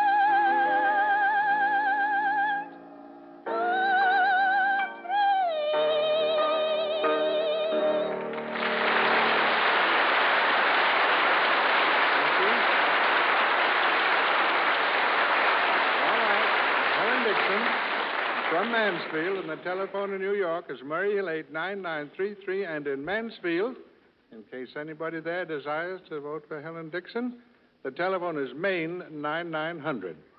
First caller from Mansfield, Carl Johnson, 485 Spring Mill Street, and from this area, Mr. and Mrs. Julia, 2219 East 12th Street in Brooklyn. Red Bill Lane, Red Lane Imitator. Red, your hair's not red, it's blonde. Well, when I wash it, it turns red. Well, Red, when do you figure it might be red again? Well, my face always turns red easy, but I bet it's red now because you think I haven't washed my hair in a long time. No, Red, you're meticulously immaculate, I will say that. What do you do for a living, Red? I mix colors for a plastic and chemical corporation. Plastics are modern and beautiful and largely used in industry today. Yes, Chrysler Corporation uses a lot of our items. Boy, are they particular. If everything isn't just 100%, well, it's just too bad for us. They buy the highest price stuff, too. Red, you couldn't have said anything nicer to me at this moment. Very pleasing indeed. Now, Red, you've got a lot of invitations listed here. I'll call them off as far as time we can spare. You've got here The Life of a Rooster in 4 parts. 1 day, 4 months, a year, and 4 or 5 years old. Now, the eating would vary, of course, in those periods, but how's the sound? 1 day.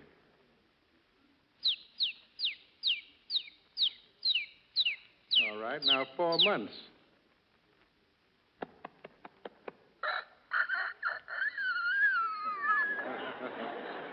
Now a year-old rooster.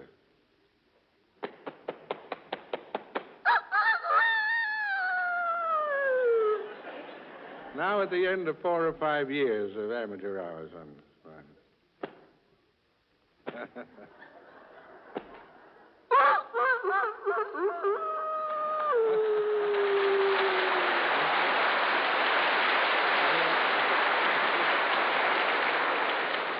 You don't like to come out and say it, but that's an impersonation of me. Now, now, ringnecked pheasant. How does a ringnecked pheasant sound?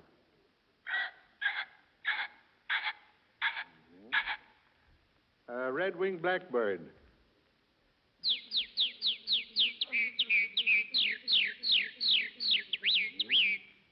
That's little Sirocco. A robin. Robin?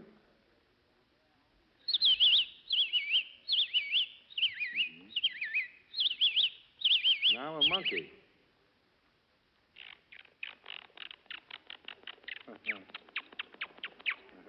And a lion?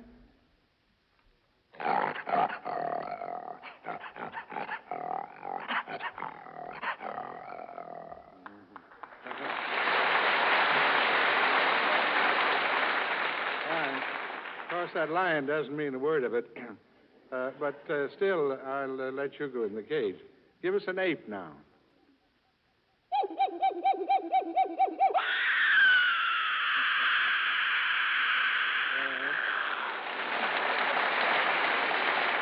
Now, you've got how traffic cops are in different cities. Let's take 3 of them. First is Los Angeles traffic cop.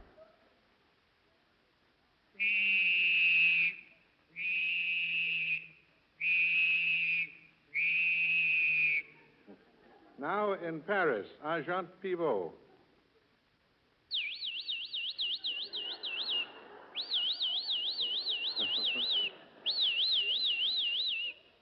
Now give us one of Commissioner Valentine's pets in New York City, a traffic cop.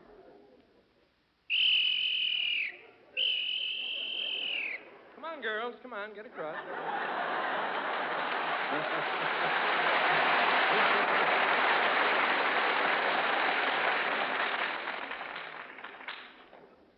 Now, what about the taxi drivers? He can't say, come on, girls, to them. Oh, then he says, come on, you mugs, what are you waiting for?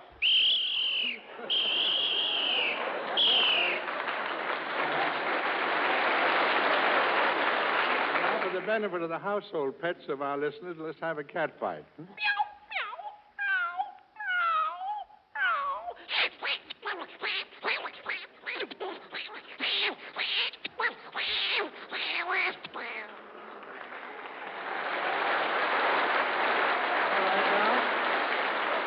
Finish, let's all sing like the birdies sing.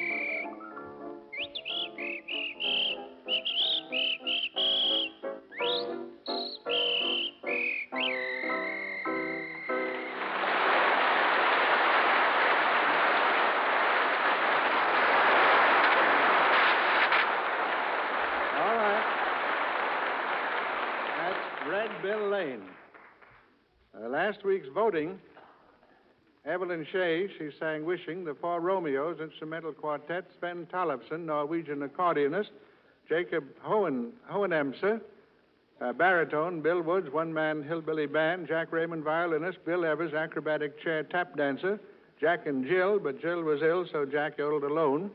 Henry Matisiak, basso, Swanee River Boys, Negro Tramp Band. And next Thursday night, we salute Muskegon, Michigan. The Thursday following, October 5th, our honor city will be Elgin, Illinois. Have you talent? Would you like to be on this program? Try it. We'll make things pleasant for you. Just write a letter giving full particulars from New York or its vicinity. Robert Shawhan, tenor, Le Rave. Where are you from, Robert? I'm from Boise, Idaho, but I've been working in a bank in Wall Street for the last 3 years. Mm-hmm. You married? Yes, and my wife is my severest critic. Mm-hmm. That is Music music or- critic. Hmm? That is music critic. I see. Otherwise, she's indulgent. Is that it? That's right. And, Well, all right. What about her? well, I don't think I ought to tell this. All right. What is La Rave in English? La Rave. The Dream. That's your wife. All right. From Men On by Massenet. Let's have it.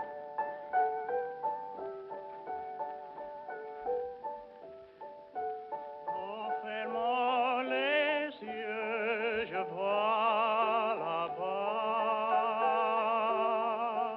une ombre retraite, une maisonnette toute blanche au fond de bois.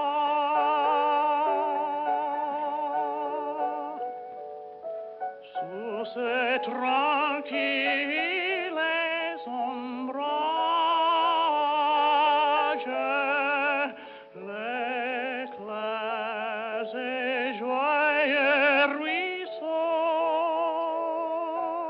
où s'en mirent les villages,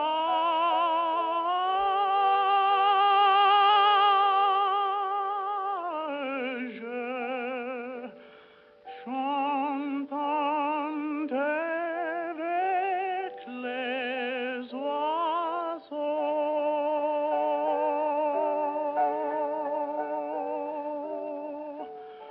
C'est le paradis en toute la triste morosa.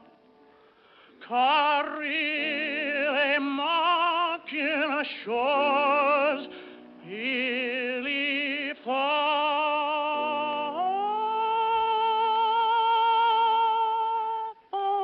encore. Maman,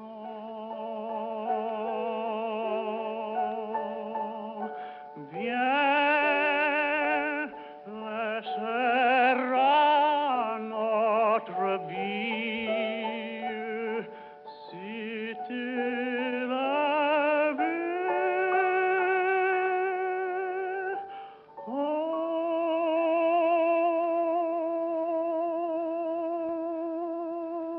Oh, Manon.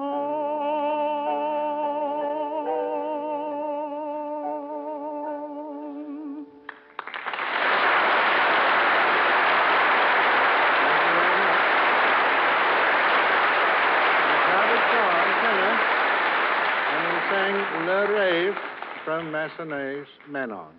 Hoffman sisters, yodeling trio, guitar. Where are you from, girls? Patterson, New Jersey, Major Bowes. We're all 2 years apart, beginning with 15. Mm-hmm. And what are you going to play? I want to be a cowboy sweetheart. I hope you get your wish. All right, let's have it.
3333. And in Mansfield, the telephone is Maine 9900. That's the Huffman sisters from Patterson, New Jersey. I have a telegram here stating that 500 members of Mansfield's Chamber of Commerce are gathered in the Westinghouse Auditorium listening to the program. I wish I might be there. And the 200th caller from Mansfield, Miss Bella Young, 122 Glenwood Boulevard. And from New York, Mrs. Evelyn Greers, 46 West 53rd. First telephone bull, the Harlem Roustabout's got 1,102 calls. Helen Dixon from Mansfield, 3696, Red Bill Lane, 964, and Robert Shaw, 118. Marion Caruso. It's an illustrious name, 12 years of age. She's a dancer from Wilkes-Barre, and she dances to the music of Melancholy Baby. Pretty much all the facts there. How long have you been dancing, Marion? I've been dancing 5 years from 5 years from Tony Grant, and singing lessons too. Good. Do you practice much? My daddy makes me practice 3 hours a day, but I love him anyway. What's your daddy's business? My daddy's a salesman, and he has a Plymouth car. You have a very nice daddy, and I love him too. My daddy says he's going to buy a 1940 Plymouth. Oh, I love him like a brother. All right, Melancholy Baby, let's go.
Marion Caruso, a pupil of the gifted Tony Grant of Wilkes-Barre.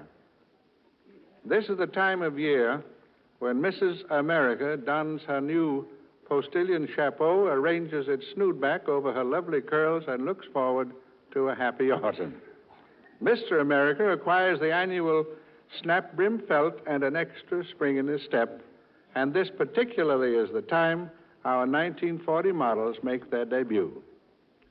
The low-priced automobile is one of the greatest contributions ever made to American civilization. The entire continent is your playground with health, education, and relaxation for all the family. 7 out of every 10 cars sold are in the no-priced class. The Plymouth advance in popularity by leaps and bounds is one of the miracles of American industry. And that rise of Plymouth to the peak of popularity can only mean one thing, that it is the utmost in automobile value for your dollar. And so tonight I shall turn the spotlight on our new 1940 Plymouth. In Detroit 2 weeks ago, I saw it for the first time. I was enthralled. Our president, K.T. Keller, with a proverbial cat that swallowed the canary smile, said, "Well, Major, there's our new baby. What do you think of her?" One word stood out in my mind, and I answered, "Superb." When you see that car, I know you too will say, "Superb." And now for some details. The 1940 Plymouth is much bigger.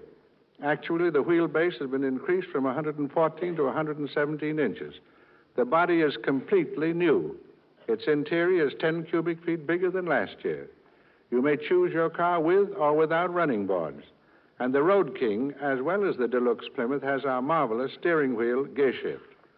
Headlamps are the new sealed beam type, giving brighter illumination for a further distance along the road at night with lens, reflector, and filament fully protected from dust and moisture. The 1940 Plymouth is lower without cutting down the headroom. The windshield is wider for better vision. The rear window is curved and all in one piece for better visibility. The spare tire is mounted vertically in the trunk compartment. Your luggage or the tire may be moved without disturbing the other. As to the new luxury ride, that is, as the Debs say, something out of this world. And I say that after a stiff test ride in New York yesterday. The rear door is full width, and rear windows may be rolled all the way down. You get full front seat comfort on the rear seat.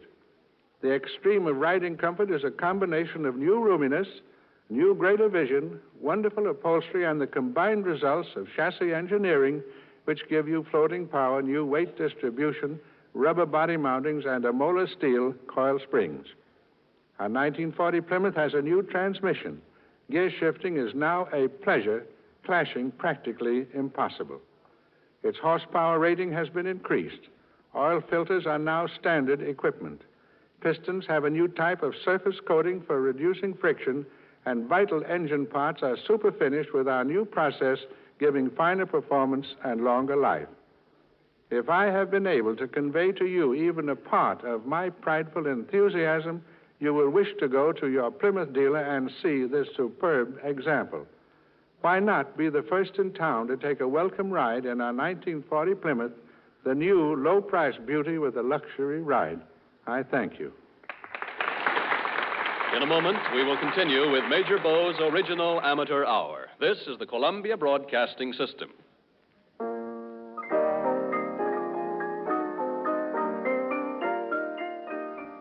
WJSV, Washington.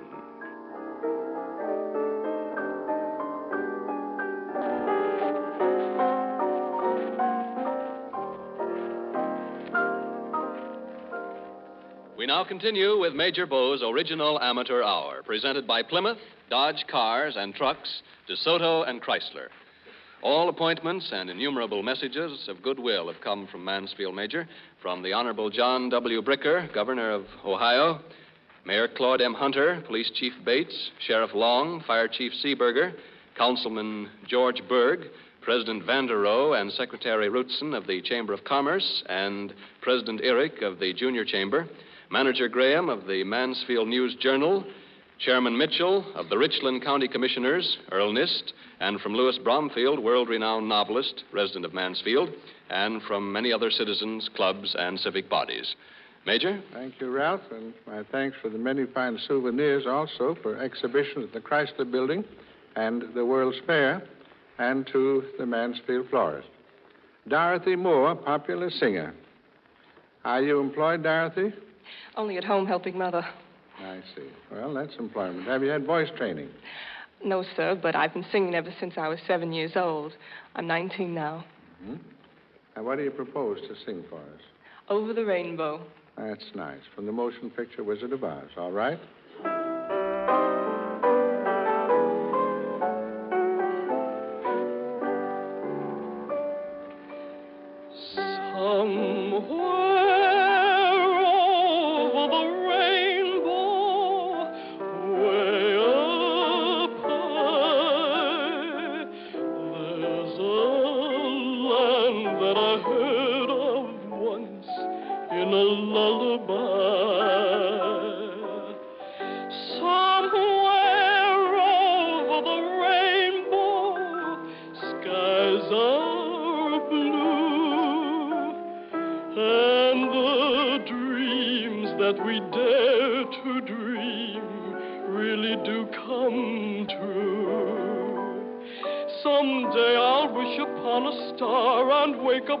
Clouds are far behind me, where troubles melt like lemon drops, away above the chimney tops. That's where you'll find me.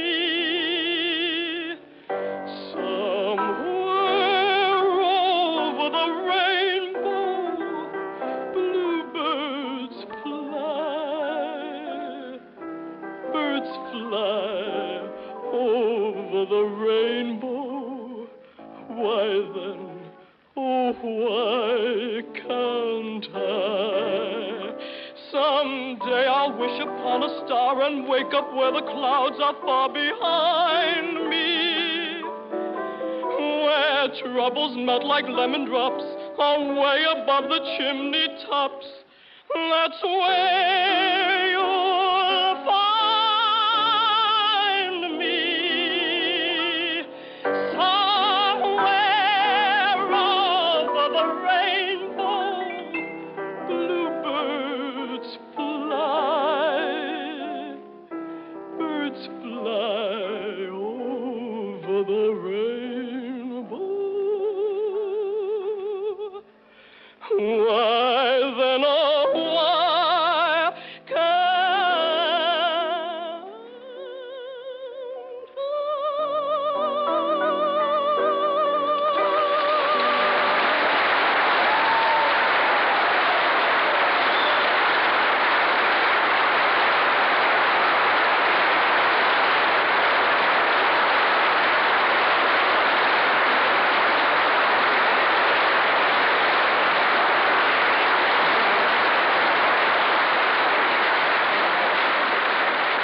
Dorothy Moore, 19. I'd like to see anybody stop that girl from having a career. We're going to see that she gets a chance. John Tucker. John Tucker, the Whistling Wizard. And where are you from, John? Oh, I'm a Londoner, Major Bowes. I came over here about 2 weeks ago. I was going to one of your universities here, but the pound sterling has dropped so low that I very much doubt whether I can do it. Well, now, what's your particular study? Oh, I do legal research. I did 4 years at London University in economics, and I'm a graduate in law at Cambridge. I believe, though, that I'm the only person who can do whistling in counterpoint. You mean whistle two different melodies at the same time? Can you manage a Bach fugue? Yes, Major Bowes, strangely enough, I can. And I also do some impersonations of well-known people in London. They told me in England that you'd like what I did over here. Well, I'm sure of it. I'm glad for that recommendation, too. Tell me, is this your first trip to America? Yes, and I find it absolutely stupendous and very rushed. Very rushed indeed. That's a very good description. Stupendous. But the American people are most kind and thoughtful, and I do love your subways. Of course, the fans are a great help. I'll say that. Would you be willing to give your considered opinion of our American girls? On the whole, I find they're much quicker and smarter and quicker at everything than the English girls. And from the very little I've seen of American girls, I should think they're more hard-boiled than the English girls. Well, now, hard-boiled, that's enigmatic. It's a slam, isn't it? Just what do you mean by hard-boiled? Major Bowes, getting back to whistling, do you think I could make some money by my double whistling? Because I very much want to, and I'll be able to go to the university if I do. I see. Well, having made that other matter perfectly clear, is whistling your ambition? Oh, not really. I'm very fond of music, but I expect to be a barrister, and if I'm very lucky, later on, perhaps a professorship at Cambridge. It's just lovely out there. Cambridge, Well, now, England. Let's have your imitation. First here is duck going into the water. Duck going now, into the I think water. you're a little close there, aren't you? Yeah.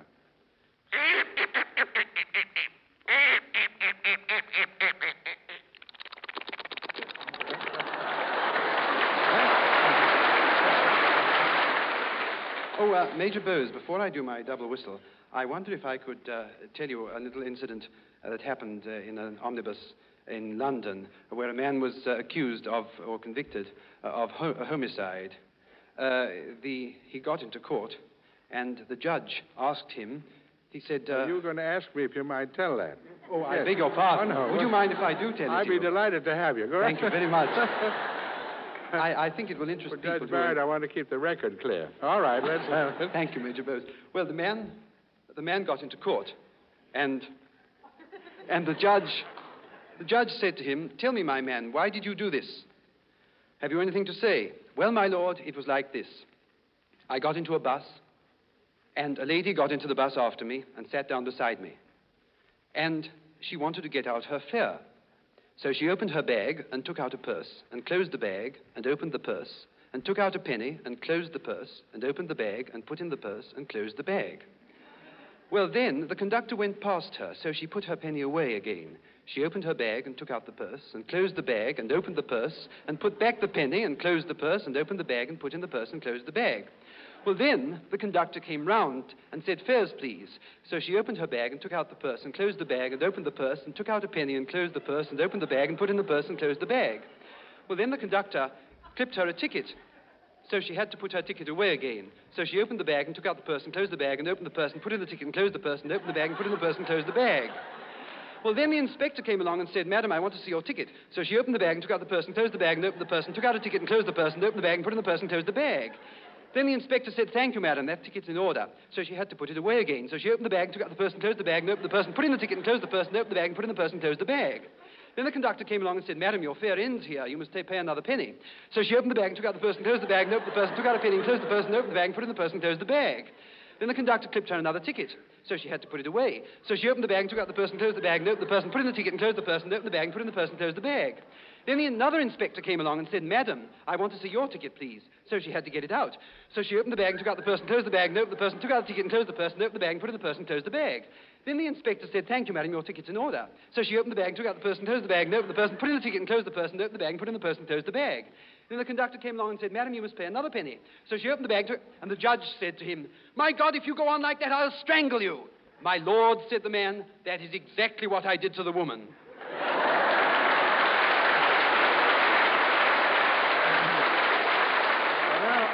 I think we'll have to jump down to an example of your whistling, double melody and counterpoint whistling.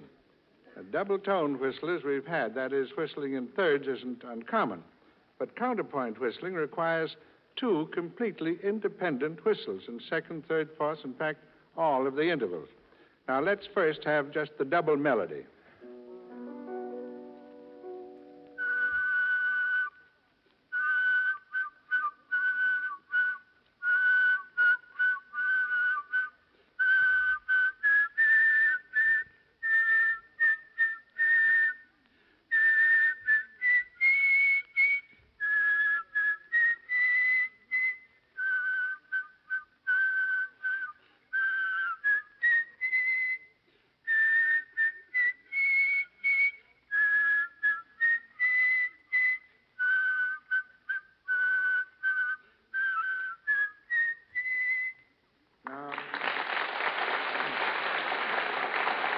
That particular thing is a fragment of the second movement of Beethoven's Seventh Symphony.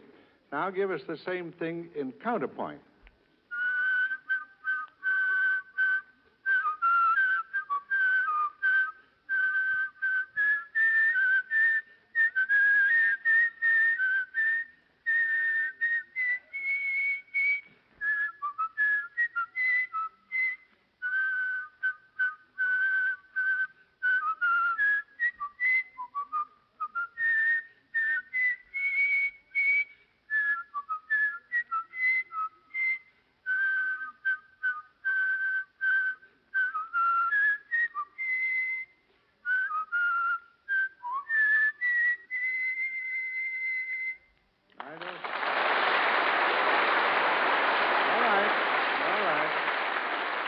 I don't know if anybody else can do it. I never heard of it. Now we'll finish up with the Indian Love Call in double tone.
telephone in New York is Murray Hill 89933, and in Mansfield, the telephone is Maine 9900.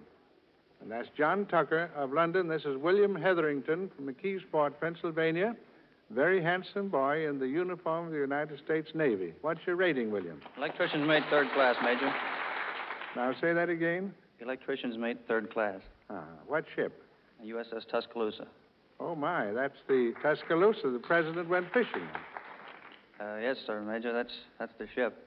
And he's quite a fisherman, too. He caught more fish than the rest of the men on the ship put together. Good for him. Do you recommend the Navy as a career for boys?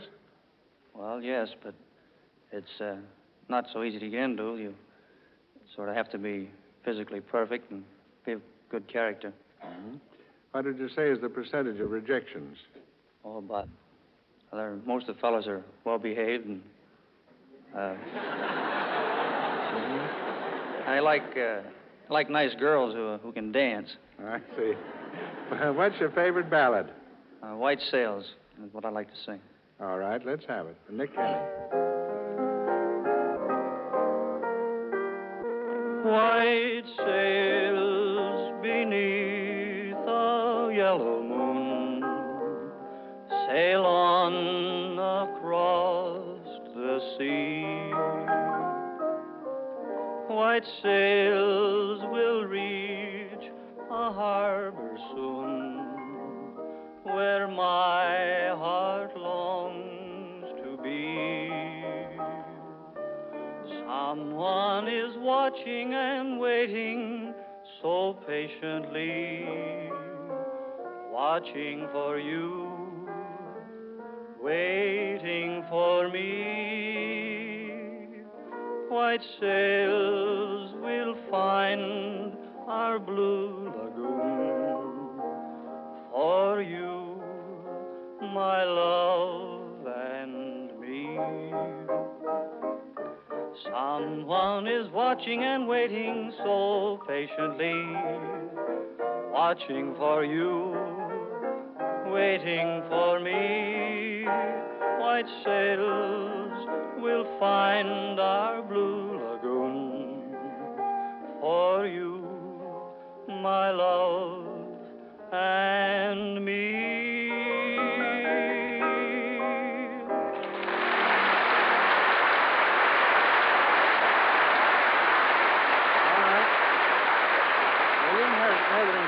USS Tuscaloosa. And here's where you'll find our Wanderer, the swing school unit, until Sunday at the Palomar Theater, Seattle, Washington, Monday, Centralia, Wednesday and Thursday, Victoria, British Columbia, beginning next Friday at the Beacon Theater in Vancouver. Fifth anniversary unit opens tomorrow week at the Rivoli Theater, Toledo, Ohio. World's Fair unit starts tomorrow week at the Palace Theater, Stamford, Connecticut, and so the Wheel of Fortune spins thanks to you and the Chrysler Corporation. This is a reminder to all vacationers who expect to visit New York and who think they've talent for this program to send us a letter letting us know when you'll be here or communicate with us upon your arrival, and you'll be giving a prompt appointment. Martha Booker, blues singer.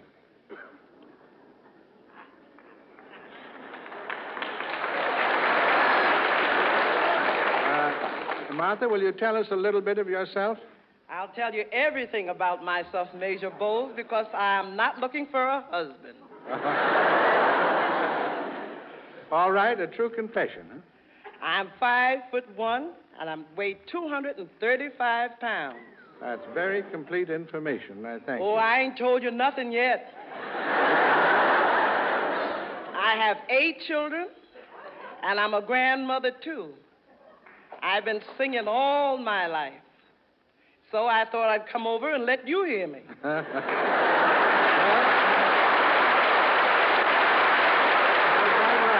just is about time. Next to singing, I'm a good cook. What's your specialty? What's my special? Short meat and a long gravy. I like to cook best. My salivary glands just woke up and said, "What's that?" All right, now what's your song? After You Gone. All right, let's have it.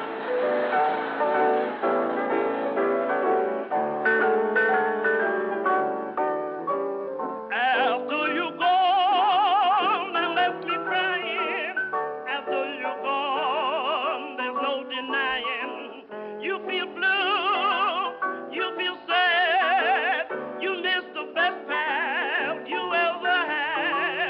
there'll come a time, now don't forget it, there'll come a time when you'll regret it. Oh, babe, look what you're doing. You know you're going to drive my poor heart to ruin. After you're gone away, I say, Lord, after you're gone, and left me crying, after you're gone, there's no denying, you feel blue, you feel sad, you missed the best baby you ever had. There'll come a time, I don't forget it, there'll come a time when you regret it. Oh, baby, look what you're doing, you know you're going to drive my poor heart into ruin. After you're gone away.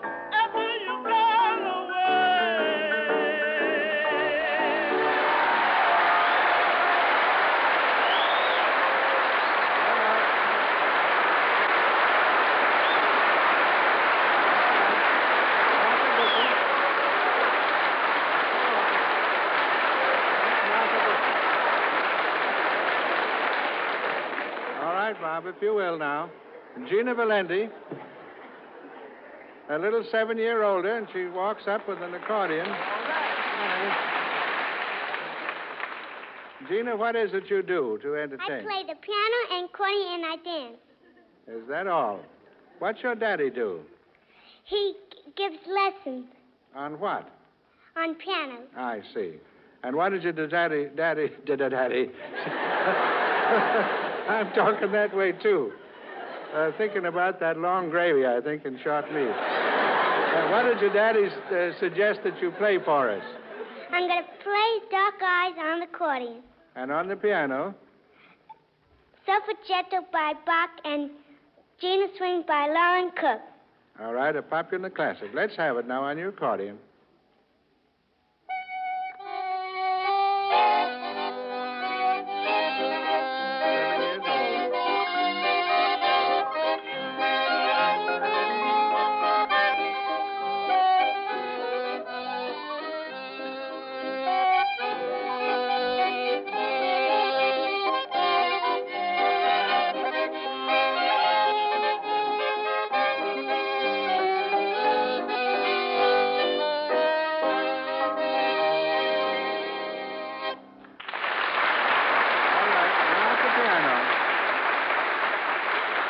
Right there, now at the piano.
Zena Valenti. Little 7-year-older with many accomplishments. Now, Alexander Pirov. Alexander Pirov, he's 30 and he's a baritone. Where's your home, Alexander? In Bulgaria. But at present moment, I'm for 2 months already in America. All right. You speak English pretty well. I went to American college in Turkey. That's at Robert College. And I speak some other languages, I think, better than American. Are you employed? No, I'm visitor. And my father owns large wine business in Bulgaria. Mm-hmm. I see. How do you like America? Oh, it's a wonderful country, wonderful tempo, very, very nice woman. And I never saw so many nice women at the same place like in America. And they're very well built and very sporty. We're getting a variety of opinions tonight. You're married, I take it? No, I don't need to be married. I see. And could I sing to you a Russian gypsy song? Yes, all right, let's have it. A little nervous. All right, come on, Russian gypsy song.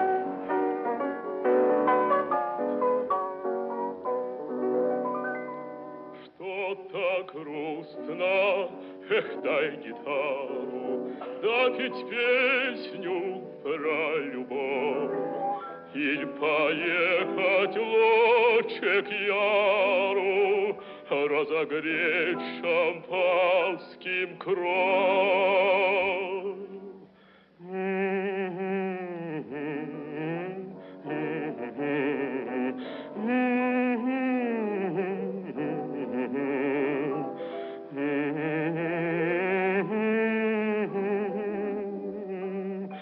Разогреть шампанским кровь. Эх, ямщигани, как яро, лошадей, брат, не жалей. Аль, пошел ты к яру, ах, погоняй, брат, поскорей. Ла-ла-ла-ла-ла-ла-ла, ла-ла-ла-ла-ла-ла-ла, ла-ла-ла-ла-ла-ла-ла. А погоняй, брат, поскорей.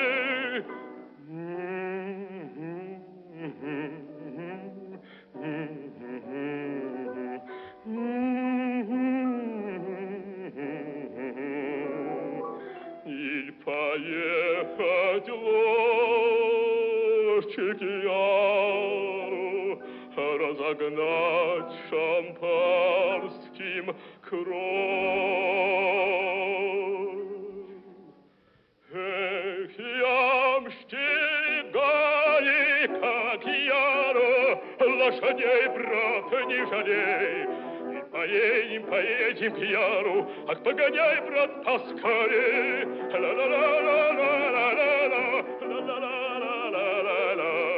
Ай, поедем к Яру, ах, погоняй, брат,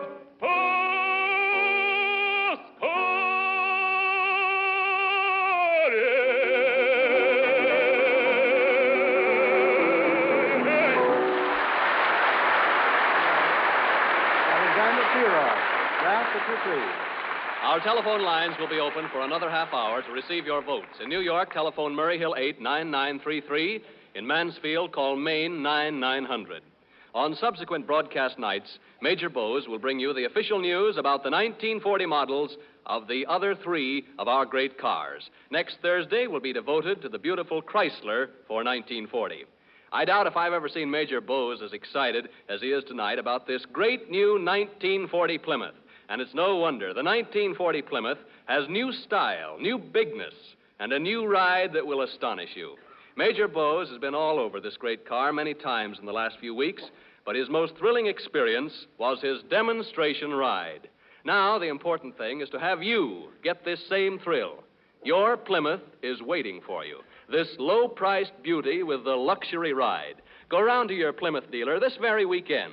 Get this new, big, roomy, powerful car out on the road. See how sweetly it handles. Enjoy a riding comfort beyond anything you ever believed possible. When you come back, you'll say, well, that's certainly the biggest thrill I ever got out of a motor car. Major?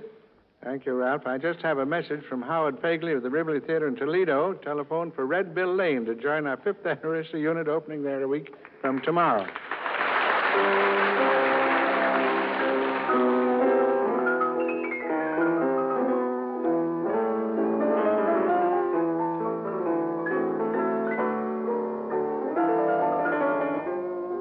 What shall I do with the days and the hours that must be counted ere I resume this place? How shall I charm the interval that lowers between this time and that sweet time of grace? Until Thursday next, then, I thank you for Chrysler Corporation, its dealers, the amateurs, and myself. Good evening, friends.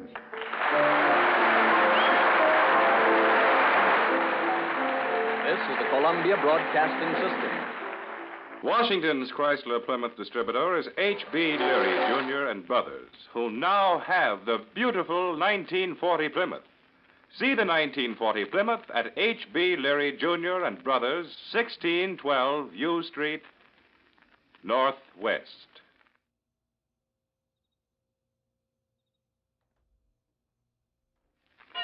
Nine o'clock, the correct time. WJSV, Washington.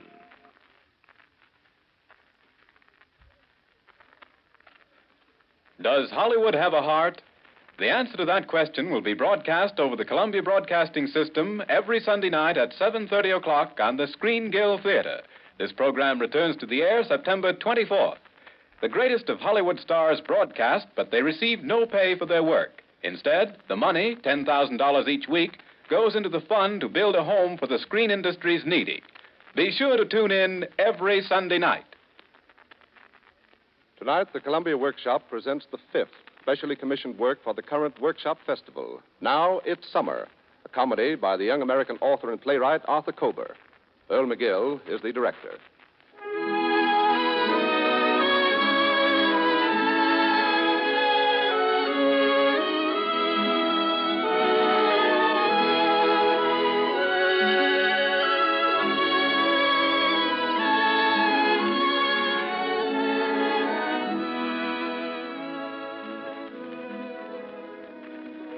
The scene is a high school classroom in elementary physics.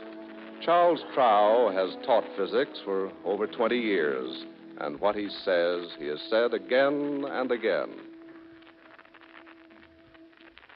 Now, I want the class to observe that I've just made a parallel connection with these two bulbs. Now, watch closely. By unscrewing this one bulb, so, I put the light out. Now, does that affect the power of this other bulb? Yes, Corey, your hand was up first. No, it doesn't. Doesn't what?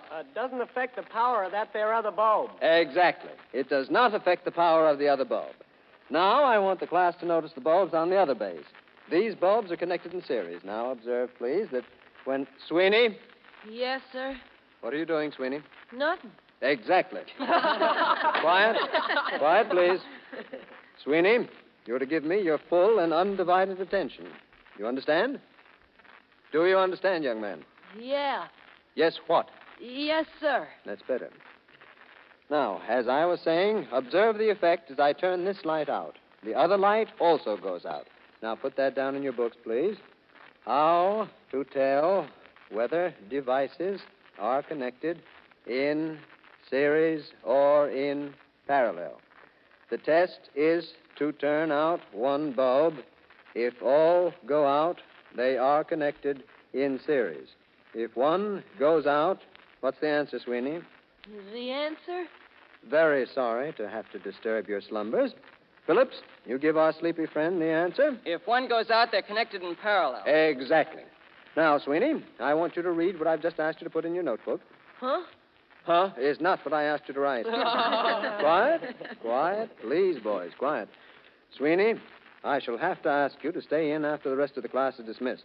Minelli? Yes, sir? I want you to make tomorrow's homework on the board. Page 630, problems 3, 11, 12, and 14. I don't think that's at all funny, Sweeney. Oh, gee whiz. Now a guy doesn't sneeze no more. None of your impertinence. I won't tolerate it. Oh, my goodness. Stop. You will retain your seats, please. The signal is meant for me, not for you. You're all to read the pages on energy and be prepared to define the various types of energy. Now, have you all got that? Yes, sir. Well, we'll find out tomorrow whether you have or not. All right. Class dismissed. Sweeney,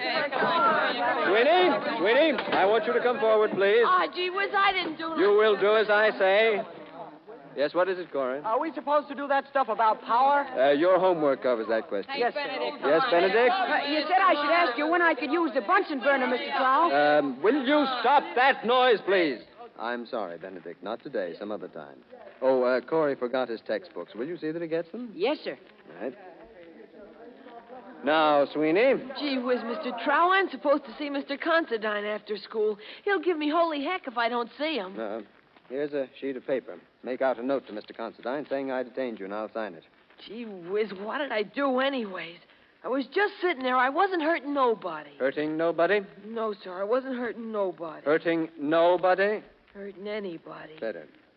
Gee whiz, why are you always picking on me? What you got against me, anyhow? Every time I'm in the midst of an experiment or the explanation of some rule, you're either whispering to your neighbor or you're off stargazing somewhere. Now, I can't have discipline in my class if you're going to set a bad example, can I? But I wasn't whispering, Mr. Trow. Today I was doing nothing. That's it, Sweeney. You were doing nothing when you were supposed to be listening. I was listening. Don't contradict me. You were daydreaming. You had your eyes closed. That's the way I listen sometimes. No kidding, I Sweeney, really... this has happened too often to be an accident. I'm afraid I shall have to report you to Dr. Curtis. You wouldn't want me to do that, would you?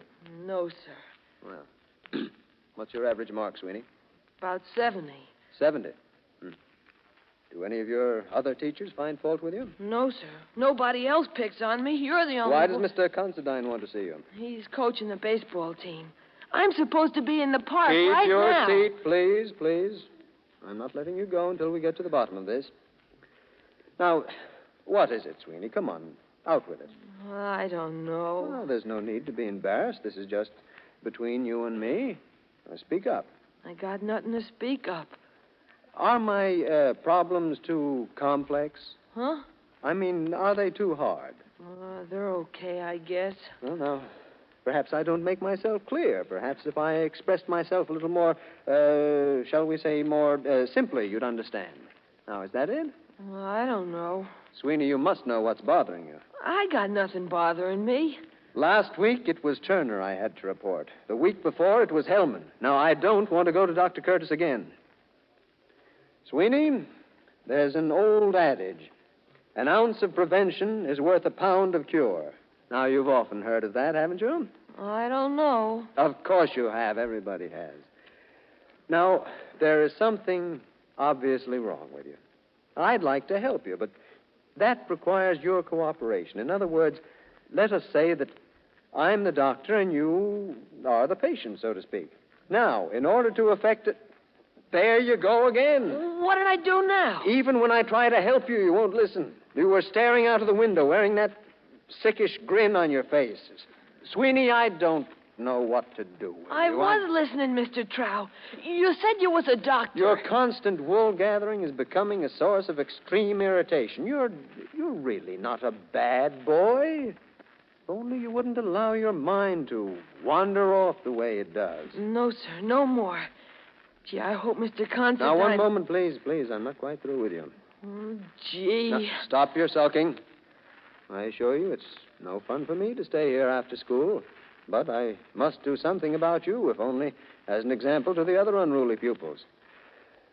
You don't like physics, do you? Isn't that why you're so restless? Go on, you can tell me. I won't punish you. Oh, who wants to be an electrician anyhow? What do I care about that electric light and power stuff? Well, what would you rather do? Play baseball with the rest of the guys. That's what I was thinking when I was looking out of the window. I was thinking, gee whiz, now it's summer. Look at me, cooped up here while the gang is in the park having fun. I was thinking, boy, it must be nice out there in the park. It's summer now. But, Sweeney, we can't go about doing whatever we like. It would be a very strange world if we did. There are certain things which have to be done whether we like to do them or not. They make for routine and order. Now, if we were to neglect these duties, we'd have chaos and confusion. There are certain tasks that I have to perform whether I want to or not. I, too, would like to be out in the fresh air. There's also a park a few blocks from the boarding house in which I live. I haven't been there in... Oh, let me see now. Never mind. The fact is that I frequently hear some of my neighbors arranging to go there. There are times when I'm tempted to go along. But do I leave my work? Do I take time off? Do I neglect my duties? The answer, Sweeney, is emphatically no, I do not. Even though it is summer and there is a park nearby. Routine and order, Sweeney, are the great secret of life. Now, learn the simple art of self-discipline. For example, make a point of arriving at your classes promptly. Devote all your thought and energy to the subject in hand. Then, when your classes are over, you can relax. Play your baseball in the park. Have your good time. Happy in the knowledge that you've done your... Sweeney, I give up. You're incorrigible. Well, what's the matter? What did I do now? Come along. I'll take you to Dr. Curtis. Perhaps he can drill some sense into you. Gee whiz, I'm always doing something wrong. Even when I sit nice and quiet, that's wrong. Nothing I say seems to penetrate. Everything goes into one ear and out the very same ear. Honest, Mr. Trow, I was paying attention. You were busy scribbling away while I was talking. Sweeney, does anything ever stir in that cranium of yours? Yes, sir. Really? How surprising. What were you writing? It's nothing. Let me see it. It's just a plain piece of paper, that's all. Come on, let me have it. I'm curious to see what you think of, if you think at all while I'm talking. Well? It's just some scribbling, Mr. Trow. It ain't got no sense to it. No, I don't doubt that for a moment. I'm waiting, Sweeney. Oh, gee. Open your fist, please. Now, let me see what made you write this? I don't know. Old Donald Duck. Mr. Trow, Old Donald Duck. Old Donald Duck? I didn't make it up, Mr. Trow. Honest, I didn't. The rest of the fellas, they all got You mean that the other pupils also call me this? Do they, Sweeney? I want to know so I can be, prepared, so to speak. Do they? It's kind of like a nickname. You know, like Red and Shorty and... Old Donald Duck. Is that right? Yes, sir. Why do they call me that? Please, tell me. I won't punish you. I promise you I won't. Well, every time you talk, you always go like this. Now then, quack, quack, quack, so to speak. Exactly. Quack, quack, quack, That's enough. quack, quack. I don't want to hear any more. Oh, I didn't want to tell you, Mr. Trout, but you asked me. You said you wouldn't... Yes, I know. All right, Sweeney. I asked you and you told me. That's what I was scribbling. I was thinking, gee whiz, now it's summer. There's the park, and I'm cooped up while old Donald Duck, he keeps right on quacking. Quack, quack, quack, quack, quack. I had enough of that. Get out of here. Get out at once before I... Yes, sir. Yes, sir. Gee whiz, all I did was tell you what you asked me. Stop! Old Donald Duck. Mr. Trow, you are old Donald Duck. Quack, quack, quack, so to speak. Exactly. Quack, quack, quack.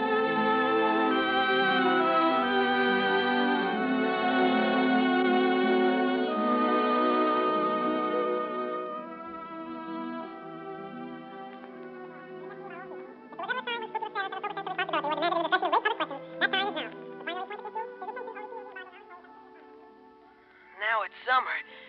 There's the park, and I'm cooped up while old Donald Ducky keeps right on quacking. Quack, quack, quack, quack, quack.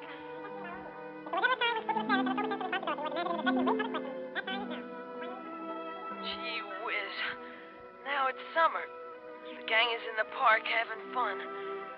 I was thinking, boy, it must be nice out there in the park. It's summer now. And here's the park, only a few blocks from the boarding house where I live. Oh, I haven't been here in... Well, let me see now. Heavens, it must be years. I don't remember this part of the park at all. Why, that playground there must be new. And look at those children. Dear me, so many of them. Climbing up that ladder and sliding down and climbing up and... Well, dear me, if only they'd apply themselves to their lessons that way. My, this is a large park. I'd forgotten how large it really is. Oh. Heaven's sakes, mister, why don't you look where you're going? I beg your pardon. I was so abstracted. You almost knocked the baby carriage over. I'm sorry. Yes, you are right, my sweetie baby. Did a man hurt my pretty witty soldier boy? Oh, you witty rascal, you. My baby wants his toy. Where's that toy? Oh, this must be it on the ground. Here, let me get it. Thank you. Here you are, my sweetie baby. Here's your Donald Duck.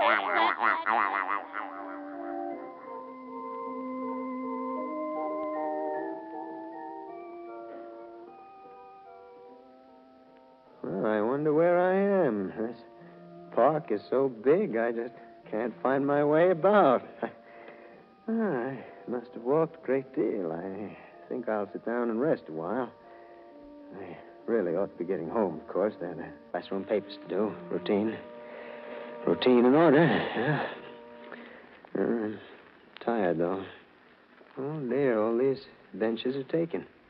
Oh, there's a place near that girl over there. I beg your pardon? Hey, I'm sitting down on my newspaper. Oh, I'm sorry. Are you reserving this place? Reserving the... What do you think this park is, a theater or something? Would you mind if I sat here? Oh, why should I mind? I don't own this joint. At last I can sit down and rest. That feels nice. I wonder if this young lady on my right reading the newspaper, I wonder if she's resting, too. What have we here on my left? Oh, a young man. Is he resting? Oh, well, there seems to be someone sitting with him. Say, Kitty, you sure you're comfy now? Uh-huh. Only put down your arm just a little bit. Okay, Cleopatra, Queen of the Nile. Your humble slave Stretch, he obeys the noble queen. Say, you want to know something, Kitty? What? It's too bad you can't see your eyes right now. Boy, some set of peepers, wow. What's the matter with them? Nothing's the matter with them. They're 100% perfect, your eyes. Gee, it's the wonder you can see them.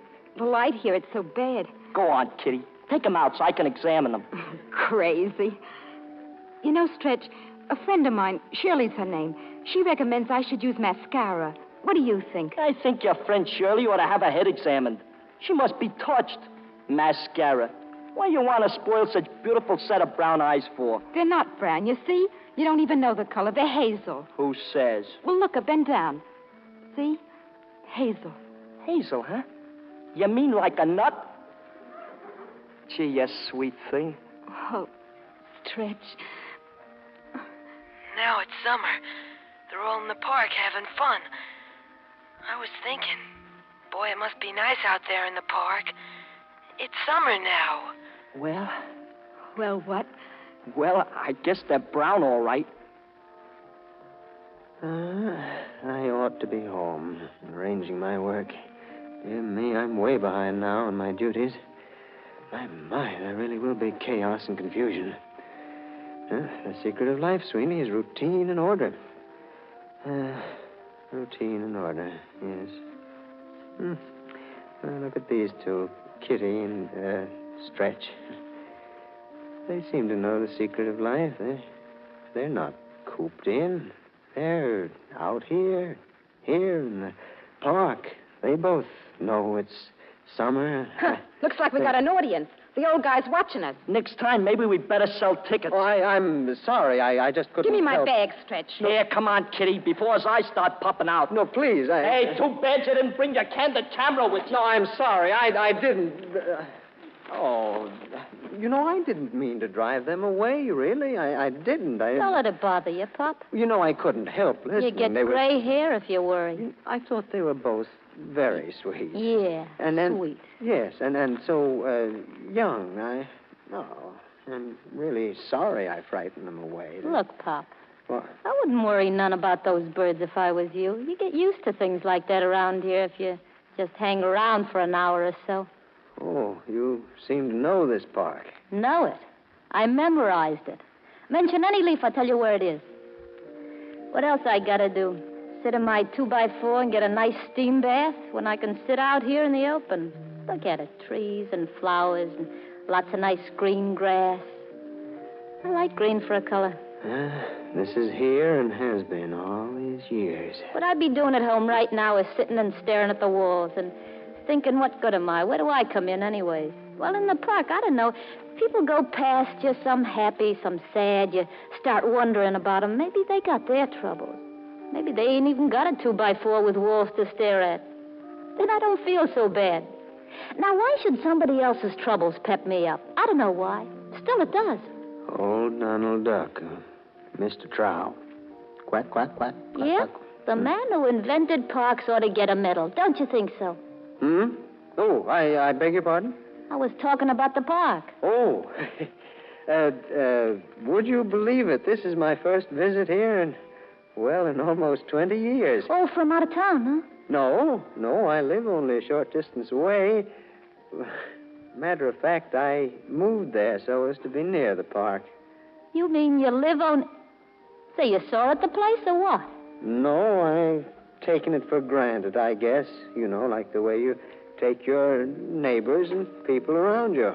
You know, when I first moved in, I was in this park almost every day. There was a funny little path yes, I remember now. It was back of the boathouse. I used to walk along it every day, dreaming and planning. There was so much to plan and to dream about as I walked through the park 20 years ago. Funny, but I was running around the park in those days, too. You? Why, you must have been a baby. I was 4 years old. Now, why should I lie? I was 6 years old. You ever been in Hardin, Minnesota? I've never been out of this state. I come from Hardin, Minnesota. Every Sunday morning, my old lady, she had a romantic nature. She dragged me and the whole family to the Hardin Park to look at the scenery. Me, my brothers and sisters, all 7 of us. 7? Yeah, 7. Oh, what about your father? Well, he was a janitor. He had to stay home and tend the house. But the rest of us, every Sunday we was marching through the park. The Parade of the Poniatowskis. Yeah, Poniatowskis. It's a Polish name. Poniatowski. Yeah, I'd spell it for you, but what good would it do? Oh, it's an odd name, isn't it? Odd. You want to hear my full name? Get ready now. May Allison Poniatowski. How do you like a hand like that? May Allison. It doesn't sound very Polish. Just my old lady's romantic nature popping out again. You see, while Pop was cleaning up in the yard and tending to the garbage, the old lady was always off seeing movies. She was simply nuts about movies, especially about her idol, Harold Lockwood. Remember him? I'm afraid I don't. Well, the old lady was his fan. The family lived in a dive. This was before I was born. And it was full of 2 things, mice and Harold Lockwood's pictures. Both all over the place. Oh, I don't think I'd like that. Oh, they didn't mind. They was counting on me being a boy. Mom thought if she could see a lot of pictures, maybe I'd be born looking like Harold Lockwood. What do you call that thing? Pre-something? Prenatal influence. Yeah, that's it. Well, having a girl must have been a great disappointment. Not with the old lady's romantic nature. What the devil? She figured so long as I can't be like Harold Lockwood, I might as well be like the dame he played opposite. May Allison, her name. Oh, I begin to see. Yeah, with a handle like that, she figured maybe someday I'd meet a fella like Lockwood. And I don't know. I've been around. I've met a lot of guys. And if any of them was like Mom's Lockwood, all I gotta say is Harold Lockwood was no bargain. Is your mother still fond of the movies? Nah, to tell you the truth, I ain't seen her in years. The minute my older brother got a job, she up and runs away with a boarder, a fat little greaseball with a walrus mustache. With Mom's romantic nature, maybe he did look like Harold Lockwood at that. Say, must be kind of late, huh? Oh, I wonder what time it is. You got a match? Oh. The correct time is 13 minutes to 10, courtesy Century Easy Credit Plan. Oh, is it really that late? Dear me, Well, thanks for sitting here and let me chew your ear off. Oh, I enjoyed it very much. I don't get a chance to do much gabbing around here. The dames, they don't seem to like my line of talk. And the fellas, they don't want to talk. They got one motto, action speaks louder than words. So, there you are. Well, I'll say good night. I hope that we'll meet again. Oh, sure. Anytime you're in the neighborhood, just drop in.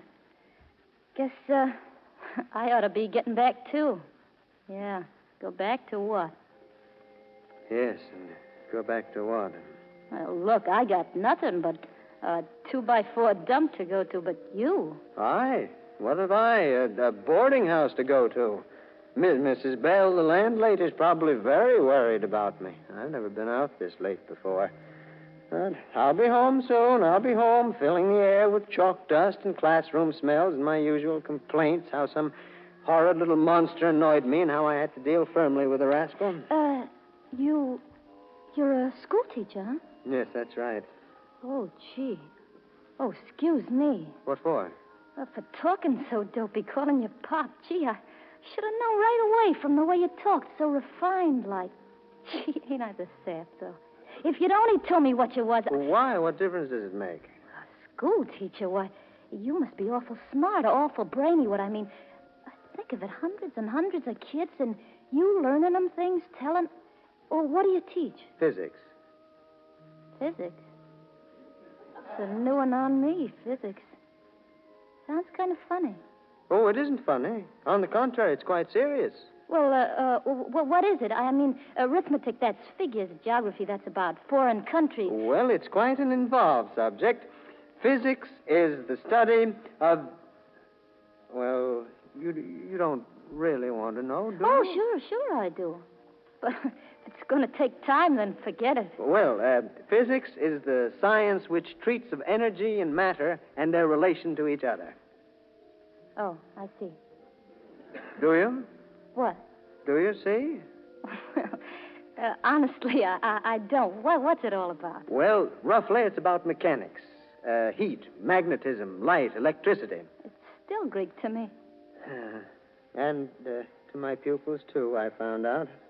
The only thing that keeps them from falling asleep is the classroom bell. Look, tell me something. With so much knowledge in the world to pick on, how come you grabbed such a broken-down thing like that physics? Well, I felt that it had a fundamental relationship to life. Heat, light, mechanics. We couldn't exist without them. But perhaps there are more important things. Yes. Sweeney proved that to me some hours ago. Sweeney? Today's particular monster. No, it's summer, he said. Who wants to be cooped up in a room, he said, when you can be out there in the park having fun? Well, he was right. He was right. That Calliope sounds so gay and summery. That's Pleasure Palace. Pleasure Palace? Yeah. Oh. Say, I wonder if you would, well, no, never mind. What? No, it's too silly. I'll tell you if it's silly. What is it? Well, you know, I'd like to go there. I'd like to go there now. Will you come with me? Yeah, well, wait a minute. Am I hearing right? You do mean Pleasure Palace, don't you? Hey, look, you're too big a boy to go running away from school. Yes, I knew it was too silly. Gee, he really means it. So you know what this is, don't you? A pickup. Hmm? Well, not that I ain't been picked up before. Now, where's my bag?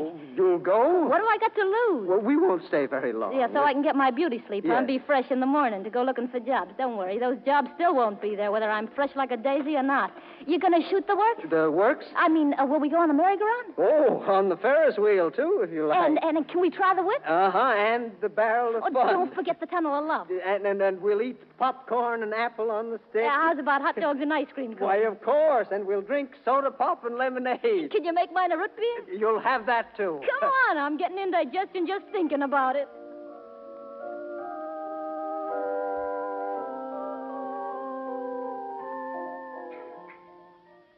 Boy, must be nice out there in that park.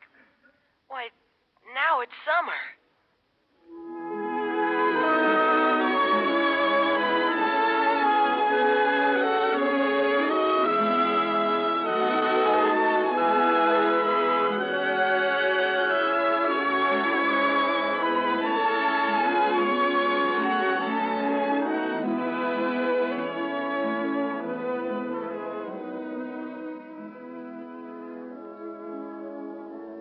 You have been listening to the CBS presentation of Now It's Summer, a comedy specially commissioned for the Columbia Workshop Festival by Arthur Kober.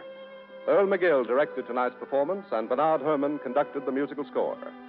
The part of Charles Trow was played by Carl Swinson, May Allison Poniatowski by Ann Shepard, and Sweeney by Jimmy Donnelly. We call your special attention to next week's Columbia Workshop, which will be the final broadcast in the current festival series. It is a revival of the now famous Fall of the City by Archibald MacLeish. It will be produced in Hollywood under the direction of Irving Reese. Burgess Meredith will play the leading role. This program will originate from the Los Angeles Memorial Coliseum with a cast of over 500 people to make it one of the most outstanding broadcasts of the year. The time, of course, is 10 p.m. Eastern Standard Time. You may be interested to know that The Fall of the City is one of the dramas that is contained in the book Columbia Workshop Plays, published by Whittlesey House and now available at your local bookstore. This is the Columbia Broadcasting System. The following announcement is presented by means of electrical transcription.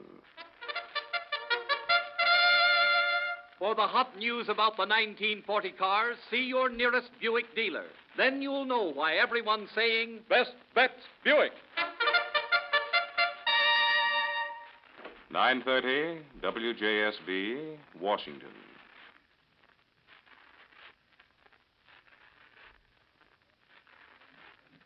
The Columbia Broadcasting System takes pleasure in announcing an evening news program featuring Paul Sullivan, famous news reporter. Mr. Sullivan will give a complete, clear-cut news broadcast every evening except Saturday, starting September 24th. For exact time, see your local newspaper.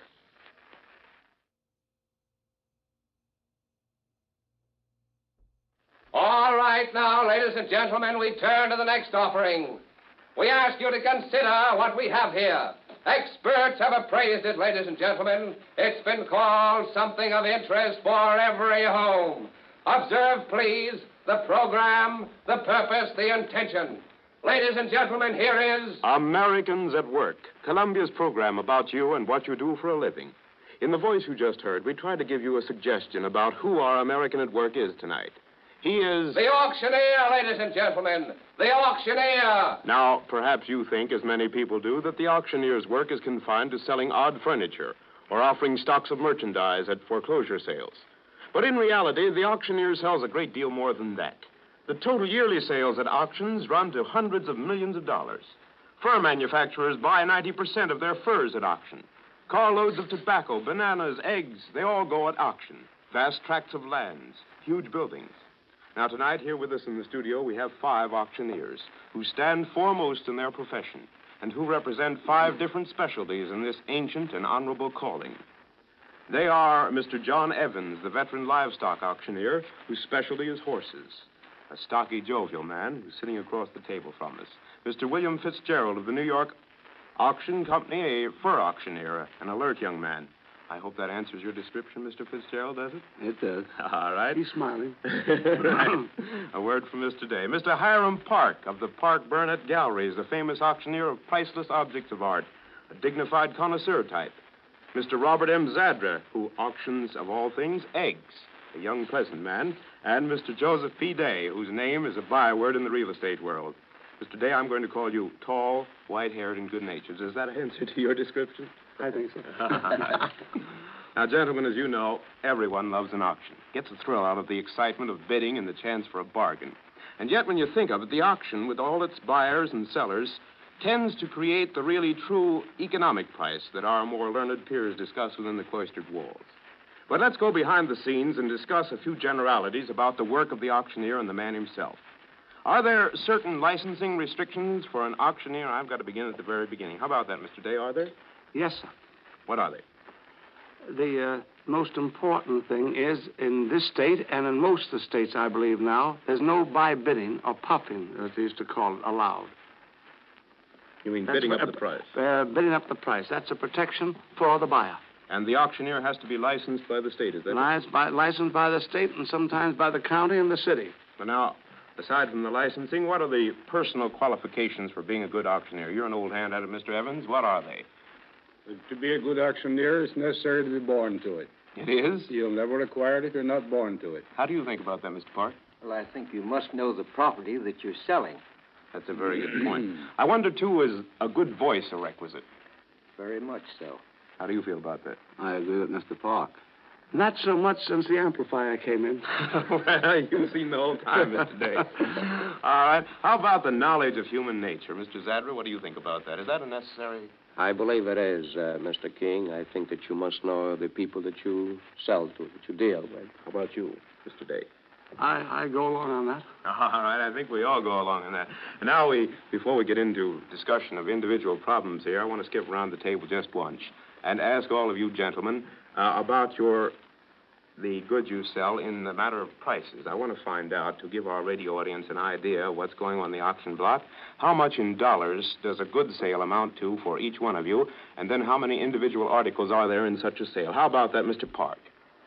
Well, of course, the sales vary by reason of the outstanding objects that may be in such a sale. For instance, I have managed sales where there were 550 objects that brought as much as $2,300,000. That was for the estate of the late Judge Gary, who was president of the Steel Trust. Then there are other sales that may have that many objects that would only bring from $100,000 to $150,000. Well, that's a very clear picture of your field. Now, how about you in the livestock world over there, Mr. Evans? You sell livestock.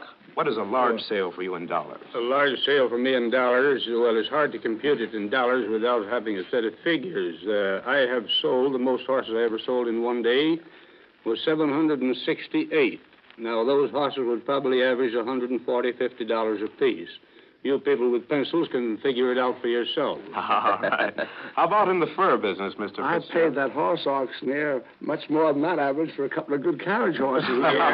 Well, that's the ordinary sale. I see, Mr. Day, and thank you very much. But, Mr. Fitzgerald, how about the fur auctioneer's problem? How much in dollars does a good sale amount to? Well, our sales always run about $1 million to $1.25 million.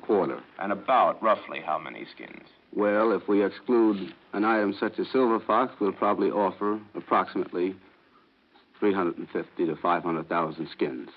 How about real estate, Mr. Day? What's a good sale for you?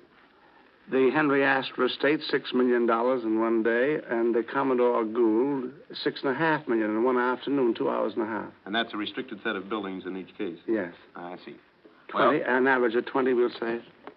All right, let's step over here to Mr. Zadra, too. Or rather, move over to him. What's a good sale for you in a day's time? Well, the eggs don't go up in millions of dollars, but $250,000 in 1 week, we believe, is a good sale for a young corporation as ours is. And that's how many eggs? Well, possibly 10,000 cases, 30 dozens to a case, 360 eggs to a case. Of course, they're fresh eggs, aren't they? Oh, you bet. Always, always. Mr. Day, I knew I'd be out of my place here. Okay. You gentlemen are all better super salesmen and better talkers, I'm sure, than any radio announcer. But now let's get to the individuals, and I hope you all will feel free to jump in here. I know you will, Mr. Day, and lend a hand when I don't make a point, will you? You'll make points all right, young man. You're Irish. Yes, I am. Mr. Evans, we want to ask you, first of all, about the horse auctioneer's problems. How long have you been in this business? Well, I began when I was 16 years old, and I'm a good ways from 16 now. I think it looks like 100. No, I don't. Well, not quite as old as that, but I've been selling horses here in New York for 40 years. Well, that's... I understand, too, you sell a lot of livestock. You have sold a lot of livestock. You sold me 2 horses, I'll tell you that. I've sold more horses than any man living. Well, what other types of livestock have you sold? I've sold every animal that ever came out of the jungle. I've sold elephants, camels, lions, tigers, hyenas, boa constrictors, and all of those things. The way I come to sell them, I sold out 2 circuses. I see. Sold out the Cole Brothers show in Corey, Pennsylvania one time, and the Johnny Robbins show in Indianapolis. Well, now, you said going back to when you were 16 when you started. How did you get into this auctioneering work? Well, I was born to it. I come from a family of auctioneers. On my mother's side, they were practically all auctioneers. He had a good mother, then. Yes. I did. I looked very much like her as she looked when she was a young woman. Well, did you just happen to slide into the work? Somebody come along someday and say you're an Somebody auctioneer? came along one day and wanted to build a sale and put my name on it. Yes. And the first thing I ever sold in my life was a grain cradle. I doubt whether you people know what it is. No, I don't. That's beyond me. That's the first article I ever sold in my life. What was it? The grain cradle. Do you know what it is? No. Do you know what it is? No. Well, you know. No. If you sell grain cradle, did you sell say? eggs and don't know what a grain cradle is? I'm sorry. Well, a grain I said cradle it was 100 years old. No, a grain cradle is what they use in the foreign countries to cut grain. The foreigners use them still to cut grain. A grain cradle. Yes. And then after that, you got into the livestock. And what were the horse auctions like in the old days? Tell us about that. Well, the horse auctions in the old days were so fast, I used to average about 75 horses an hour all the time, beginning at 10 o'clock and run on till we finished the sale. Those sales would average around 350 to 400 horses each sale. How many horses do you figure you've sold in all? I've sold over 1.5 million. How many horse auctions are there today? Oh, do you mean throughout the country or here in New York? Here in New York. Well, there are only 2 that are conducted now. It's really come down. The horses are disappearing. Horses are disappearing, although there are more horses in New York today than you think there are. There's still about 8,000 horses in greater New York. There really are. I didn't know that. There's 16 million in the country. What's the knack or trick in being a successful auctioneer of horses? I shouldn't say trick, but what's the Well, knack it's necessary, like it is in every other line of auction, it's necessary to know what you're selling and who's going to buy. You've got to form a value of the animal as you see, and if you're a good auctioneer, you'll soon know that. As he comes to you, you've got to know pretty nearly what he'll bring and who'll buy him. It's a sixth sense, isn't it? It's a sixth sense, that's what it is. Well, aside from that, you have to have a gift of gab, don't you? Well, it's necessary to talk fast to sell as fast as I do. I understand you sell about 75 horses an hour, you can. That's what I used to average. Well, I've often sold over 100 in an hour. Well, Mr. Evans, you are, in my opinion, well gifted along those lines of the gift of gab and, of course, understanding your business. But have you ever thought of being a radio announcer? Well, I might have thought of it, but since I see it tonight, I don't think I will. You've got me there, I bow out. No, but before I do bow out, I do want to ask you this. Have you ever sold any horses for foreign countries, huge lots of them? At the end of the war, I sold all of the horses that were in this country belonging to the British, the French, and the Italian government. What's that song? Horses, horses, horses.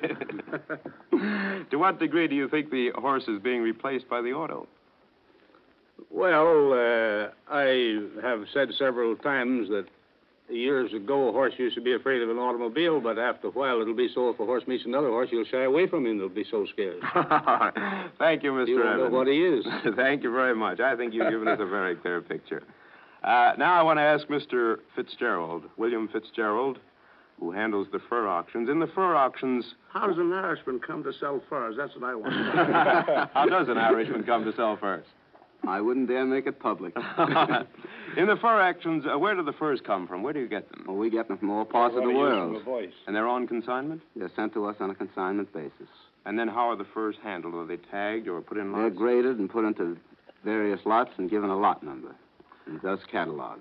When the auction gets underway, you're down here in your fur auction, how is the bidding carried on? How do they make the bids?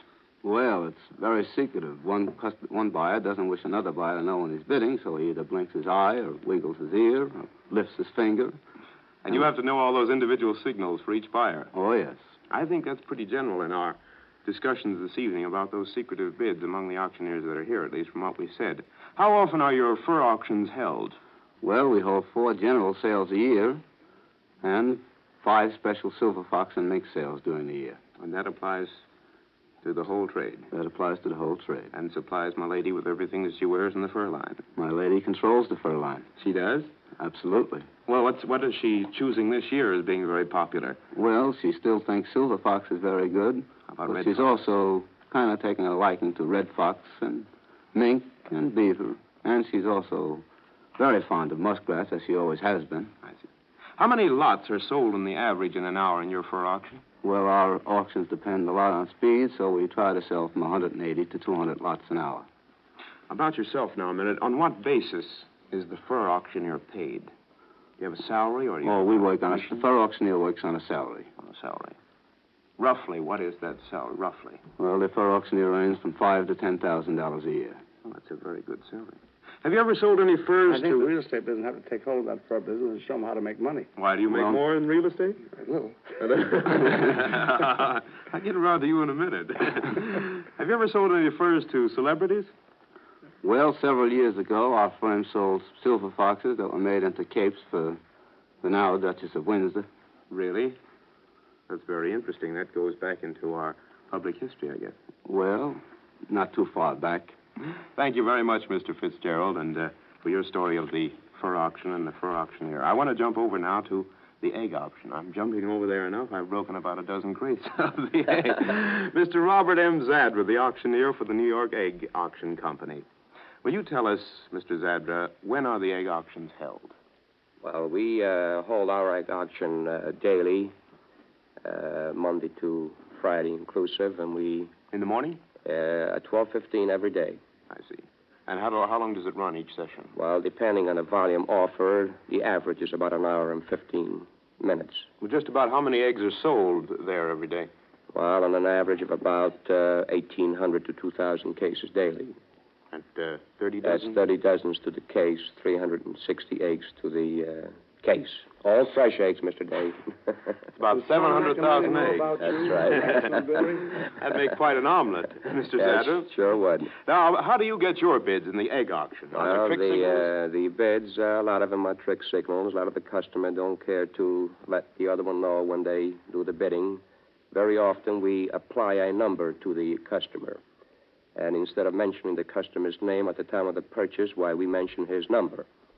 And only you know the number. And only the firm or the clerk that takes the number down knows who the customer is that does the buying, due to the fact that his bidding is secretive. Well, we've heard all about these trick signals of touching the necktie or winking the eye. Is there anything special down there that you have in your Well, we equipment? have one particular customer that goes into the candling booth, which is covered by curtains, and every time he cares to make a bid, he just sticks his head out of the candling booth, and that's the sign that he's bidding. Well, that's quite a picture. Now, I want to ask you, too, you mentioned something about telephone bids when we were speaking before the program. What's that all about? What are telephone bids? We have out-of-town customers where they cannot attend the auction, so naturally we have several salesmen on a stand which telephones, and these customers will call in, ask the salesman the way the biddings is going on a certain lot or brand which they might be interested, and they authorize the salesman to represent them in the bidding, and very often they buy large quantities of eggs in that manner. They keep in constant touch with the auction, then, I take it? Yes, they do. They receive a catalog of our offerings every morning in their mail. Well, how is the egg market at present time? How's that going? Well, at the very No? present time, the market is very dull. It is. Yes. I don't quite understand that. I can't see how people would stop eating eggs one day and eat them again the next day. Well, the price factor is predominant as far as the public. I mean, when eggs go up to 51, 53 cents a dozen for the best eggs, why, people will stop eating eggs and probably go to pork and beans or, or something like that. And then the price comes back down again. That's right. They're not buying. That's right.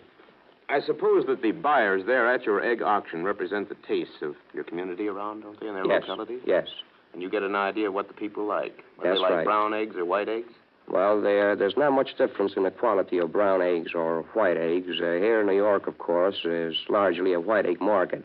In other words, the white egg will bring more money here in New York than the brown egg, whereas in Boston, it's just the opposite. They prefer to have the brown eggs up there rather than the whites. But there's no difference in quality. Same way in Philadelphia. Philadelphia's a brown egg. That's so. And now about your income. I don't want to get personal here, but roughly, what does the egg auctioneer average in a year? You mean as far as salary? Yes. Well, When you work on commissions?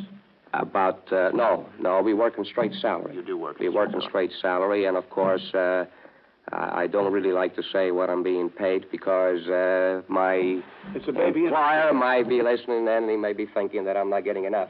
Well, I'm going to ask you a very personal question here, Mr. Zadra. You sell all these eggs, but do you eat them?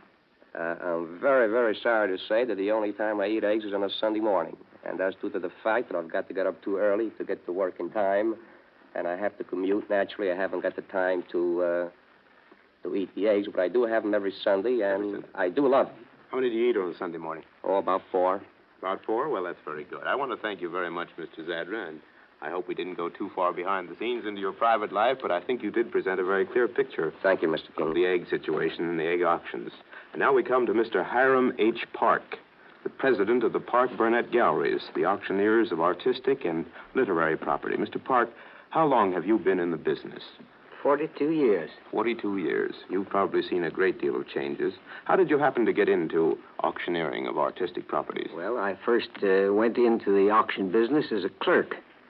And shortly after, probably 6 or 8 months after going in as a clerk, I was called upon by my employer to relieve him on the stand. He was the auctioneer at that time, and his throat he had some affection of his throat at the time, and he asked me to relieve him. And from then on, I've been an auctioneer. I see. The main personal... I'll say he's a swell one. Well, Mr. Day, I know you're a Mutual Admiration Society here, Mr. Park, as you said yourself a little while ago. And I know you're going to help me with the interview here. You just stay right with us, will you? Because I'm going to miss a few questions, I'm sure. The main... No, you're my husband, too. The main personal requisite in your work is, of course, knowledge of the art goods that you handle, isn't it? That is true. That's the first and foremost thing, wasn't First and most important thing. And what's next? What's the next requisite? Well, getting the proper goods to sell and getting the buyers for those goods, knowing how to reach the buyers. A knowledge of personal psychology, we might say. That's one of the main essentials of the auction business, the art business especially, art and literary. Speaking of your business, what famous and outstanding art objects have you sold? Well, I've sold probably some of the most famous sales of art objects that have been sold in this country. In fact, the most outstanding sale was the Great Gary sale back in 1928, which realized over $2,290,000. What was in that sale? What articles? Well, the highest price picture in that particular sale was the Gainsborough's masterpiece of the Harvest Wagon, which realized at that sale $360,000. What else was sold there of importance and note? Also in the same sale, there was a small bust, a marble bust by the great sculptor Houdin. How much did that bring? That brought $245,000. That was a bust of his daughter Sabine. I see. How about your sales of old masters, for instance? You ever had any outstanding ones there that you can recall? Yes, we had the great Stillman sale in 1927, in which 37 paintings at that time brought $716,000. And the main picture there and the highest price ever realized for a Rembrandt painting was at that particular sale. And it was the total for the sale was $716,000, of which this one picture brought $270,000. A Rembrandt. What picture was that? That was a Rembrandt's. That was a painting by Rembrandt of his son Titus. Mm-hmm. And it realized, I say, $270,000 and sold to the great house of Devine Brothers, Lord Devine, who passed away recently. I wonder whether you've ever encountered the case of a very small audience resulting in a poor sale or anything of that sort. Yes, I've had very large audiences and very small ones. Inclemencies of weather, I imagine, affect that. I recall back in about 1920, on Washington's birthday in 1920, we had a blizzard.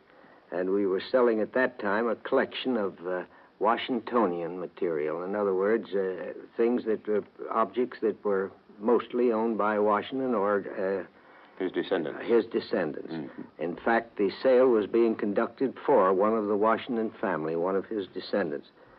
And we had this very stormy and snowy day, and we didn't expect to have much of an audience, and Mr. Washington, Lanier Washington, wanted the sale postponed. We told him we thought that we'd have a crowd that day, but there wasn't much of a crowd, but the sale turned out to be very successful. How was that? And there were two very good and very liberal bidders at that particular sale. One of them was George D. Smith, one of the great book collectors and book salesmen of his day, and the other was Mr. William Randolph Hearst, and the two of them made that sale for us. I see. And it proved to be very successful.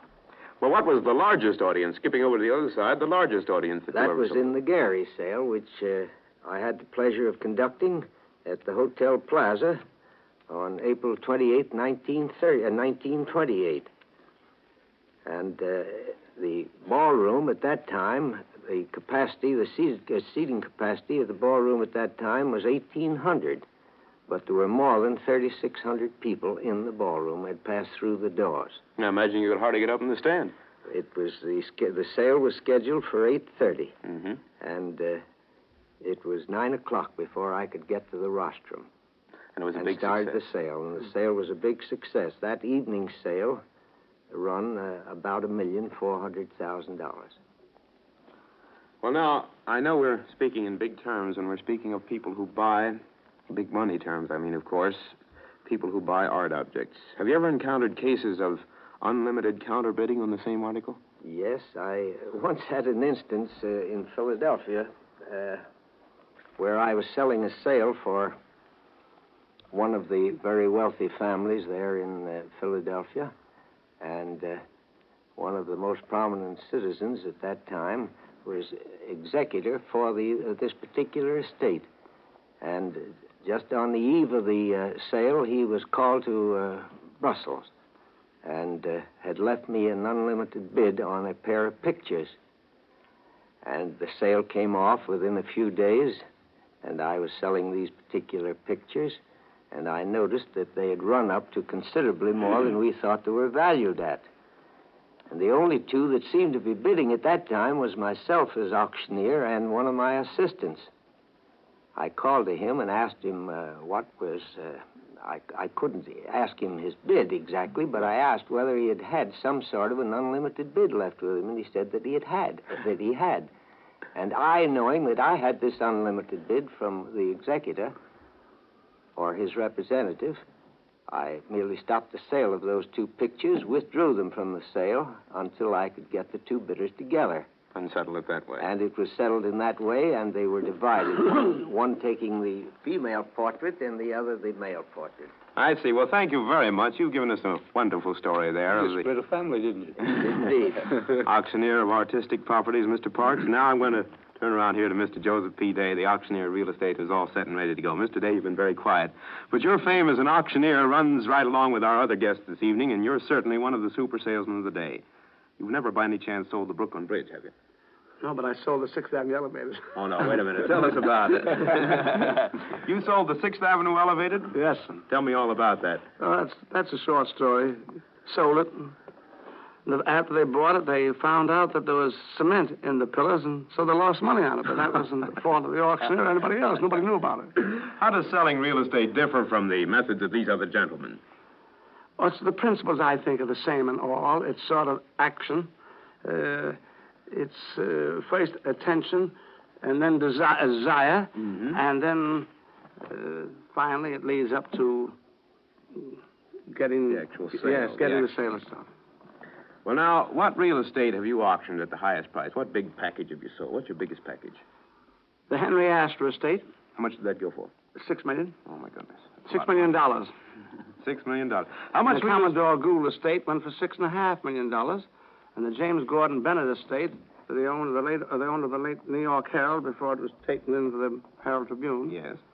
That was lots up in the Bronx, and that sold up in Washington Heights, and that sold for $1,700,000 in the afternoon, and the biggest buyer was this Dr. Paterno. You've had many millions of dollars come across the auction block. How much real estate have you sold at auction, do you imagine, in the course of your work as an auctioneer? About $1 billion worth. About $1 billion, beginning with a B. Billion, not million, billion. Why is real estate often auctioned off instead of being sold off at a set price? I don't understand that. Why, it's the reason of that is estates where there's heirs and children and scattered heirs, and it's sold then sold by the highest bidder. To settle financially the yes. estate. And there's a law in many states that there's no buy bidding.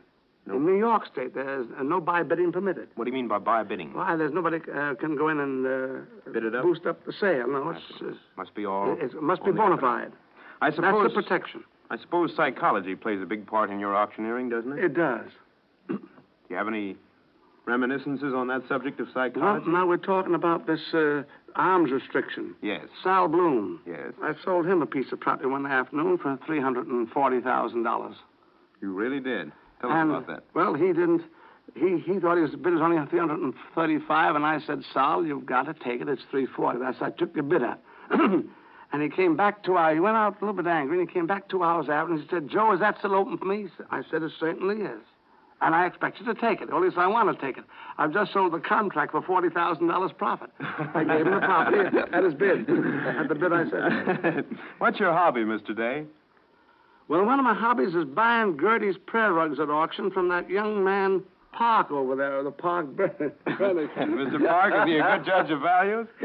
Well, I think his judgment's pretty good on those things. I see. Well, thank you very much. I want to thank you, Mr. Day, and you, Mr. Park. And as they say at an auction sale, all done. Ladies and gentlemen, you've been listening to... No, not all done. Sold. Sold. Ladies and gentlemen, you've been listening to Americans at Work, the program about you and what you do for a living, presented each week by the CBS Department of Education. Previous Americans at Work scripts, complete with directional cues, have been printed in attractive pamphlet form. Single copies may be obtained for 10 cents each, or for $1, you may secure a set of 13 different scripts. Just send your order to Americans at Work, CBS, New York. Tonight's program was directed by Brewster Morgan. The Workers' Education Bureau of America collaborates on research for the entire series. Next Thursday evening, Americans at Work will be heard from 10:30 to 11 p.m. Eastern Standard Time. John Reed King speaking. This is the Columbia Broadcasting System.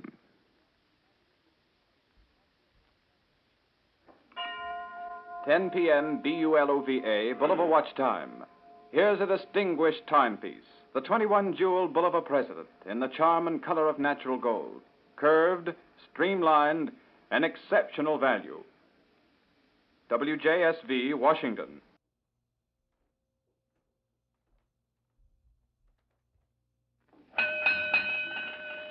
Good evening, ladies and gentlemen. This is your Arrow News reporter with last-minute hit-the-spot news brought to you 4 times daily through the courtesy of Arrow Beer and Ale. With more than 100 brands of beer from which to choose, why does Washington select Arrow Beer as its outstanding favorite? Why is Arrow Beer making more new friends than any other brand? You'll understand why when you next taste Arrow. Arrow is smooth, not sweet. Better, not bitter. Arrow Beer always hits the spot. Reaction for and against President Roosevelt's neutrality policy is resounding in the halls of Congress and echoing overseas in the warring nations of Europe. The President has laid before an extraordinary session of Congress a proposal for repeal of the arms embargo provision of the Neutrality Act. And he has declared that the surest road to peace is to return the American nation to the principles of international law.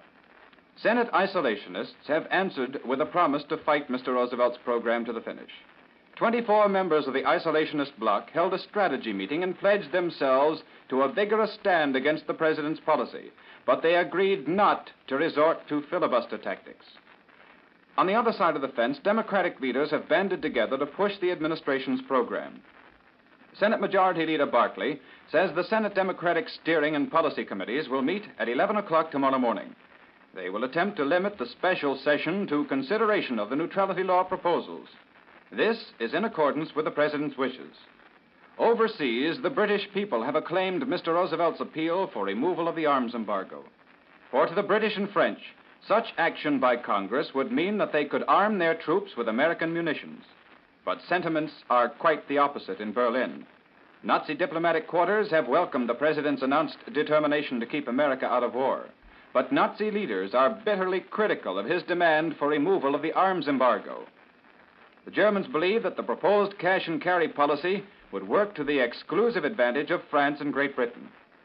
Incidentally, WJSV will carry a full broadcast of Mr. Roosevelt's speech tonight at 10:45. Ominous developments in the European war indicate that a major offensive may be launched on the Western Front at any moment. French forces are said to be driving further into Germany, while hordes of Nazi troops are moving up to meet their advance. At the same time, interest is centering on the smoldering Balkans after the assassination of Romania's premier, Armand Călinescu, by Nazi iron guardists. In the east, Soviet troops continue their march through eastern Poland, and it has been announced in Moscow that Polish peasant committees are redistributing Polish estates under orders of the Soviet military.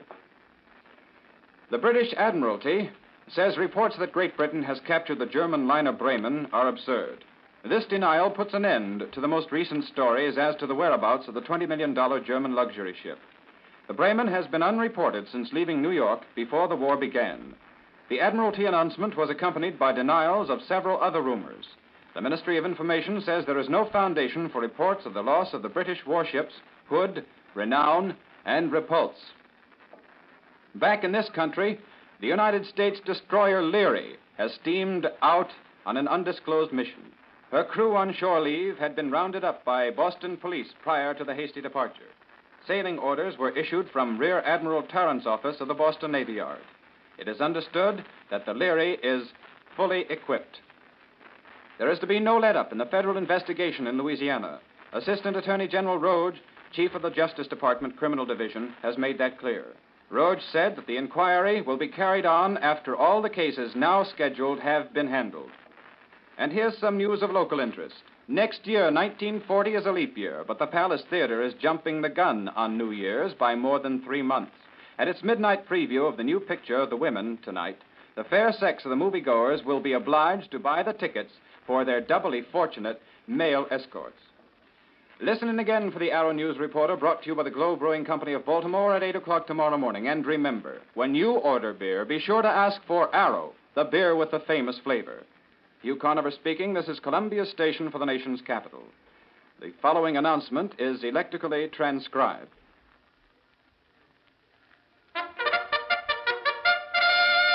Here's the story of the 1940 cars in a nutshell. Best bets Buick. See your nearest Buick dealer for complete details. WJSV, Washington. Listen. A-M-O-C-O. Amico. With each ticking second, the history of the world is being rewritten. What's the news? And what does it mean? The American Oil Company, maker of the famous Amico gas, Orange American gas, and Amico motor oil, brings you the world-famous reporter Edwin C. Hill to tell you. And here is Mr. Hill. Good evening, everyone. We hear from the national capital that President Roosevelt's neutrality program appears headed for a bitter battle in Congress when powerful bipartisan bloc of 24 members agrees to fight the administration arms embargo repeal proposal, in the words of one of the senators, from hell to breakfast. The President declared before Congress today that the existing act with its embargo on the sale of arms and implements of war so alters the historic policy of the United States as to impair the peaceful relations of this country with foreign nations. He went on to say that neutrality, as he had reminded Congress, could not, in his opinion, be deliberately legislated. A neutrality law may actually give aid to an aggressor, he said, and deny it to the victim. Self-preservation, he said, should warn Americans against that. The present act, with its arms and munitions embargo, he told them, is not in accordance with historical and traditional American policy or with international law. It is, he said, a deviation by statute from the sound principles of neutrality and peace. I regret that the Congress passed that act. I regret equally that I signed that act, Mr. Roosevelt said. And then he requested repeal of the existing act as vitally dangerous to American neutrality, American security, and American peace. What will Hitler do now? Read that riddle and you'll have the answer to the question in 10 million times 10 million anxious hearts. Will he hurl his legions fresh from the swift conquest of Poland against the French and the British? Or, as he himself hints, will he stand pat and say, gentlemen, there's no more Poland to fight about. I don't want to fight you French and British. If you'll keep the peace, I will. But if you insist on fighting, I'll give you plenty of it. It would seem, therefore, that the answer depends on the Allies. It would seem that this is what Hitler is aiming for, to put the democracies on the spot, to divert to them the onus of starting a world war. Now, if the answer does depend on the Allies, the decision as to whether they shall submit to the conquest and partition of Poland or whether they shall fight, then we must turn to the British government itself for enlightenment. Having already accused Herr Hitler of continuous mendacity, we find the British government in a white paper issued today, again branding the German Chancellor with what Theodore Roosevelt used to call the short and ugly word. The white paper was issued to refute Hitler's assertion in his Danzig speech that Britain had rejected all peace proposals from Germany. This white paper, to which I refer, quoted the German government as not only refusing to adopt conditions of peace suggested by Britain, which were the withdrawal of German troops from Poland as a prerequisite to peace, but of even refusing to receive and accept those terms. Now, so far as the actual war news is concerned, there is little of major importance. Although we have reports tonight that there's been a revival of Polish resistance in various quarters, and although we know that Warsaw maintains a heroic resistance, comparable indeed to the defense which the loyalist government of Spain put up for 2 years in Madrid, we know, I say, that Polish hopes in a military sense have been, for an unpredictable time, extinguished. The Germans claim officially the capture of 105,000 Polish soldiers and virtually complete occupation of Poland along with the Russian allies. But what about those Russian allies? There comes a hint, not official, I must say, that the Russians are already overrunning the borders which were set in the agreement made at Brest-Litovsk. We know as a simple fact that the Russians have thrown large bodies of troops between the German army and Romania, a move which cuts off the Germans, directly at least, from Romanian grain and oil. Now, turning to the Western Front, we find that the French, with what must now amount to considerable British help, are standing guard a little in advance of the French Maginot Line, some 8 to 10 miles, it is stated. We hear also that the Allies are keeping a wary eye on the Dutch, Belgian, and Swiss frontiers in the fear that the Germans, attempting another one of their blitzkrieg strokes, will try to swing around the Maginot Line either by striking through Holland and Belgium or striking through Switzerland, the latter of which might indeed be a tough job. We know that the advanced lines of the French and Germans have been for more than 2 weeks now in constant contact with each other, that there have been lively artillery duels and considerable air fighting. The casualties have run into thousands of killed and wounded. Nevertheless, warfare on the grand scale has not yet begun. Such French and American correspondents who've been permitted to glimpse the Western Front seem impressed with the completeness of the French mobilization. These observers report that all North and Eastern France are given over to military effort, that the civilian populations have been largely evacuated, and that everything from the French standpoint has been done to set up a redoubtable defense. The other item which erects itself in the news is the assassination which took place today of the Prime Minister of Romania. He was shot to death while he was driving in his armored car through the streets of Bucharest, the capital. French news agencies reported the assassins to be members of the Romanian Iron Guard, the same organization which King Carol has labored to abolish and which is described to be the Romanian counterpart of the German Nazis. It is difficult to say what political implications this assassination may have. Romania is frankly at the mercy of Hitler and Stalin, with the Russians apparently the more likely to grab the prize, but apparently also interested in throwing a strong barrier of Soviet troops between Poland and Romania and his own Russian Rukain. Now, we have a word tonight, too, from Paris and the Prime Minister, the Premier of France, Premier Daladier. In a nationwide radio broadcast, Daladier declared that France will fight until Hitler is destroyed as French lines on the Western Front stiffen in anticipation of an unexpected Nazi mass offensive. As regards the Romanian assassination, it also comes in that 9 members of the masked band of pro-Nazi conspirators who assassinated the Premier Călinescu were taken to the scene of their crime and executed by a firing squad in the glare of anti-aircraft searchlights. Now, a word from my sponsor, the American Oil Company. Money can't buy a finer motor fuel than Amoco gas, but there are a lot of people I know who buy regular price gasoline. And if you happen to be one of these, I do want to say this. You can't do better than to use Orange American gas. It's made in the same great refinery that gives you the famous Amoco gas. Orange American is an all-petroleum product that sells at regular gas price. It gets all of its quality from the petroleum itself. It's a pure, sweet product that's free from impurities and harmful ingredients. And so, if you're a user of regular price gasoline, I ask you to stop at an Orange American pump. It may not be extravagant to say that the salvation of beautiful Paris may depend on the Eiffel Tower. The French have converted that lofty steel spire into a listening post. An instrument related to the microphone, but even more sensitive, will be alert every minute, night and day, to catch afar off the first vibrations of enemy airplanes. From miles away, so we're told, the betraying vibrations will be caught. Instantly, the alarm will be sped to squadrons of defending planes on guard all around La Belle Paris. Up they'll soar to meet the raiders before the raiders can come over the city.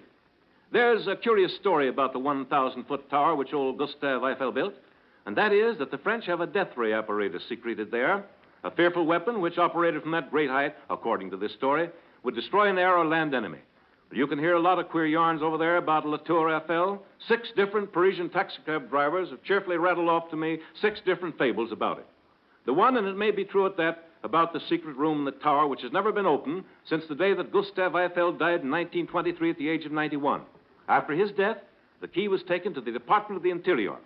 The story is that Monsieur Eiffel kept in that room a mummy, which he'd obtained in Egypt and which was preserved by a lost process, changeless through the centuries. Egyptian priests had told Eiffel that the mummy would confer eternity on any structure which continued to shelter it.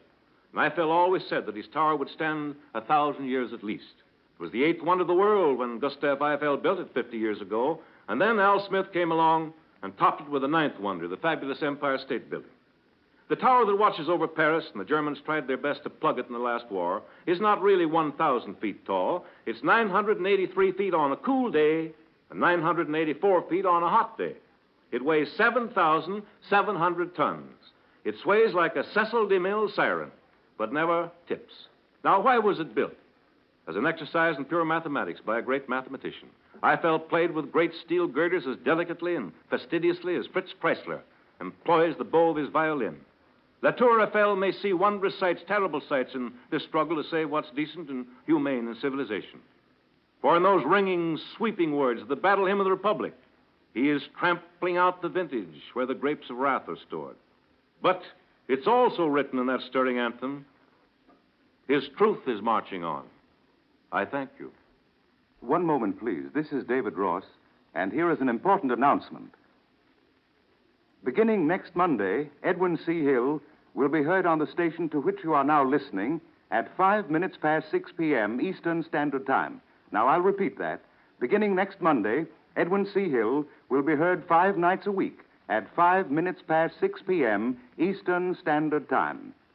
The American Oil Company invites you to listen to Edwin C. Hill again tomorrow at our regular time, 5 minutes past 10 p.m. Eastern Standard Time. This is the Columbia Broadcasting System. 10:15. There are several so-called Bohemian beers, but there is only one National Bohemian, and it's the most expensive 10-cent beer your dealer can buy. The National Brewery gets more money for its beer, and it gives more real value back. Don't forget, National Bohemian is the most expensive 10-cent beer in your dealer's stock.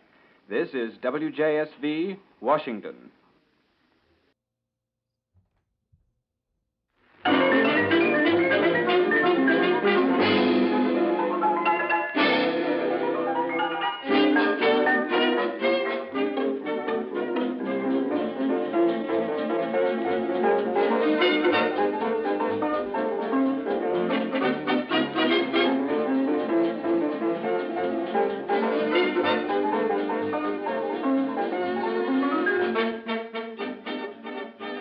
Streamline Interlude, music transcribed in the tempo of the day, arrives on time.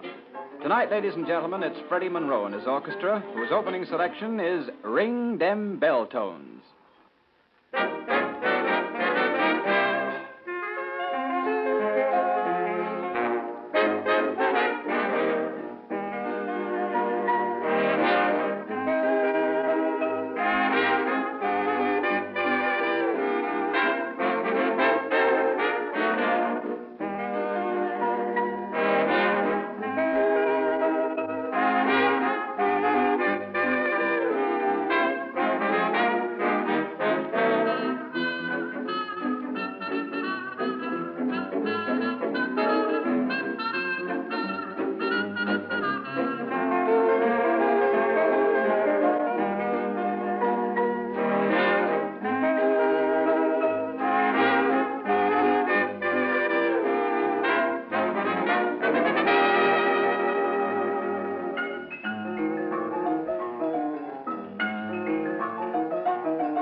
here is important news for every radio listener. Starting on Sunday, September 24th, this station will present every night at 11 o'clock, except Saturday, Paul Sullivan, the famous news commentator.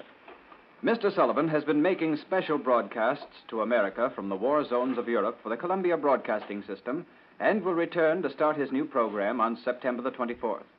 He will bring his fresh impressions of the war-torn European scene, and with this as a background, he will interpret for you the news of the day. Mr. Sullivan has been voted one of the 5 most popular commentators in America for the past 3 years. Using the reports of the United Press and the complete facilities of the Columbia Broadcasting System, he will bring you a complete news summary every night, except Saturday. So remember, tune in Paul Sullivan on this station starting Sunday at 11 o'clock. See you soon with Sullivan.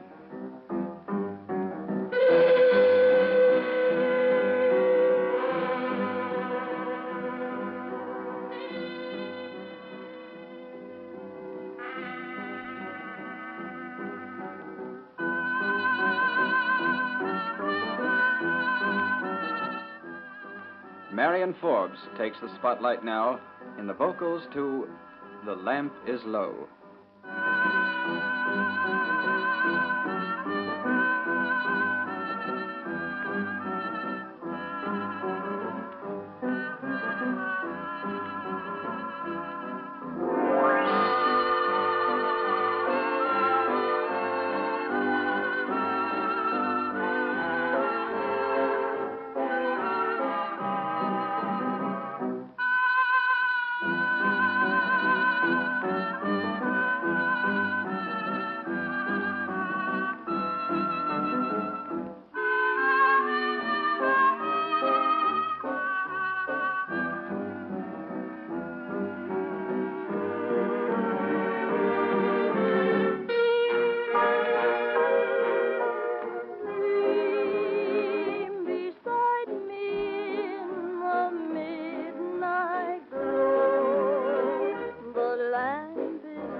Freddie Monroe himself would now have words with you.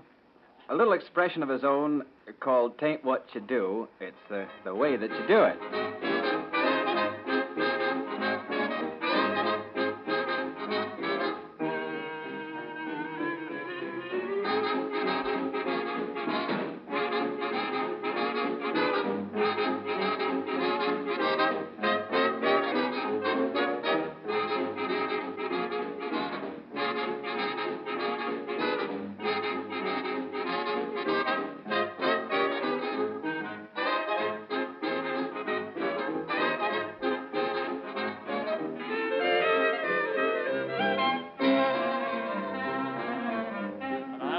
About 3:30, my daddy said, son, come here to me. Swing may come and swing may go, But here's one thing that you should know. It's the way that you do it. It's the way that you do it. It's the way that you do it. That's what gets results. Ain't what you do. It's the time you do it. Ain't what you do. It's the time you do it. Ain't what you do. Oh, the time that you do it. That's what gets results. If you try hard, don't mean a thing. Don't mean a thing. Take it easy. Then your jive will swing. Ain't what you do. It's the place that you do it. Ain't what you do. It's the time that you do it. Ain't what you do. Oh, the way that you do it. That's what gets results.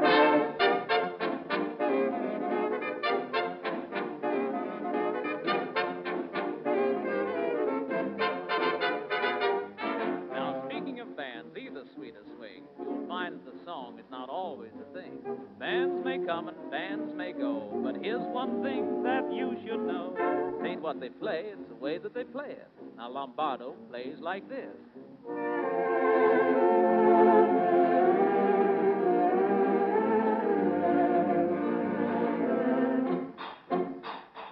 No, it ain't what he plays, just the way that he plays it. That's what gets results. And old Tommy Dorsey, he plays his music like this.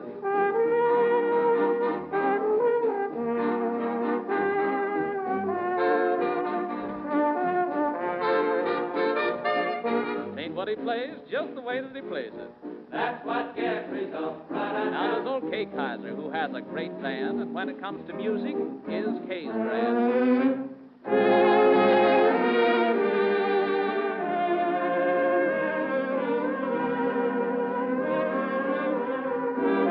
Ain't what he plays, just the way that he plays it. That's what gets results. Now we'd like to join the bandwagon and go along with them, presenting our style called bell tone rhythm.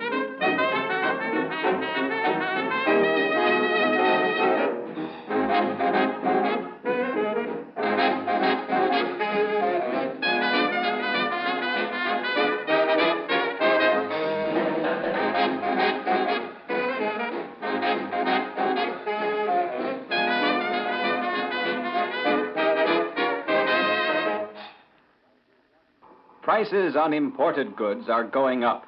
Furs, for example. Insurance rates for transporting furs from Central Europe have jumped 3,000%. Imagine the effect on fur prices. Zlotnik the furrier prepared. Months ago, Mr. Zlotnik bought heavily of the choicest imported fur pelts. And now these gorgeous furs are available at Zlotnik's at original price levels. If you mean to buy a new fur coat, be forewarned by this good advice from Zlotnik the furrier.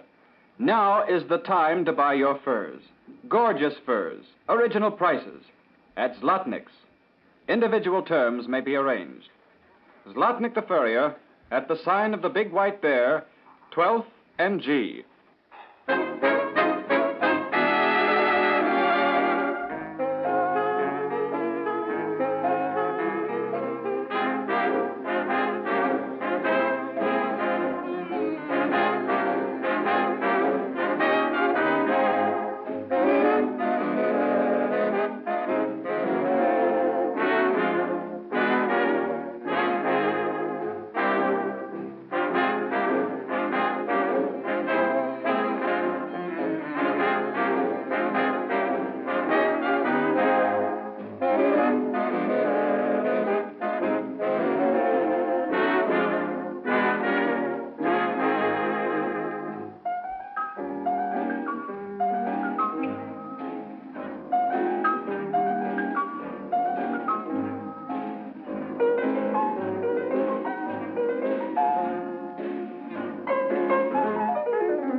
Our Streamline Interlude, music transcribed in the tempo of the day, leaves on time to return on its next run tomorrow at the same hour.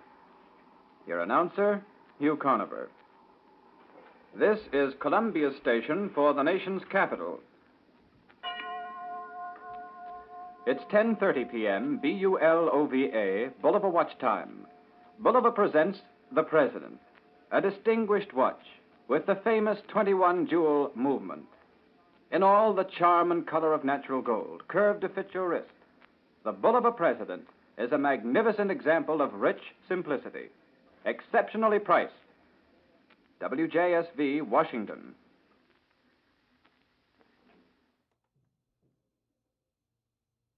The Midweek Review.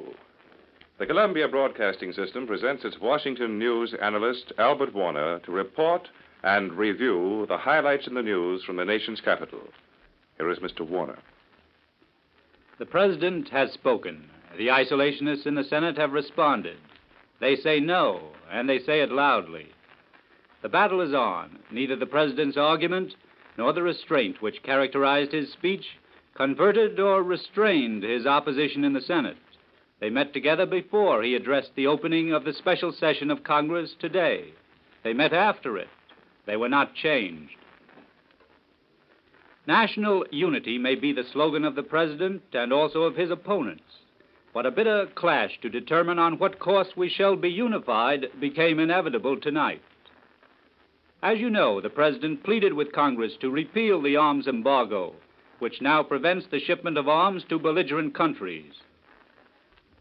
On that point, he said, go back to international law, which bans no trade. Then he suggested either legislative or executive action to lessen the possibility of international incidents. He showed his willingness to accept the cash and carry plan, by which warring nations would have to put up cash for all goods they buy here and carry them away in their own ships. For the President also voiced approval of the creation of a danger zone into which American vessels would not be permitted to go. Mr. Roosevelt further proposed continuation of the ban on American travel in belligerent vessels and of war loans to the fighting countries. And again, Mr. Roosevelt stressed the objective of keeping America out of war. Let no group assume the exclusive label of the peace bloc. We all belong to it, said the President. But the essence of his program, the milk of the coconut, as Senator Bob La Follette described it, was the repeal of the arms embargo. On that issue, the fight is made, the challenge accepted. The conflict outside the halls of Congress reached into the Capitol today to touch the struggle there. 300 men and women with American flags massed in the rotunda of the Capitol. They shouted as senators walked by to the joint session, keep us out of war, no blood money, don't repeal the arms embargo. They represented the Philadelphia Committee for Defense of Constitutional Rights. One group had trouble getting into the Capitol. Representative Patrick tried to find out what the matter was. Who are you? Said one woman visitor.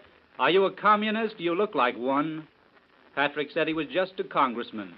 Then another woman shouted, why should our boys be sent to war? This afternoon, as soon as the joint session of Congress was adjourned, the opposition in the Senate held its second organizational meeting. The number of conferees increased in the afternoon. There were altogether 24 different senators, Democrats, Republicans, 2 former laborites, and 1 progressive enlisted in the fight against repeal of the arms embargo. 7 more senators, unable to attend today, raised their number to 31. The lineup tonight stood as follows. 47 senators in favor of the President's entire program, 31 opposed, 18 doubtful. The isolationists think they are within striking distance of a block of 40 senators. In any case, 33 are enough to block cloture. It takes 2/3 of the Senate to limit debate. The opposition is now assured of sufficient strength to prevent any such move.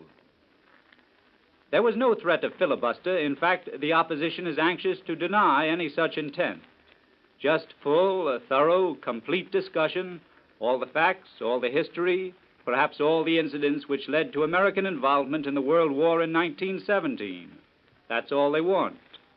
But by the time the fight is completed, the friends of the administration may be saying that the difference between filibustering and free discussion is mighty hard to define.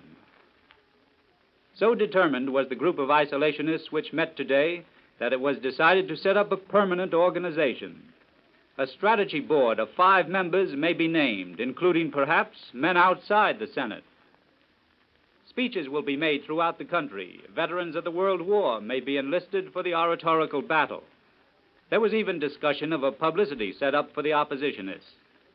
And although secrecy was preserved over some of the plans, word leaked out that one of the wealthiest men in the country, a well-known figure, had sent word through one of the senators that he was prepared to finance expenditures for organization on a nationwide basis.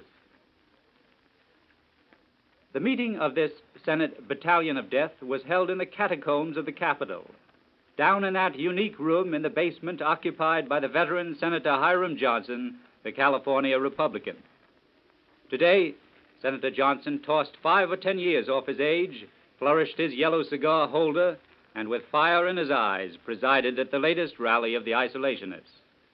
When at last his conference broke up, he looked around fondly at his table and desk and the other furnishings of his office and told us newsmen it was right in this room that the fate of the League of Nations was decided.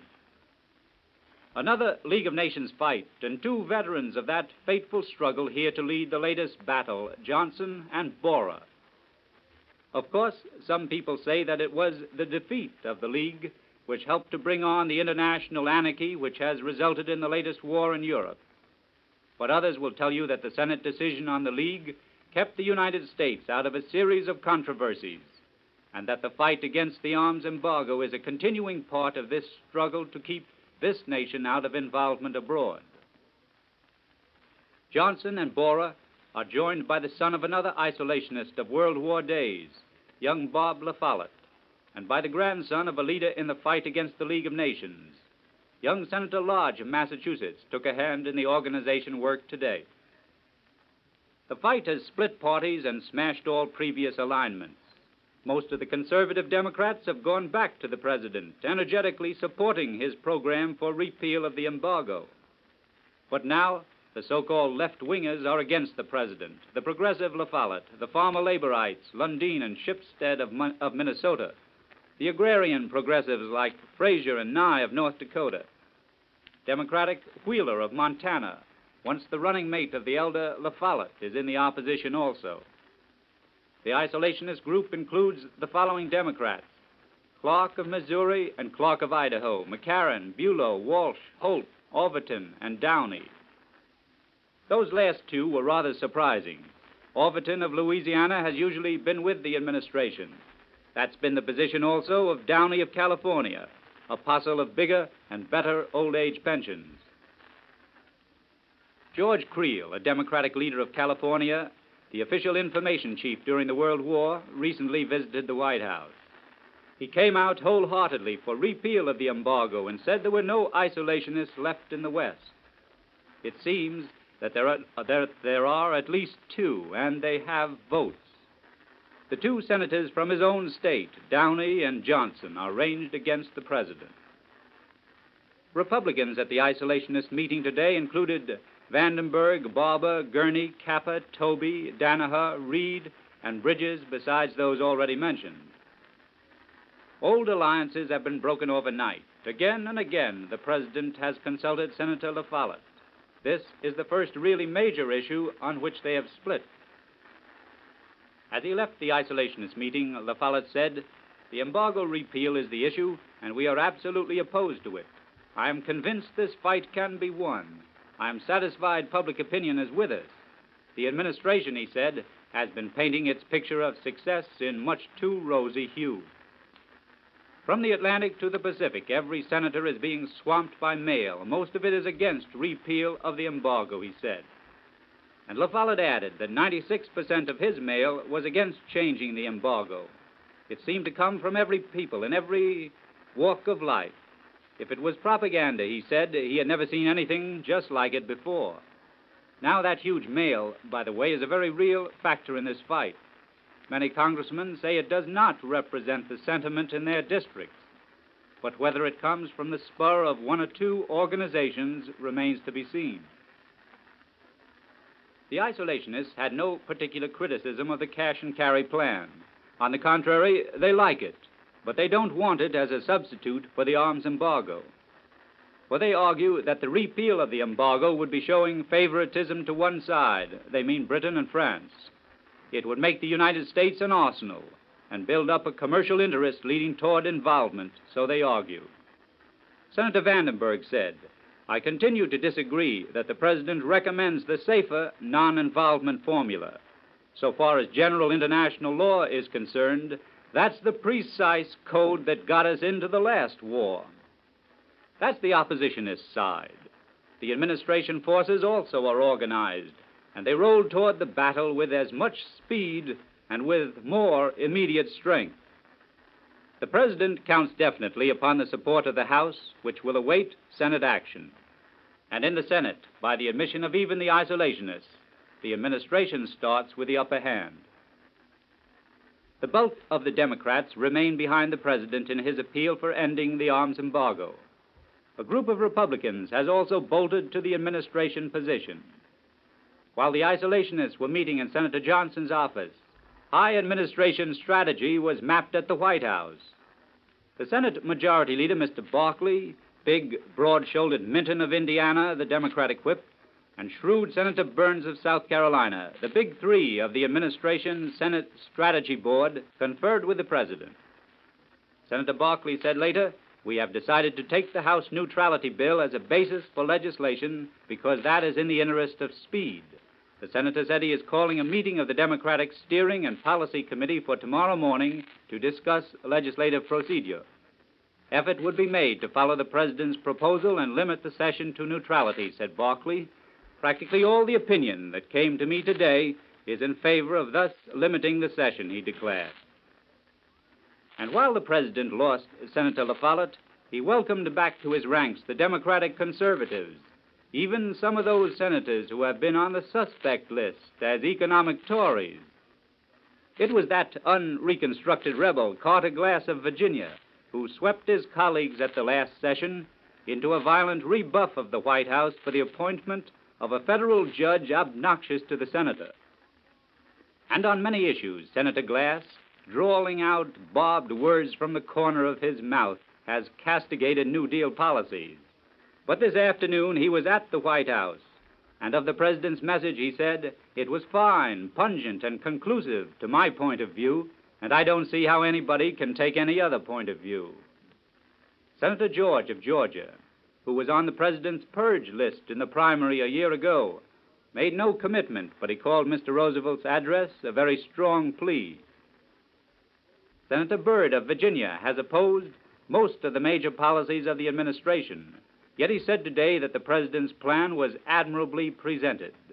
The strictest sort of cash and carry policy, vigorously enforced, is, I think, our best safeguard, Senator Byrd declared.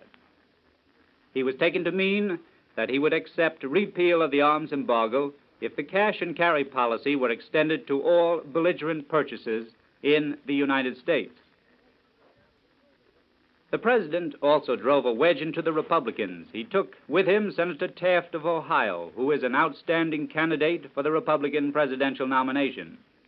He had the support also of the Assistant Republican Leader of the Senate, Mr. Austin.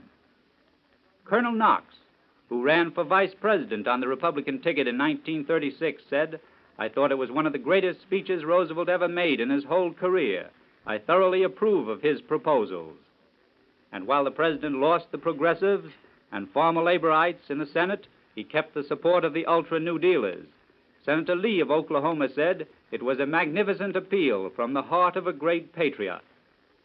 The administration's strategy is to make this a lightning war, no bombs and destruction, but speed and precision. The administration counts upon a majority now in the Senate Foreign Relations Committee. That seems to be a safe reckoning. Hearings will not be allowed. That's on the premise everyone knows the issue and the argument. The strategy of the opposition is the long pull. Identify repeal of the arms embargo with war involvement and play on that theme throughout the country. National unity, yes, but a legislative battle royal before it is achieved. Yet, that is in accord with the democratic process, a process blacked out in so many other countries. Albert Warner, CBS News analyst, has presented the Midweek Review, a report and a review of the highlights in the news from the nation's capital. Next Thursday at the same time, 10:30 p.m. Eastern Standard Time, WJSV will again present Albert Warner. This is Columbia Station for the nation's capital.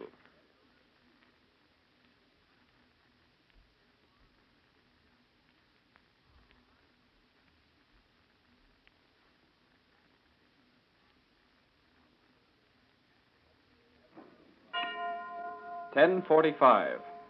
Whether you spend a dime or a dollar, you want the most for your money.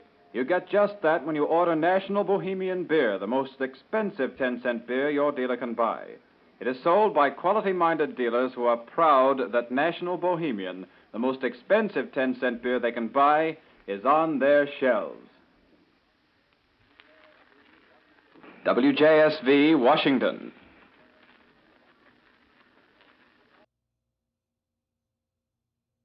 This afternoon, the President of the United States addressed the opening session of Congress. Because of the importance of the occasion, a transcription of the address was made this afternoon and is presented at this time. President Roosevelt was presented by the Speaker of the House of Representatives, William B. Bankhead. I have the distinguished honor of presenting the President of the United States.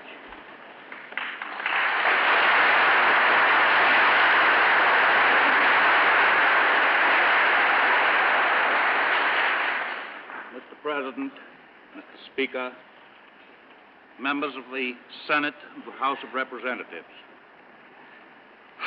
I have asked the Congress to reassemble in extraordinary session in order that it may consider and act on the amendment of certain legislation, which in my best judgment so alters the historic foreign policy of the United States that it impairs the peaceful relations of the United States with foreign nations. At the outset, I proceed on the assumption that every member of the Senate and of the House of Representatives and every member of the executive branch of the government, including the President and his associates, personally and officially, are equally and without reservation in favor of such measures as will protect the neutrality, the safety, and the integrity of our country, and at the same time keep us out of war.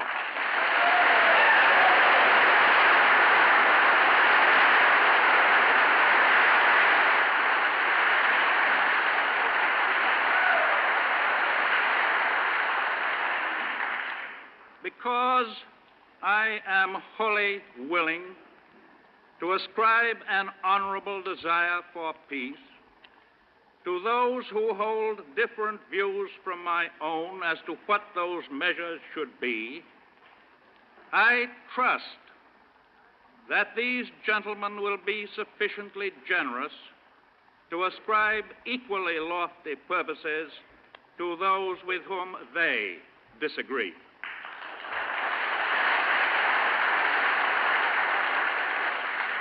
Let no man or group in any walk of life assume exclusive protectorate over the future well-being of America, because I conceive that regardless of party or section, the mantle of peace, the mantle of patriotism, is wide enough to cover us all.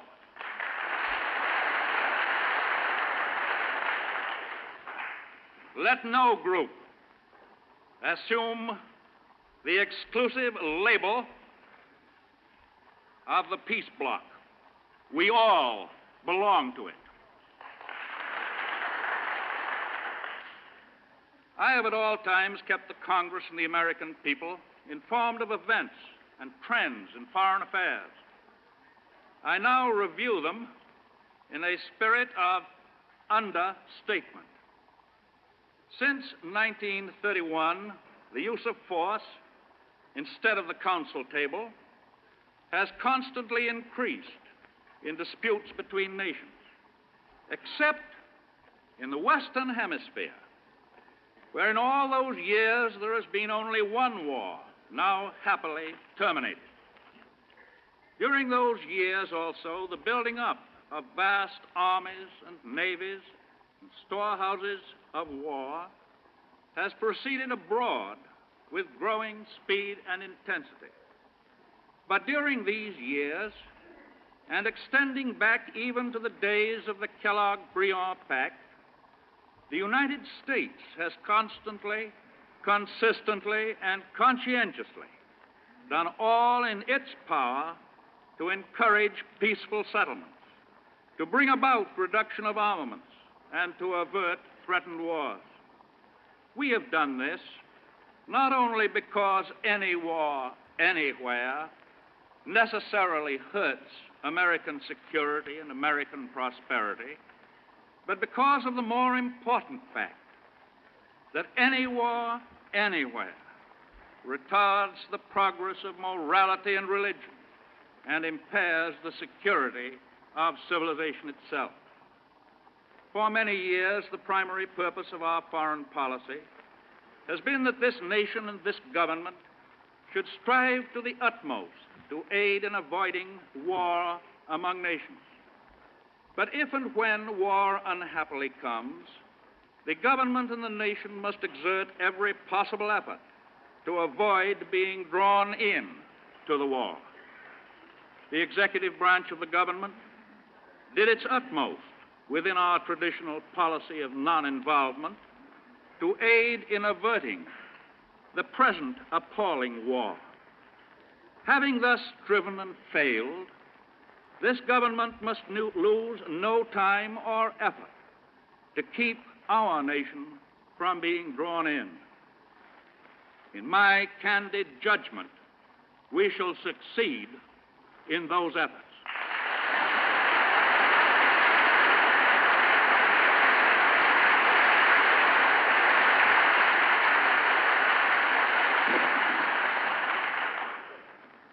We are proud of the historical record of the United States and of all the Americas during all these years because we have thrown every ounce of our influence for peace into the scale of peace.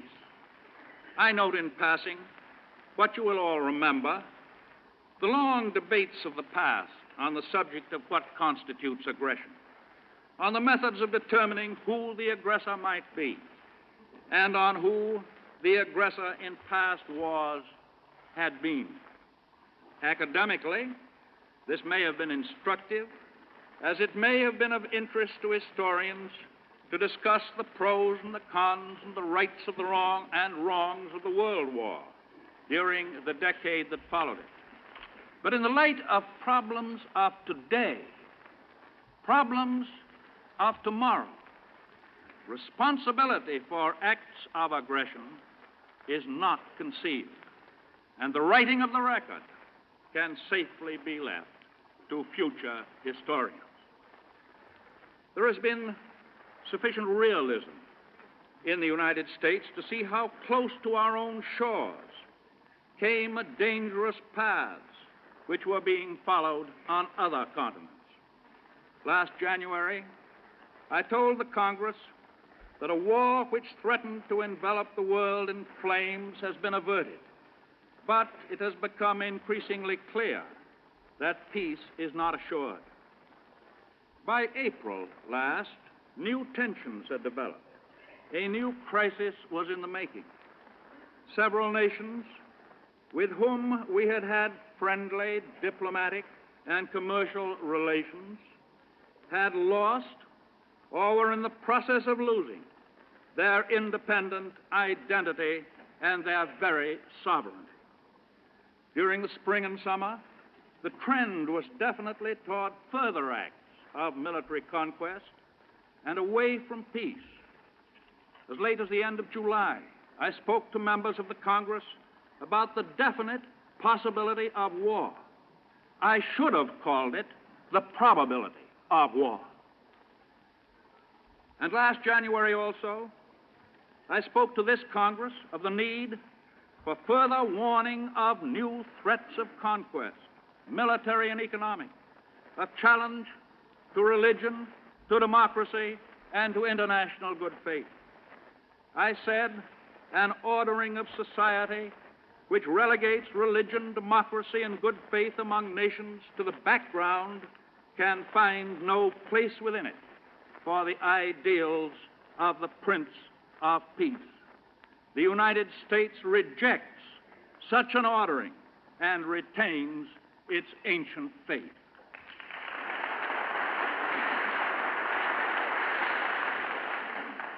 And I said, we know what might happen to us of the United States if the philosophies of force were to encompass the other continents and invade our own. We, no more than other nations, can afford to be surrounded by the enemies of our faith and our humanity. Fortunate it is, therefore, that in this Western Hemisphere we have, under a common ideal of democratic government, a rich diversity of resources and of peoples functioning together in mutual respect and peace. And last January, in the same message, I also said, we have learned that when we deliberately try to legislate neutrality, our neutrality laws may operate unevenly and unfairly, may actually give aid to an aggressor and deny it to the victim. The instinct of self-preservation should warn us that we ought not to let that happen anymore.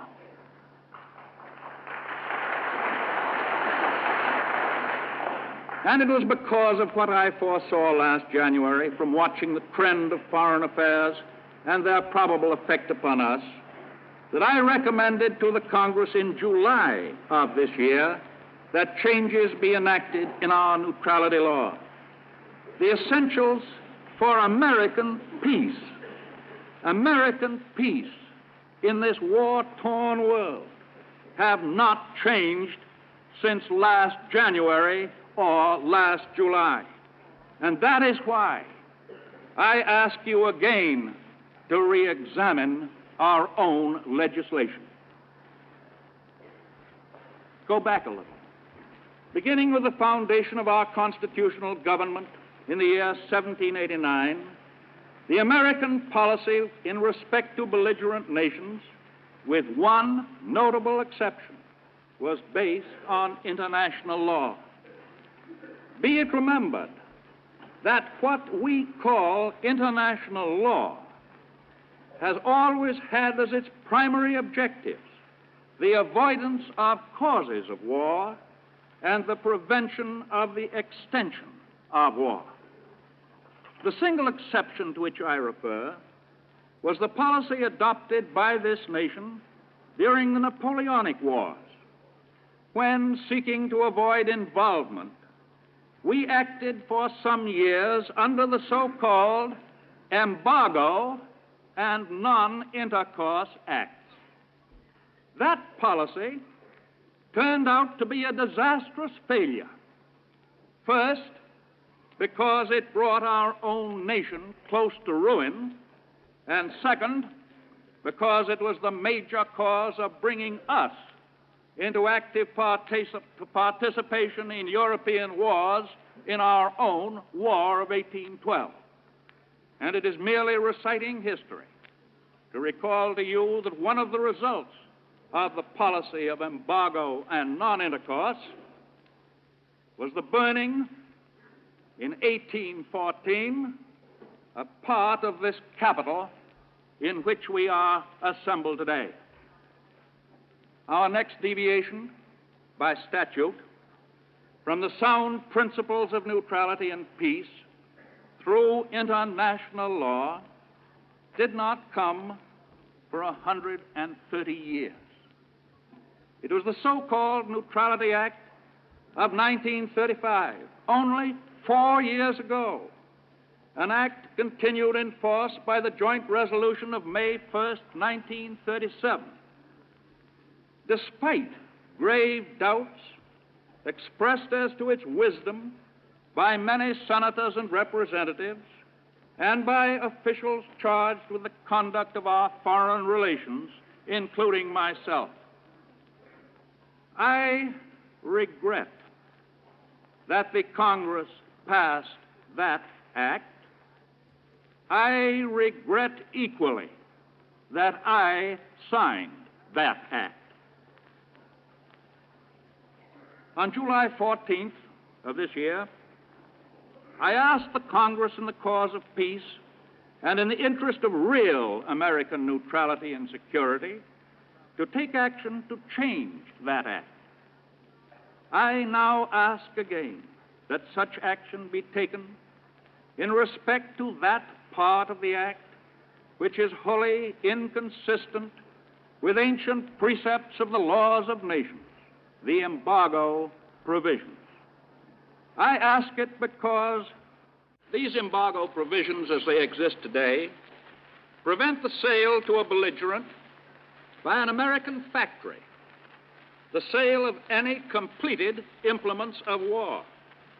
But they allow the sale of many types of uncompleted implements of war, as well as all kinds of general material and supplies. They furthermore allow such products of industry and agriculture to be taken in American flag ships to belligerent nations. There in itself, under the present law, lies definite danger to our neutrality and our peace. From a purely material point of view, what is the advantage to us in sending all manner of articles across the ocean for final processing there, when we could give employment to thousands by doing it here? Incidentally, and again, from the material point of view, by such employment here, we automatically aid in building up our own national defense. And if abnormal profits appear in our midst, even in time of peace, as a result of such an increase of our industries, I feel certain that the subject will be adequately dealt with at the coming regular session of the Congress. Let me set forth the present paradox of the existing legislation in its simplest terms. If prior to 1935 a general war had broken out in Europe, the United States would have sold to and bought from belligerent nations such goods and products of all kinds as the belligerent nations with their existing facilities and geographical situations were able to buy from us or sell to us. This would have been the normal practice under the age-old doctrines of international law.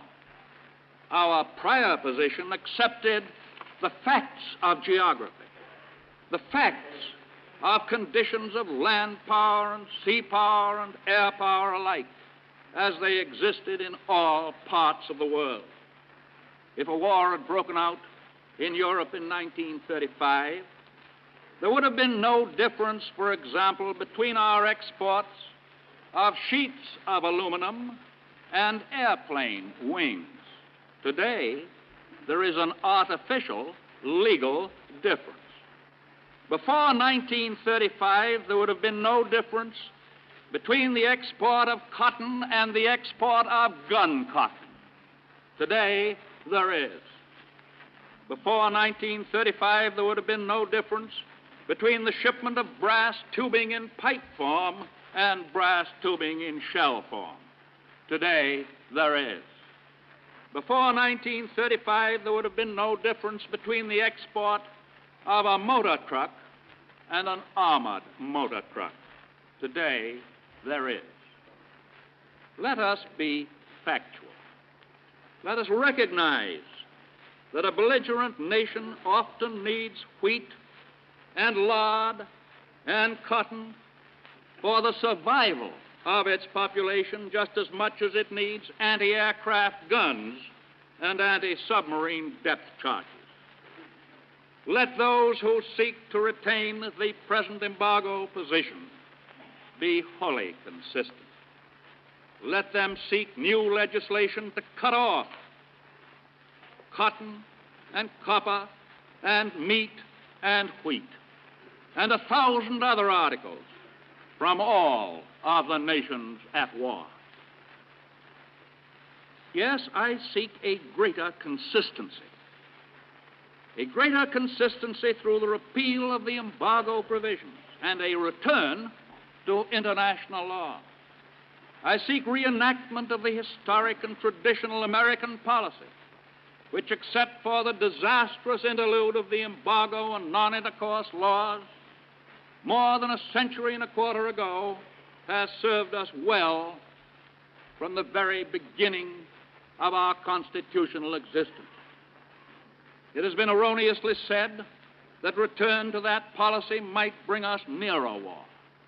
I give to you my deep and unalterable conviction, based on years of experience as a worker in the field of international peace, that by the repeal of the embargo, the United States will more probably remain at peace than if the law remains as it stands today.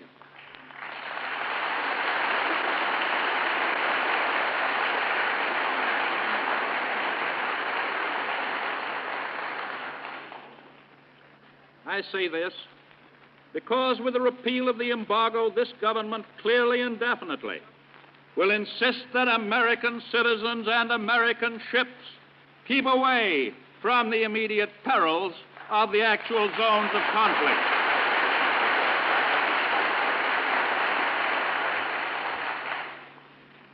And so, I think that repeal of the embargo and a return to international law are the crux of the issue that faces us. The enactment of the embargo provisions did more than merely reverse our traditional policy. It had the effect of putting land powers on the same footing as naval powers, so far as seaborne commerce was concerned. A land power which threatened war could thus feel assured in advance that any prospective sea power antagonist would be weakened through denial of its ancient right to buy anything anywhere. This, 4 years ago, began to give a definite advantage to one belligerent as against another, not through his own strength or geographical position, but through an affirmative act on the part of the United States. Removal of the embargo is merely reverting to the sounder international practice and pursuing in time of war, as in time of peace, our ordinary trade policies. This will be liked by some and disliked by others, depending on the view they take of the present war. But that is not the issue. The step I recommend is to put this country back on a solid footing of real and traditional neutrality.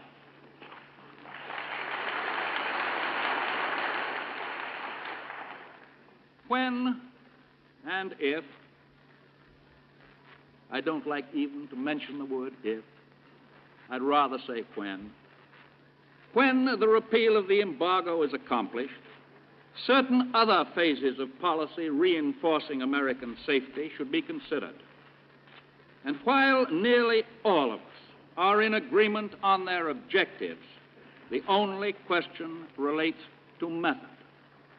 I believe that American merchant vessels should, as far as possible, be restricted from entering war zones.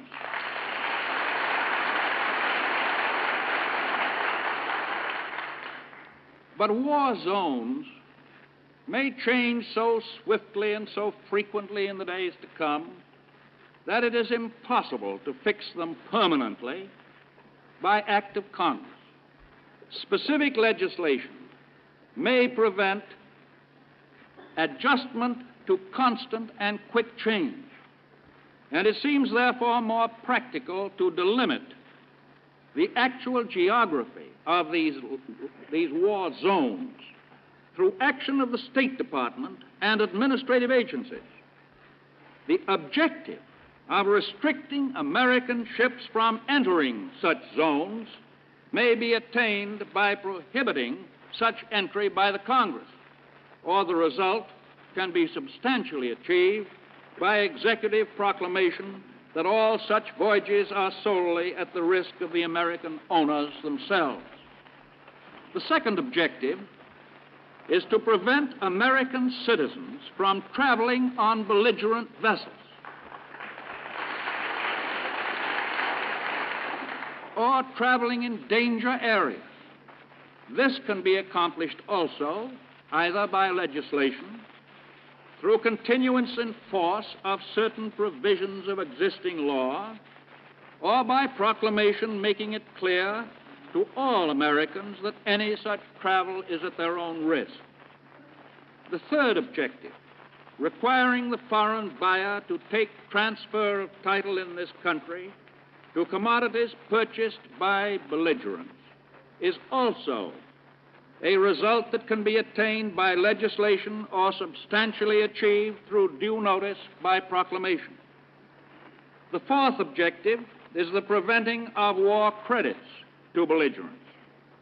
This can be accomplished by maintaining in force existing provisions of law, or by proclamation making it clear that if credits are granted by American citizens to belligerents, our government will take no steps in the future to relieve them of risk or loss. The result of these last two objectives will be to require all purchases to be made in cash and cargoes to be carried in the purchaser's own ships at the purchaser's own risk.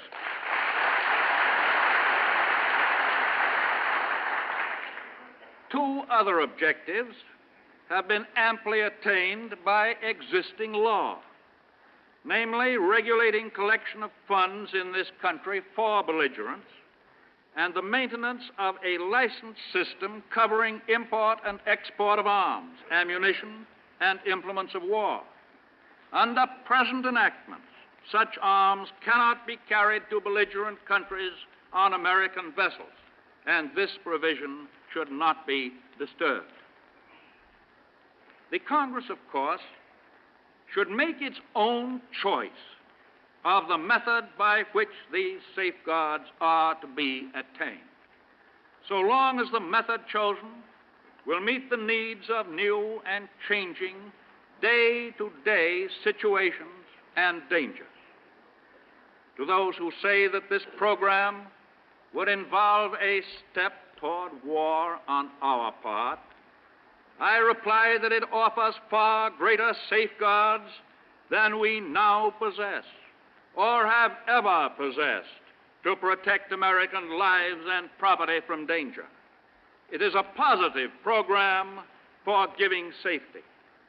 This means less likelihood of incidents and controversies which tend to draw us into conflict as they unhappily did before the last World War. There lies the road to peace. The position of the executive branch of the government is that the age-old and time-honored doctrine of international law, coupled with these positive safeguards, is better calculated than any other means to keep us out of war.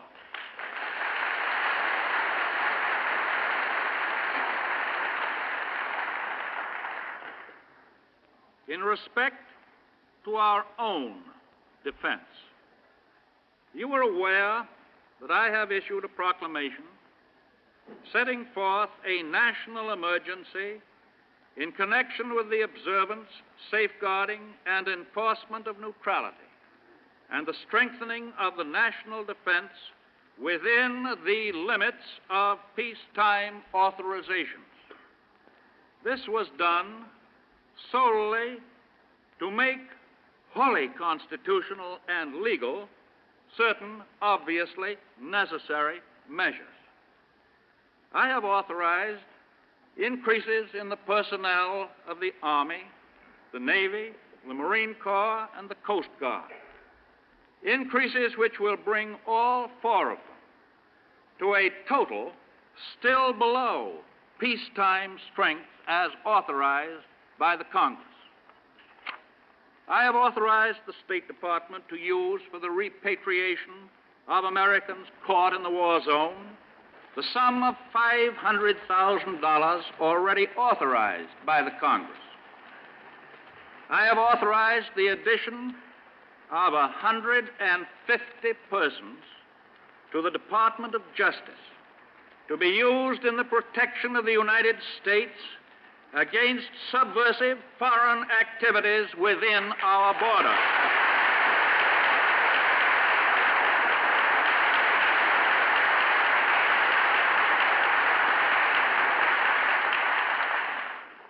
At this time, I ask for no further authority from the Congress.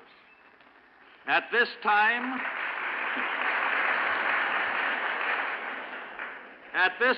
I see no need for further executive action under the proclamation of limited national emergency.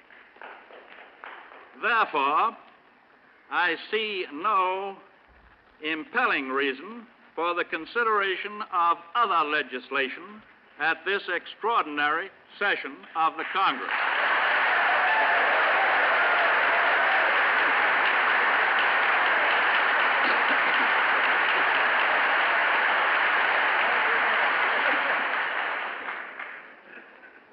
It is, of course, possible that in the months to come, unforeseen needs for further legislation may develop, but they are not imperative today.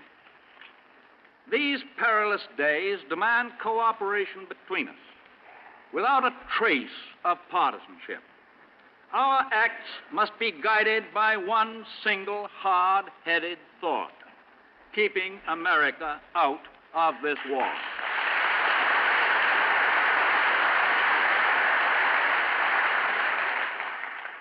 In that spirit, I am asking the leaders of the two major parties in the Senate and the House of Representatives to remain in Washington between the close of this extraordinary session and the beginning of the regular session on January 3rd, 1940. They have assured me that they will do so, and I expect to consult with them at frequent intervals on the course of events in foreign affairs and on the need for future action in this field, whether it be executive or legislative action. And further, in the event of any future danger to the security of the United States, or in the event of need for any new legislation of importance, I will immediately reconvene the Congress in another extraordinary session.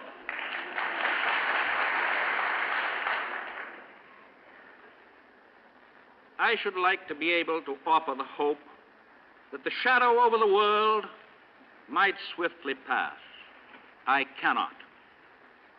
The facts compel my stating with candor that darker periods may lie ahead.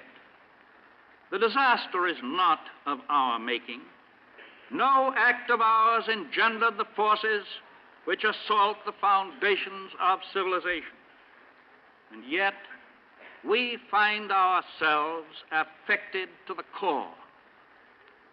Our currents of commerce are changing. Our minds are filled with new problems. Our position in world affairs has already been altered. In such circumstances, our policy must be to appreciate in the deepest sense the true American interest. Rightly considered, this interest is not selfish. Destiny first made us, with our sister nations on this hemisphere, joint heirs of European culture. Fate seems now to compel us to assume the task of helping to maintain in the Western world a citadel wherein that civilization may be kept alive. The peace, the integrity, and the safety of the Americas, these must be kept firm and serene. In a period when it is sometimes said that free discussion is no longer compatible with national safety, may you, by your deeds, show the world that we of the United States are one people, of one mind, one spirit, one clear resolution, walking before God in the light of the living.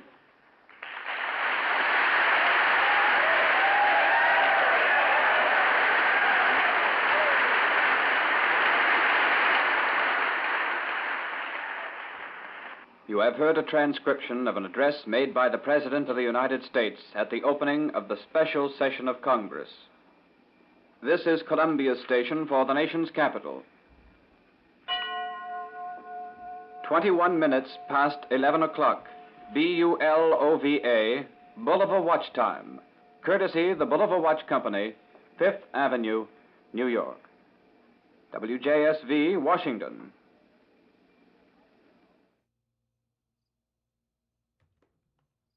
We invite you now to listen to the music of Jerry Livingstone and his orchestra.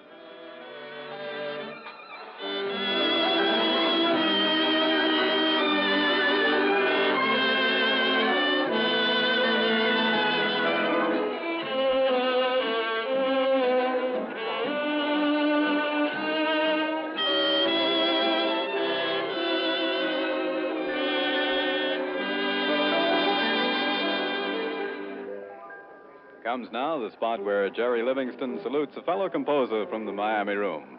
Tonight it's Irving Berlin, and we hear a Berlin medley, Change Partners, Say It Isn't So, and Back to Back.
The Young Men of Manhattan, featuring the piano of Jerry Livingstone, the voices of lovely Ann Stewart and Paul Dillon. The tunes, Day In, Day Out, Address Unknown, Running Through My Mind, and South of the Border.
South of the border, down Mexico way. That's where I fell in love when stars above came out to play. And now as I wander, my thoughts ever stray. South of the border, down Mexico way. She was a picture in old Spanish lace. Just for a tender while I kissed the smile upon her face. For it was fiesta, and we were so gay. South of the border, down Mexico way.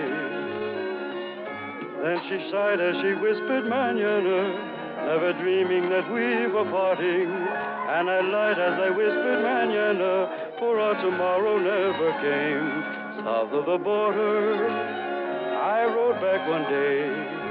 Sorry, Paul, time's a wasted. From Mother Kelly's Miami room on 58th Street, east of Park Avenue in New York City, Columbia has brought you the individual society music of Jerry Livingstone, composer-conductor, and his Young Men of Manhattan. Smooth syncopations in the modern manner. This is the Columbia Broadcasting System. 11:30 Eastern Standard Time. Getting your money's worth is important these days. Be sure that you do by ordering National Bohemian, the most expensive 10-cent beer your dealer can buy. In bottles, cap-sealed cans, or on draft, it's the most expensive 10-cent beer in your dealer's stock. WJSV, Washington.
Columbia offers Swing, the music of America's newest band sensation, Teddy Powell and his orchestra, coming to you from that old Jive Hive, the famous store on 52nd Street in New York City.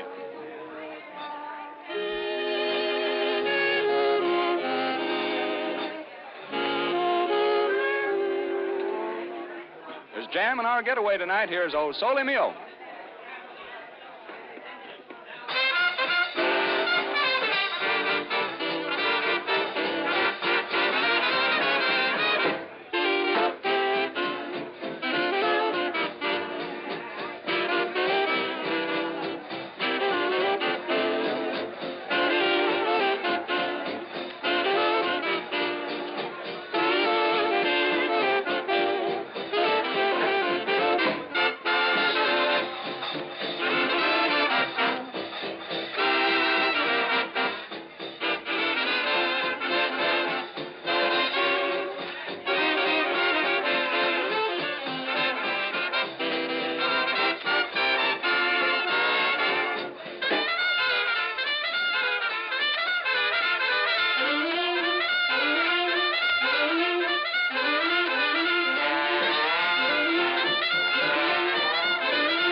Teddy Powell and his orchestra in the tune Melancholy Mood.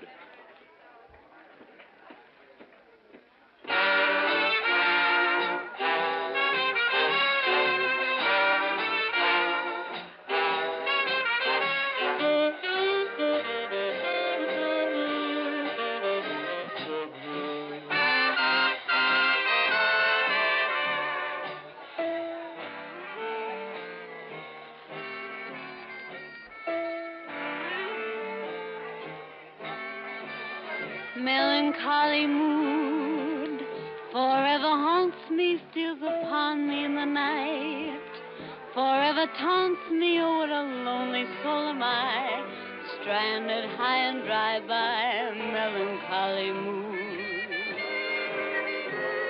Gone is every joy and inspiration, tears are all I have to show.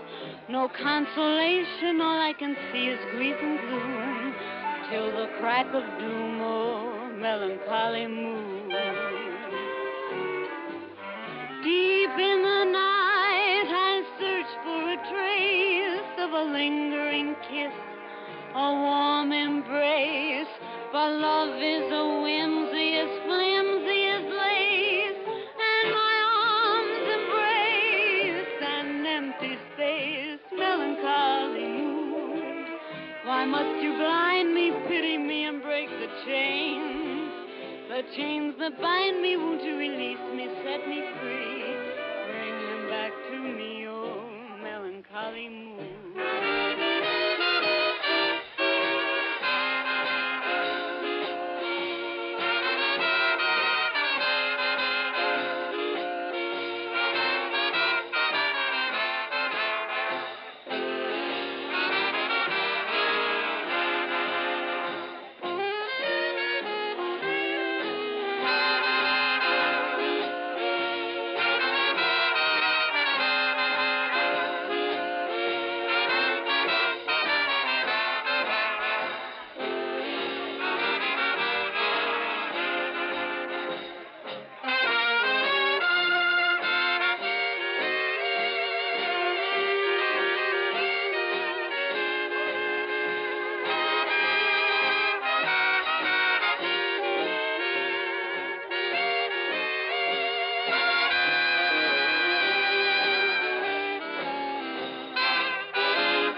set me free. Bring him back to me.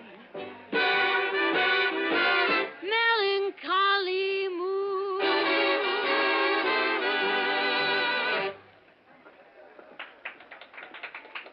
The band gangs up in an old parlor game, but strictly on the jive side. Pussy in the corner.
Teddy Powell is a composer as well as a conductor, and here's Jimmy Blair with Teddy's new ballad hit, It's All Over Town.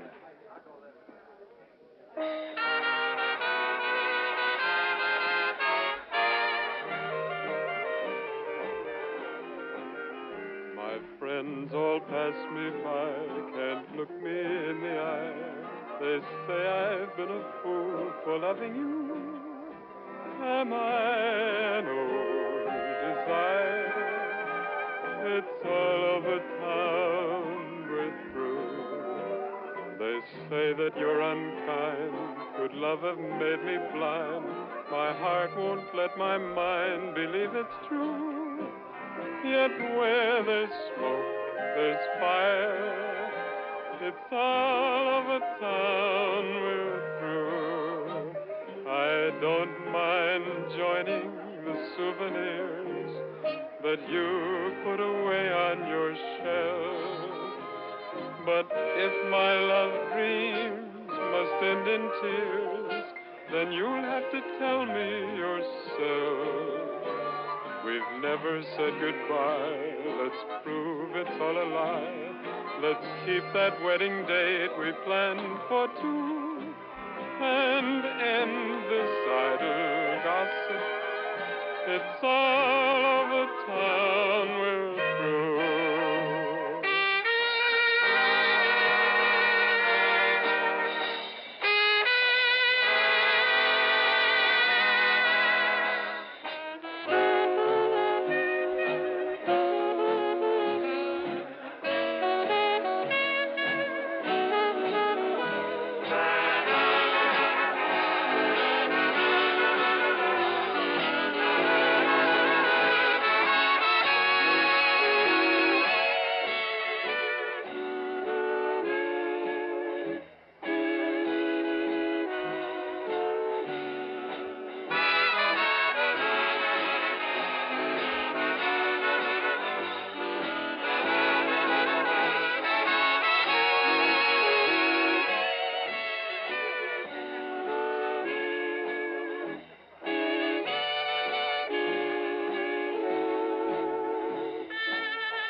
That you put away on your shelf.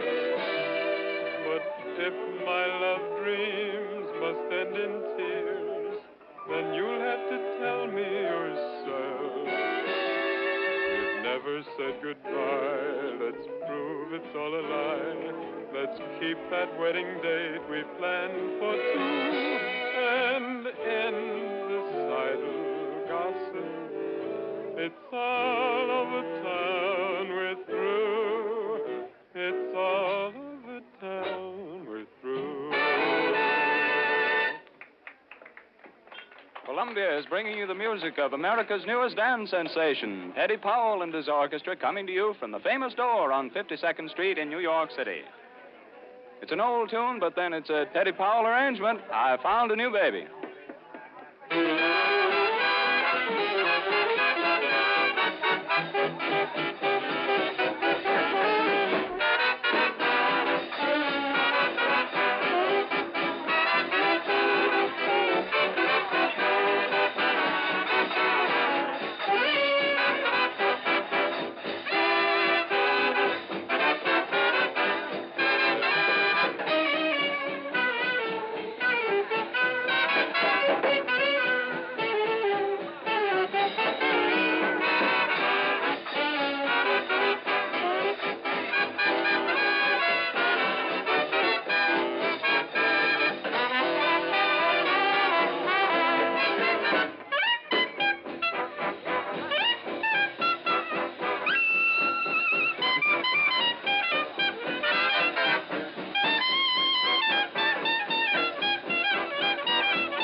Jimmy Blair sings with Teddy Powell and the orchestra for you, to you.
It's Supercharged Jive with that Powell Power and Ruth Gaylor sings. Well, all right.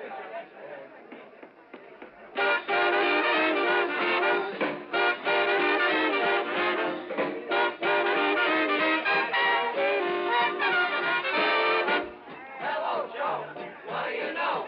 I just got back from a vaudeville show. Sing and dance, take a chance. Well, okay, let us go. Well, all right. Well, all right.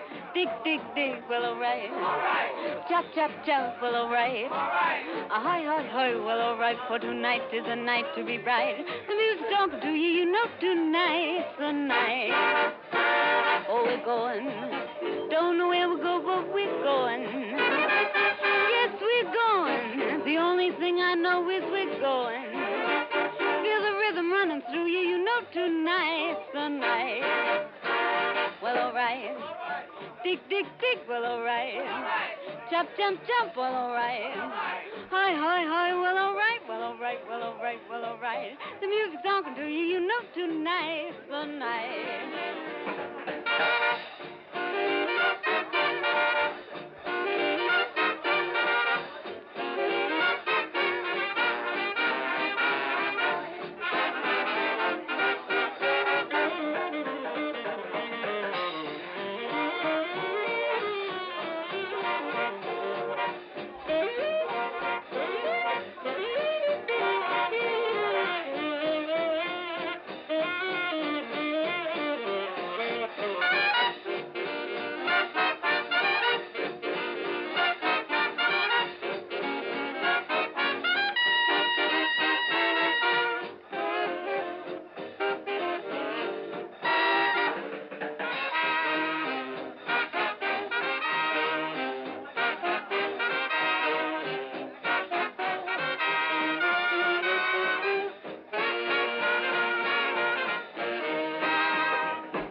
Jimmy Blair in the spotlight, and it's that old favorite, the Chinese lullaby.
music of one of America's youngest composers and conductors, Teddy Powell and his orchestra, from the famous door on 52nd Street in New York City. John Harper speaking. This is the Columbia Broadcasting System.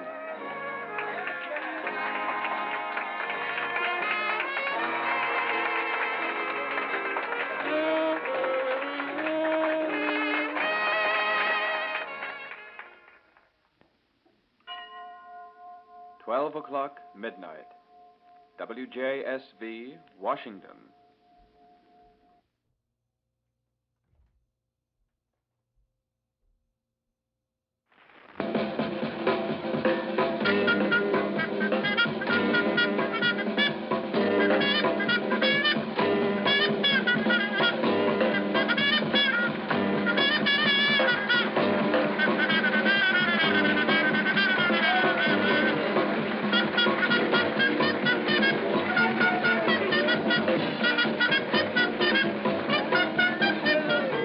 Ladies and gentlemen, from New York's famous Hickory House east of Broadway, Columbia presents Louis Prima, his orchestra, and his magic trumpet.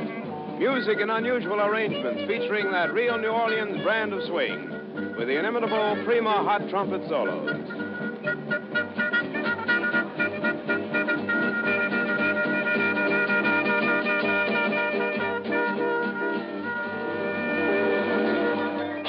Louis Prima and the orchestra getting off with Baby Me.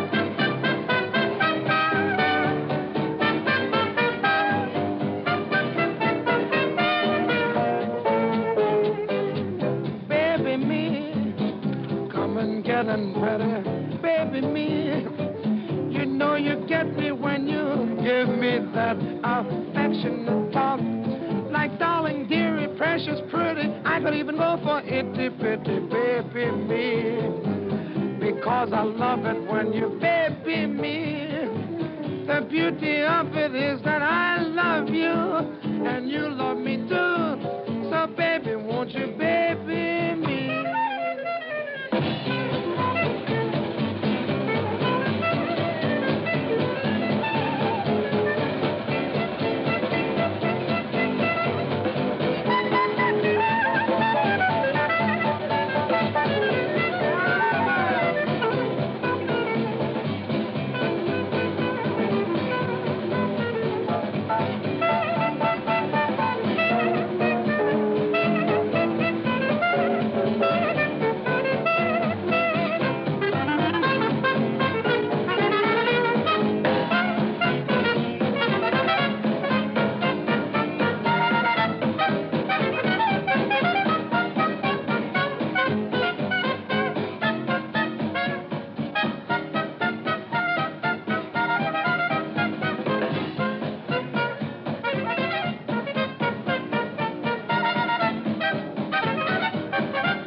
Another trumpet page that comes up this time titled I'll Remember.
I was thrilled at the sight of you. I remember how the dream of my heart came true.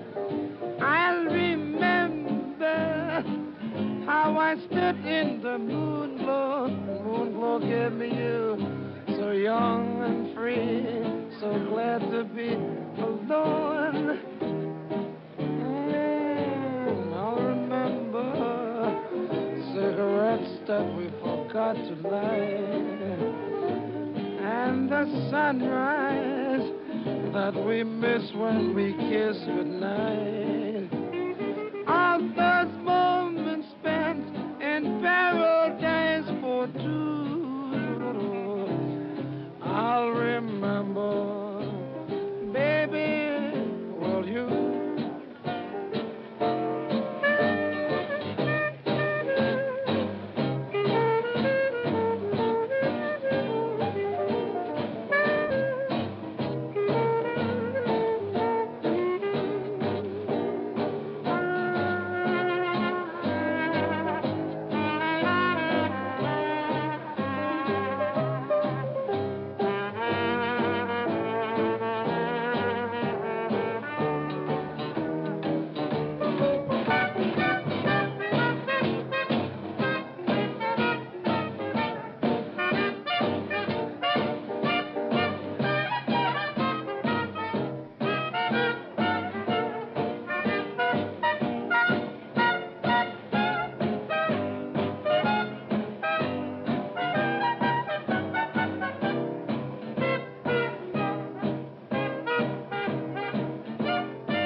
Prima and his orchestra, bringing you now, doing the Serpentine.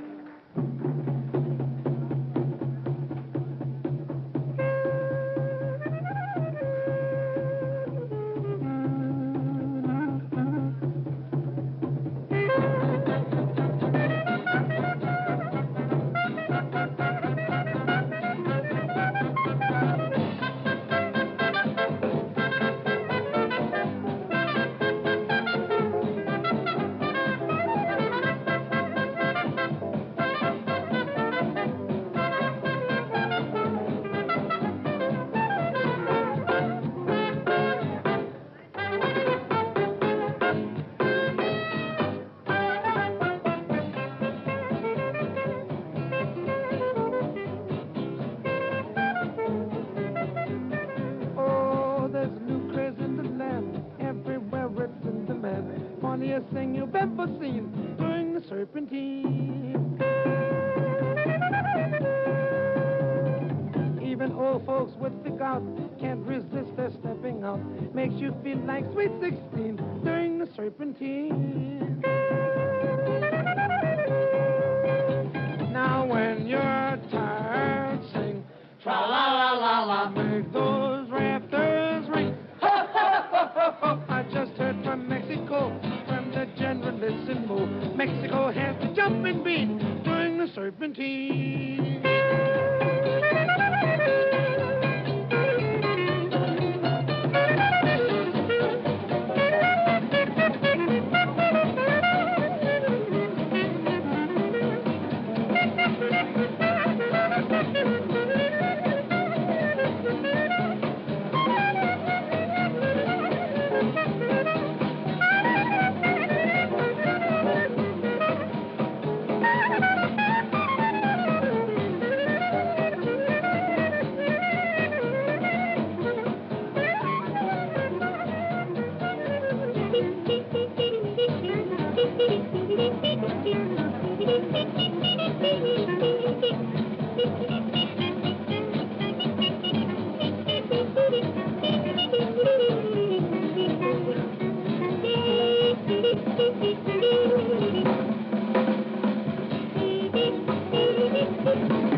one from the stage production Yokel Boy. The orchestra playing for you Comes Love.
Just what to do, blow a tire. You can buy another shoe, comes love.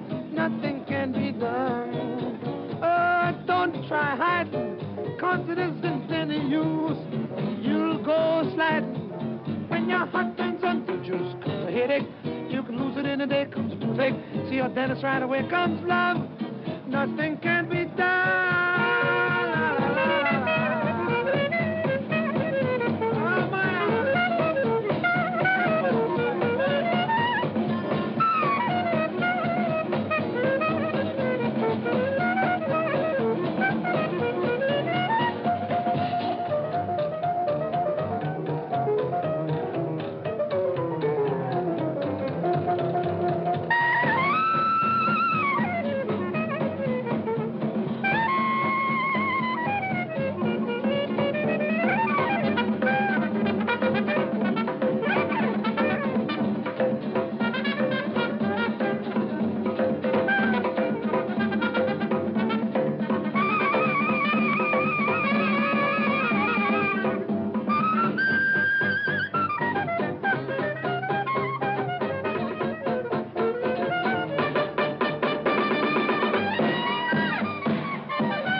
From New York's famous Hickory House, east of Broadway, Columbia is presenting the music of Louis Prima, one of the greatest white exponents of that Dixieland rhythm.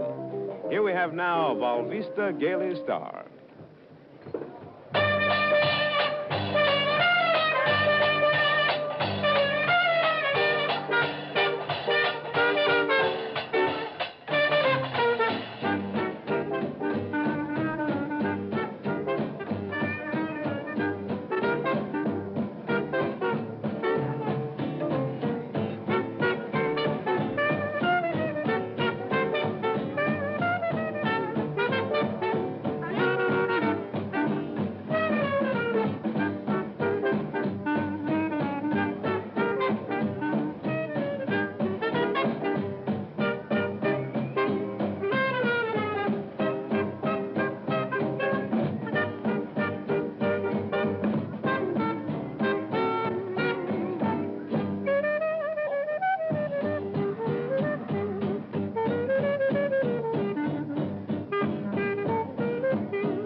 smiling from afar, just like an angel with a girl in yellow.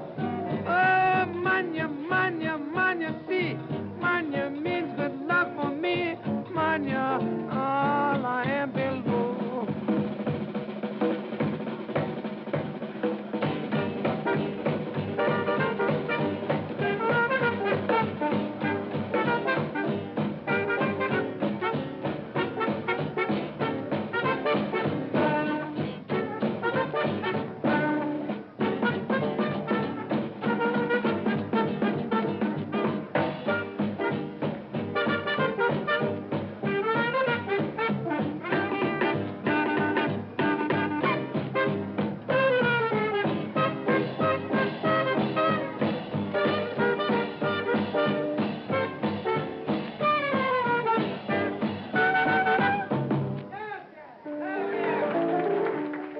Up the stairway to the stars.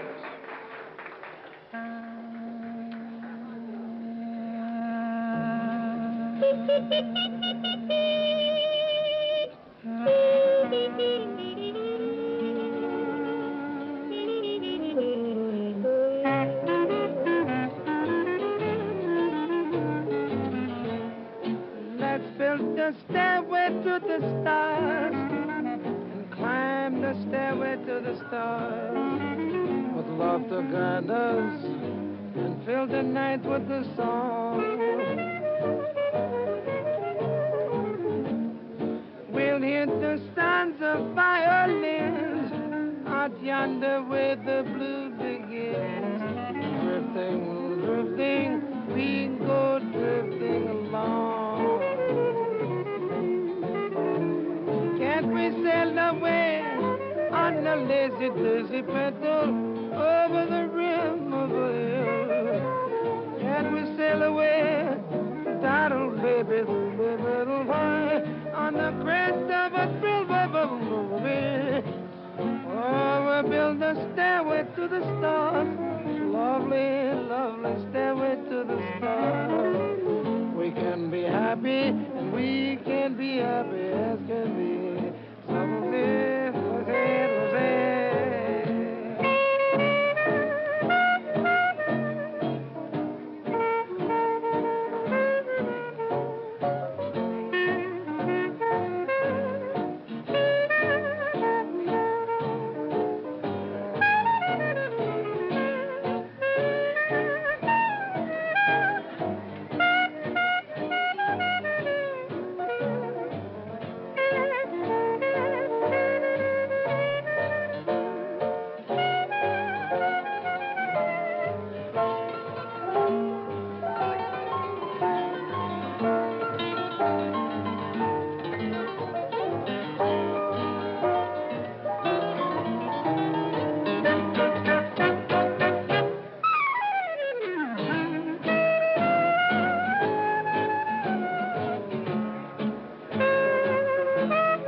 Prima, his magic trumpet, and his orchestra bringing you I Want the Waiter.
waiter with the water for my daughter, 'cause my daughter has an order for some water on the tray.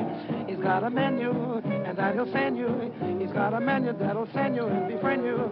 He's got a menu that'll send you and befriend you, maybe lend you if you help me find the waiter with the tray. While my daughter having lunch one day, she caught the waiter's eye. So he took one look at her and ran away. And now she's gonna die of thirst. So boy, I want the waiter with the water. I want the waiter with the water for my daughter. Don't want the butcher or the baker or the candlestick or maker. I want the waiter with the water on the tray.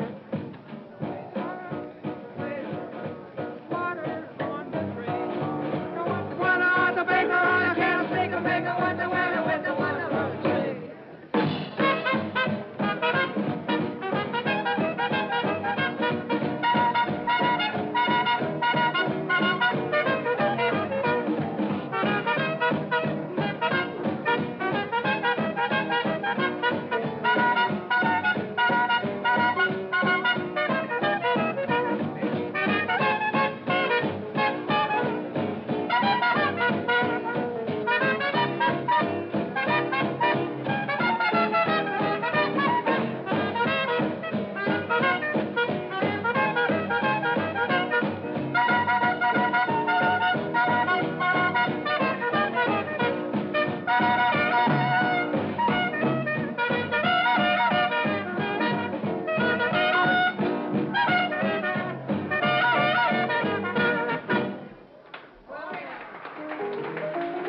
Here's another one in swing time, Should I?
Should I confess I love you, baby?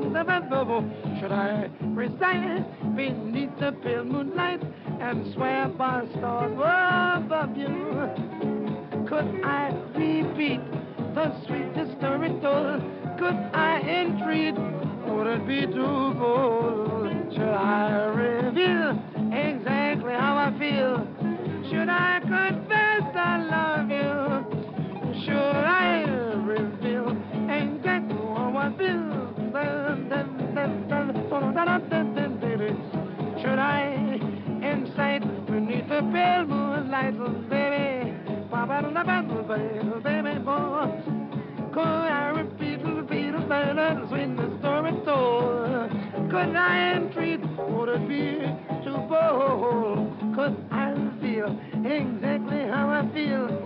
Should I confess I love you? Love, love, love, love, love, love.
From the famous Hickory House on 52nd Street east of Broadway, Columbia has presented the music of Louis Prima, his magic trumpet, and his orchestra. This presentation came to you announced by John Reed King. This is the Columbia Broadcasting System.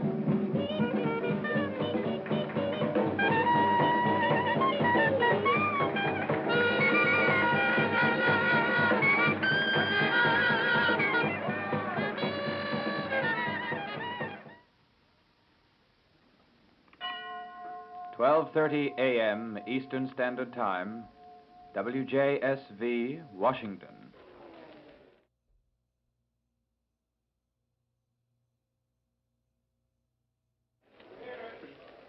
CBS presents the new sensation of the nation, Bob Chester, his saxophone, and his orchestra.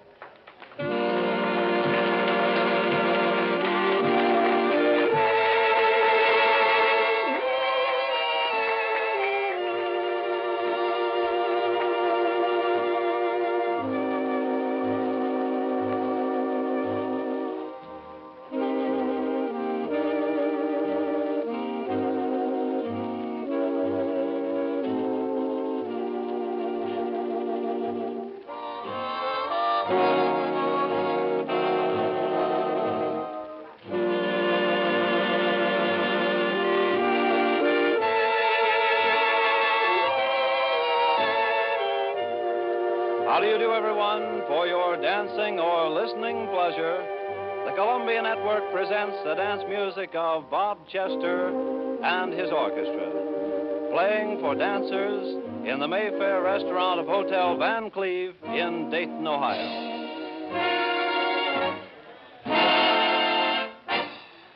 To open the program, it's the voice of Kathleen Lane singing Shoot the Sherbet to Me, Herbert.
sherbet to me, Herbert.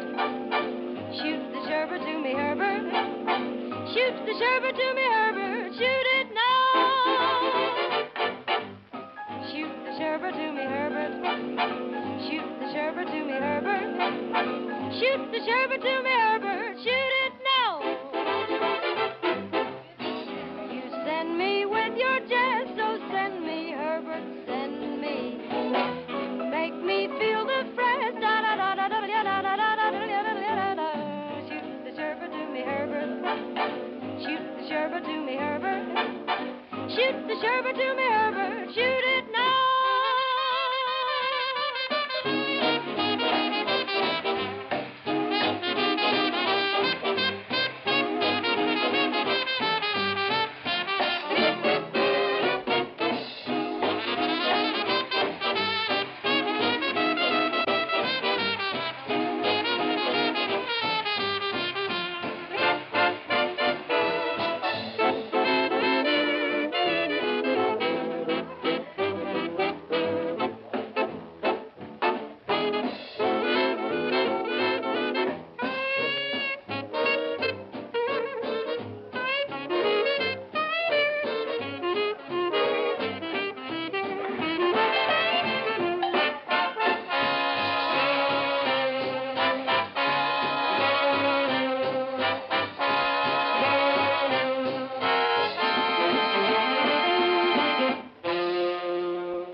One of the loveliest tunes of the current season. Stu Braden bringing you the lyrics. Blue Orchids.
I dreamed of two blue orchids, two beautiful blue orchids one night, while in my lonely room. I dreamed of two blue orchids, so full of love and light, that I wanted to possess each tender bloom. Then my dreams took wings, and through 1,000 springs, blue orchids seemed in a world apart. But when I met you, something pale and blue came stealing through the meadows of my heart. I saw my two blue orchids, my beautiful blue orchids last night, and what a sweet surprise.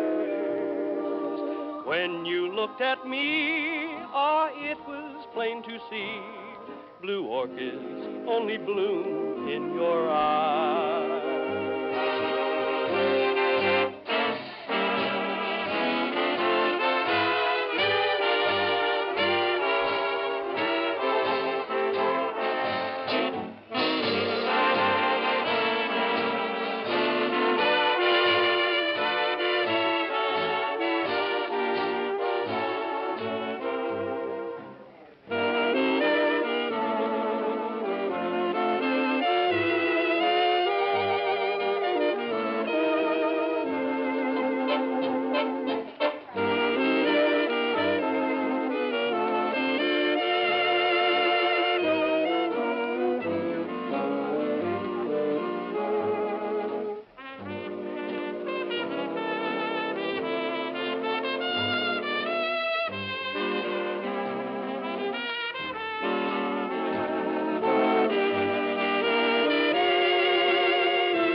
Bob, let's roll it out now so Al Stewart can sing the Beer Barrel Polka.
We will have a barrel of fun. Come on, roll, roll, roll out the barrel.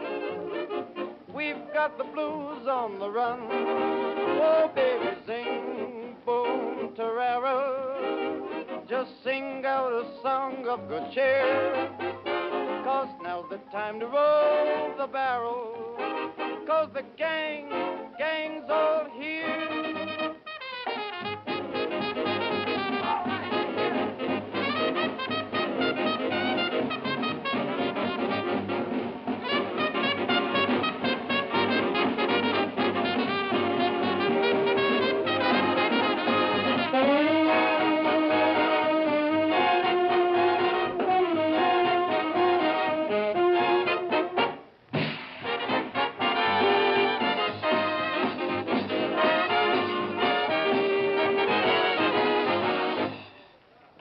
Now that we have the barrel properly taken care of, Kathleen Lane returns to the microphone to ask, what's new?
Lovely as ever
Ladies and gentlemen, we pause briefly to remind you that you're listening to the dance music of Bob Chester, his saxophone, and his orchestra playing in the Mayfair room of the Hotel Van Cleve in Dayton, Ohio. On with the music as the orchestra plays Dancing in the Dark.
Listen again to the sweet voice of lovely Kathleen Lane as she tells us the romantic story of a man and his dreams.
Stu Braden has a romantic plea to make. Cinderella, stay in my arms.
Striking, I'll hold you at the stroke of 12. Don't run away.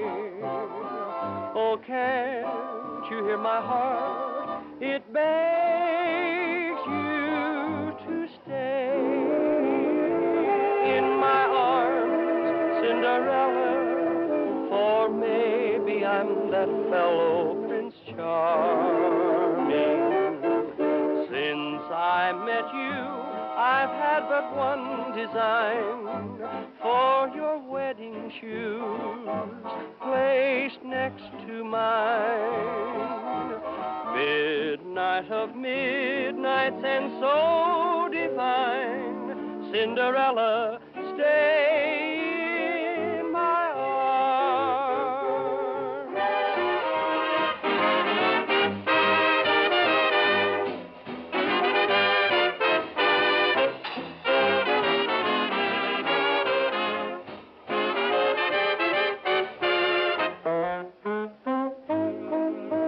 That time has come.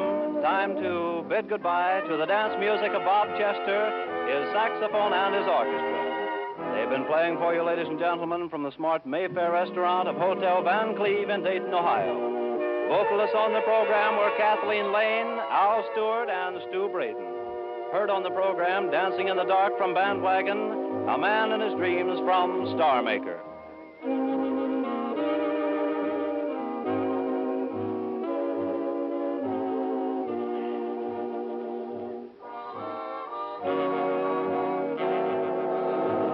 Your announcer, Dick Roll.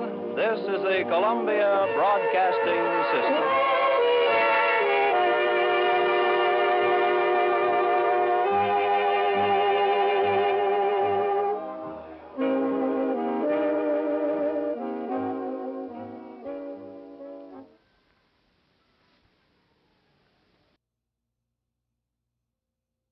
This morning as a result of developments in the last 12 hours. The answer to one question is whether or not the United States neutrality law will be revised. President Roosevelt has asked for a lifting of the arms embargo provision and other important items. What the answer will be is now up to Congress. The second question arises on the other side of the Atlantic and will be answered there. It arose with the assassination of Romania's Premier Arman Colonescu. And the question there is, does the assassination herald a new move by a foreign power to encroach upon Romanian territory? Romania herself has said that the assassination has no international significance, and she will continue attempts to preserve her neutrality. Semi-official sources in London, however, point to the fact that immediately after Colonescu was assassinated, a new premier was appointed and a new military government established. British sources said this might indicate Romania's fear that if she could not keep the situation under control, a foreign power might use this as an excuse to come in the interest of pacification. In Bucharest, 8 men, all members of the Nazi Iron Guard, were executed as the assassins of Premier Colonescu. And the new premier, General George Arganeșanu, commander of the Bucharest Army and former war minister, ordered out troops and machine guns into the streets of Bucharest to round up other members of the Iron Guard organization. Columbia shortwave listening station here in New York tuned in during the evening on broadcasts of the government-controlled stations of Europe and heard from them 4 versions of the murder of the Romanian premier. Here is how the explanations of the assassination came over the government-controlled airwaves. From Bucharest, quote, "The murder was strictly an internal matter. It has no international ramifications. 8 of the assassins have been executed. There is no unrest." End of quote from official Romanian sources. From London, by way of the overseas service of the British Broadcasting Corporation, came this version, quote, "Suspicion is definitely directed against the Iron Guard, a Nazi organization in Romania. It is significant that Romanian police last night searched the houses of pro-Nazi Germans in Chernoty, and documents were found instructing the Germans what to do when German troops reached the Romanian border. 80 arrests of pro-Nazi Iron Guards were made. An official Romanian announcement said that the execution of the assassins had taken place at the scene of the crime as a warning to all who would follow the Iron Guard. Placards carrying the warning were posted. And that's the official British version. The announcer on DJB, the Nazi shortwave station in Berlin, was permitted to explain the assassination like this, quote, "The allegation that the Iron Guard member shot the Prime Minister is not plausible in view of the fact that orders have been issued to the Iron Guard not to disturb the neutrality of Romania by terrorist acts. The Prime Minister was the mouthpiece of Romanian neutrality, and he became victim of his devotion to neutrality. The crime," the Berlin announcer continued, "can be traced to Polish circles who, in connivance with British secret agents, wanted to get rid of the man who wanted Romania to stay neutral. Premier Kalinescu had aroused the displeasure of Poland and Britain by interning the members of the Polish government who deserted their country and fled to Romania, by disarming the Polish soldiers who crossed into Romania, and by seizing a shipment of gold from Poland which was destined for another place." End of quotation. The German announcer further said suspicion was cast upon the British because, according to his version, all telephone and telegraph wires from Romania were cut immediately after the assassination, and yet the BBC was able to announce the Premier's death before anyone else heard a word about it.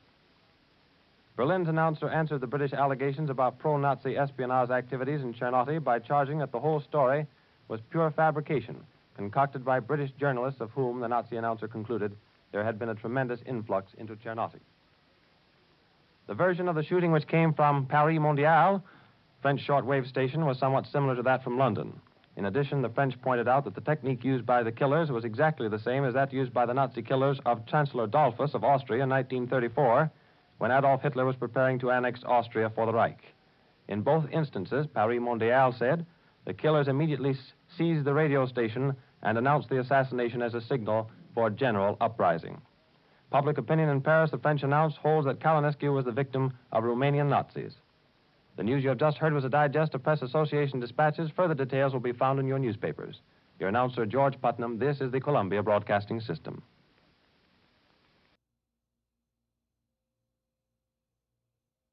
Station WJSV, in cooperation with the United States Weather Bureau, will now give you the latest forecasts and weather information issued by that office. The forecasts cover a period of 36 hours beginning at 7:30 tomorrow morning. For the District of Columbia, fair, slowly rising temperature in afternoon Friday. Saturday, fair and slightly warmer, gentle northeast winds Friday. Maryland, generally fair with slowly rising temperature in the interior Friday. Saturday, fair with rising temperature. Virginia, fair Friday and Saturday, slowly rising temperature in the interior of north portion Friday, somewhat warmer Saturday. This is station WJSV, owned and operated by the Columbia Broadcasting System, with studios located in the Earl Building at 13th and E Streets Northwest in the city of Washington, and transmitting facilities on the Mount Vernon Memorial Boulevard in Alexandria, Virginia, on property leased from the Richmond, Fredericksburg, and Potomac Railway Company. Station WJSV operates on a frequency of 1,460 kilocycles by authority of the Federal Communications Commission. Our next program will come to you at 6 o'clock tomorrow morning. The National Anthem.